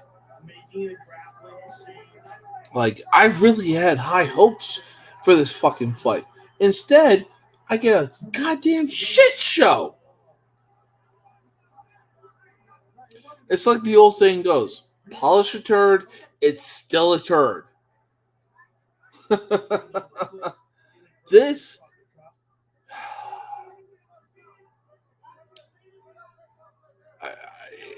I don't even know what to fucking call this. It is just sad. It's pathetic. It's something I can't even think of. This fight is so bad. It makes me being in a relationship with my fucking baby mama look fucking good. And I'm in El Paso. I would rather go back to Washington and deal with her stupid bitch ass than watch this goddamn fight.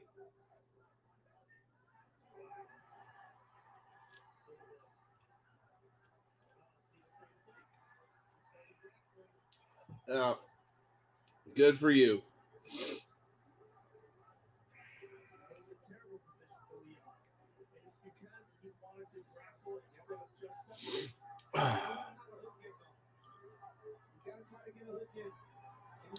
Cool. Kobe Covington got the back. Oh, guess what? Leon Edwards is back on his feet.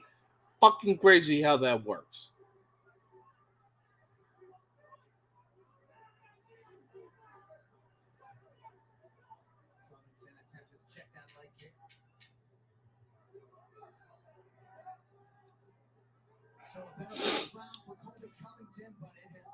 Yeah, sure. Let's prepare for a fifth and final round. That is, yeah, that if I was there in Las Vegas, I would be participating in with the crowd in the goddamn booze. Oh my god.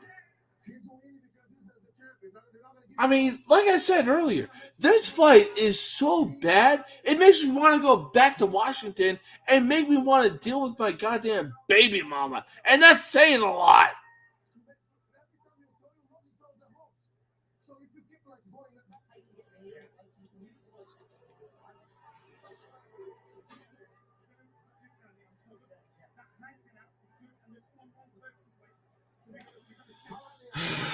All right, well, let's see how this fifth and final round fucking goes. Because at this point, it's just plain fucking sad and pathetic. I've taken dumps that are more entertaining than this fucking fight right now. It's so sad.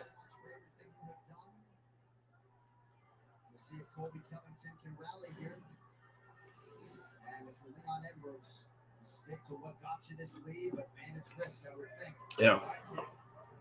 Mm-hmm. Let's see if Colby Covington can rally. No, the fuck he won't. Oh, excuse me.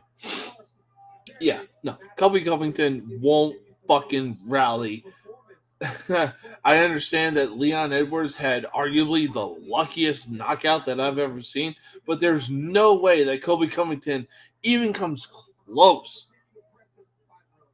to what Leon Edwards did to Kamaru Usman.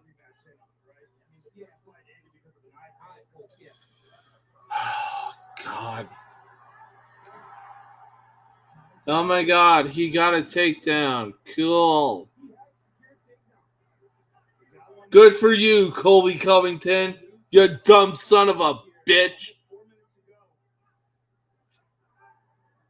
And look at Leon not allowing him to get that hook in. Kobe needs to get a hook in to try to control Edwards on the mat. Yeah, he can try, but he won't fucking get it.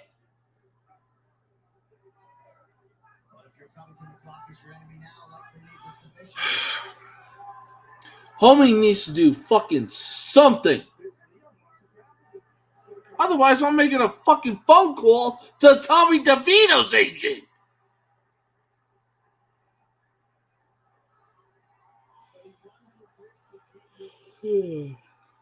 Yeah. Yep.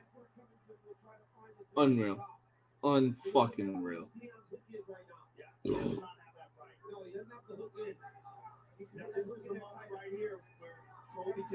He's going to rotate back into him. He's going to push off with his right hip and turn towards him. And now he's on top. Yep.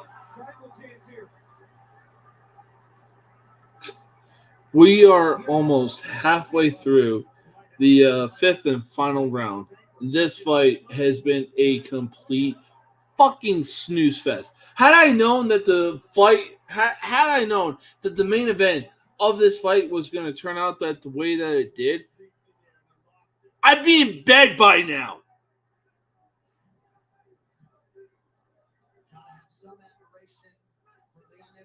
Yeah, no. If Leon Edwards wins this fight by unanimous decision, it will not surprise me in the fucking least. Oh, I love that he tried it. Yeah, shut the fuck up, Daniel Cormier. All right? Michael Bisping is a better commentator than you could ever be.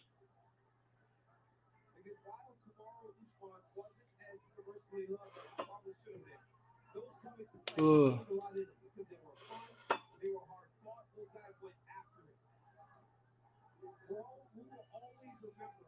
Minute 40 seconds left in this championship match. Yeah, this is not a good look if Leon ends this fight on his back with Colby on top of that. How is it not a good look, Joe? Leon, there are not enough negative things I could say about the way that this fight went. There was a female fight that was so boring. I'd rather watch that fucking fight versus this.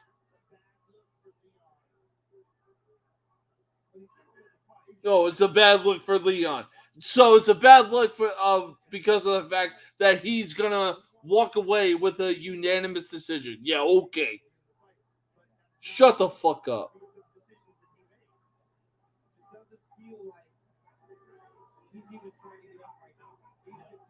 Yeah, because he knows he won the goddamn fight. Are you high? You know what? You might as well be. Might as well be. Because you are basically high on your own goddamn show.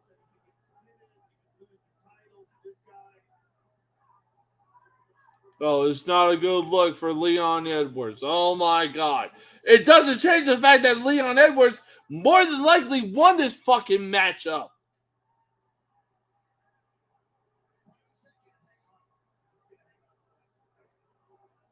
Yeah, no.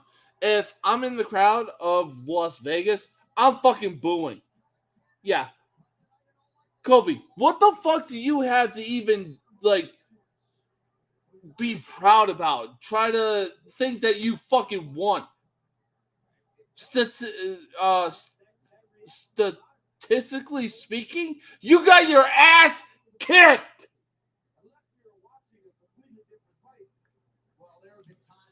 Unfucking real. Well, since it's about to go to a decision, I might as well take my glasses off. Right here, you see the leg kick of Leon Rocky Edwards, and that was a big weapon for him. And then the body kick. Yeah, it's no surprise that Leon Edwards more than likely won this fight by unanimous decision. Just that outside leg kick after outside leg kick. I swear to God, if Colby wins this fight somehow, in which case he didn't, something's up. I swear. That means that it's in their title. Right. Big left hand landed for the champion. And then another takedown for Rock. I mean, a dominating performance. Crazy how that works. In what feels like a title retaining fight. Yeah, fucking thank you, dumb son of a bitch. Channel that energy in the right way. That is a world-class championship athlete, one of the best pound-for-pound fighters in the world. And the answer unequivocally to that question is Colby, I'm sorry, but I'm not sorry. You did not win this fucking fight. But here we go to a goddamn decision. Ladies and gentlemen, after 5 rounds, we go to the judges' scorecards for decision. Yep. All 3 judges score this contest. Yep. 29 Yep. Yep.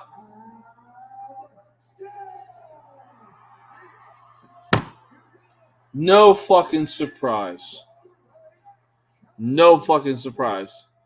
Like, Colby, what the fuck were you doing in this goddamn fight? You should have been a takedown fucking machine. Dumbass.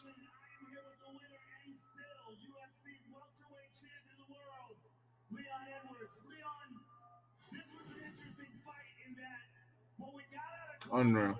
Unfucking real.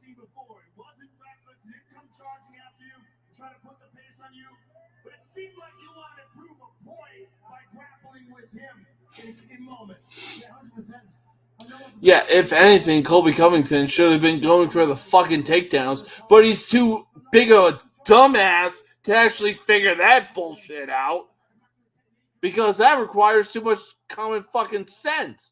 But the moments where the fight did go to the ground, it seemed like the reason why he was able to get on top of you was you chose to grapple with him instead of choosing to try to get back up. I wanted to I wanted to grapple with him, just shut down his strike to see what going on, you know. I'm a mixed martial artist. I started as a mixed martial artist, so I'm gonna come out here, prove my case. I'll grapple it. I'll stroke him in. This is my second time defense. What the hell are you even saying right now? Wins in a row, so let's keep doing what I'm doing. There was one. This fight was very emotional for me. What? This guy used my dad's death of entertainment. What the fuck? Murder entertainment, and it took it up for me to calm down, stay focused, and go in this fight, you know. And I told my coaches, spoke to my mom, and I'm gonna just shut it all down, you know. Was this much more difficult for you because of that, because of the anger? 100%. Back after the press conference, went backstage, I was crying because just the rage. Like, you can't, my dad's death, but like the entertainment, that's what he did, you know. Like, to this day, it still breaks my heart. He got murdered, and they said my dad should burn in hell. And... Well, you got past that. You dominated this fight. You retained your title. Does it bother you that you weren't able to finish it? 100%. 100%. I feel like Yeah, it should bother him. It should bother Colby Covington that he wasn't actually able to finish the fucking fight himself. Like, what the fuck did I just watch? Unreal. Unfucking real. You are still the welterweight champion of the world, ladies and gentlemen. Leon Edwards.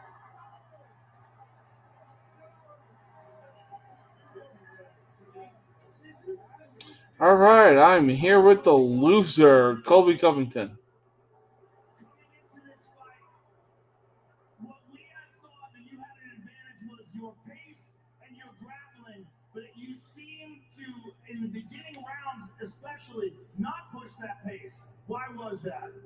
You know, I've had a long layoff, so I think a little ring rust had to do with it. But I want to shout out all our first responders, our military, those are the real heroes and celebrities of our country. Also want to shout out Donald Trump. You can delay us, but you can't deny us. He's going to make America great again. We need these borders secure. We need inflation down. And we need America first again. Donald Trump's the only one that's going to do that again. 2024. Colby, what happens for you now? This was your third shot at the title. How are you feeling right now? Oh, I feel great. I didn't feel like I got touched. It was an easy fight. You know, I don't have to scratch on me. So, you know, I'd like to get back to work early part of next Bro, you got your ass kicked. Statistically speaking, you got your ass kicked. What are you even talking about? The only thing I can really agree with you on is the fact that we want Donald Trump in office come 2024.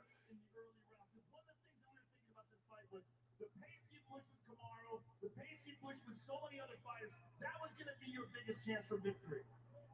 Yeah, you know, I made a mistake. That was my game plan.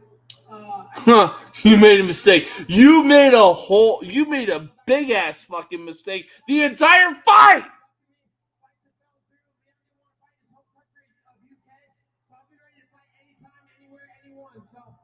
Shout out to Hunter, shout out to Dana, thanks to UFC. I love being a UFC fighter. I will come back strong. I'm 35 years young. I didn't take any damage. This fight is the easiest fight of my life. I thought I won the fight. So it's all going back to Bro, what are you talking about right now? You're bleeding. You got a scratch on your head. You got a cut on your head. You got a cut on your nose. Like, oh my God.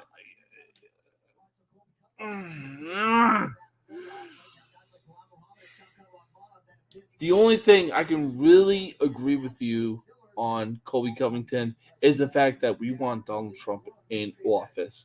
Aside from that, you are looking and acting like a complete dumbass right now. Oh, I swear to God. All right. But Leon Edwards.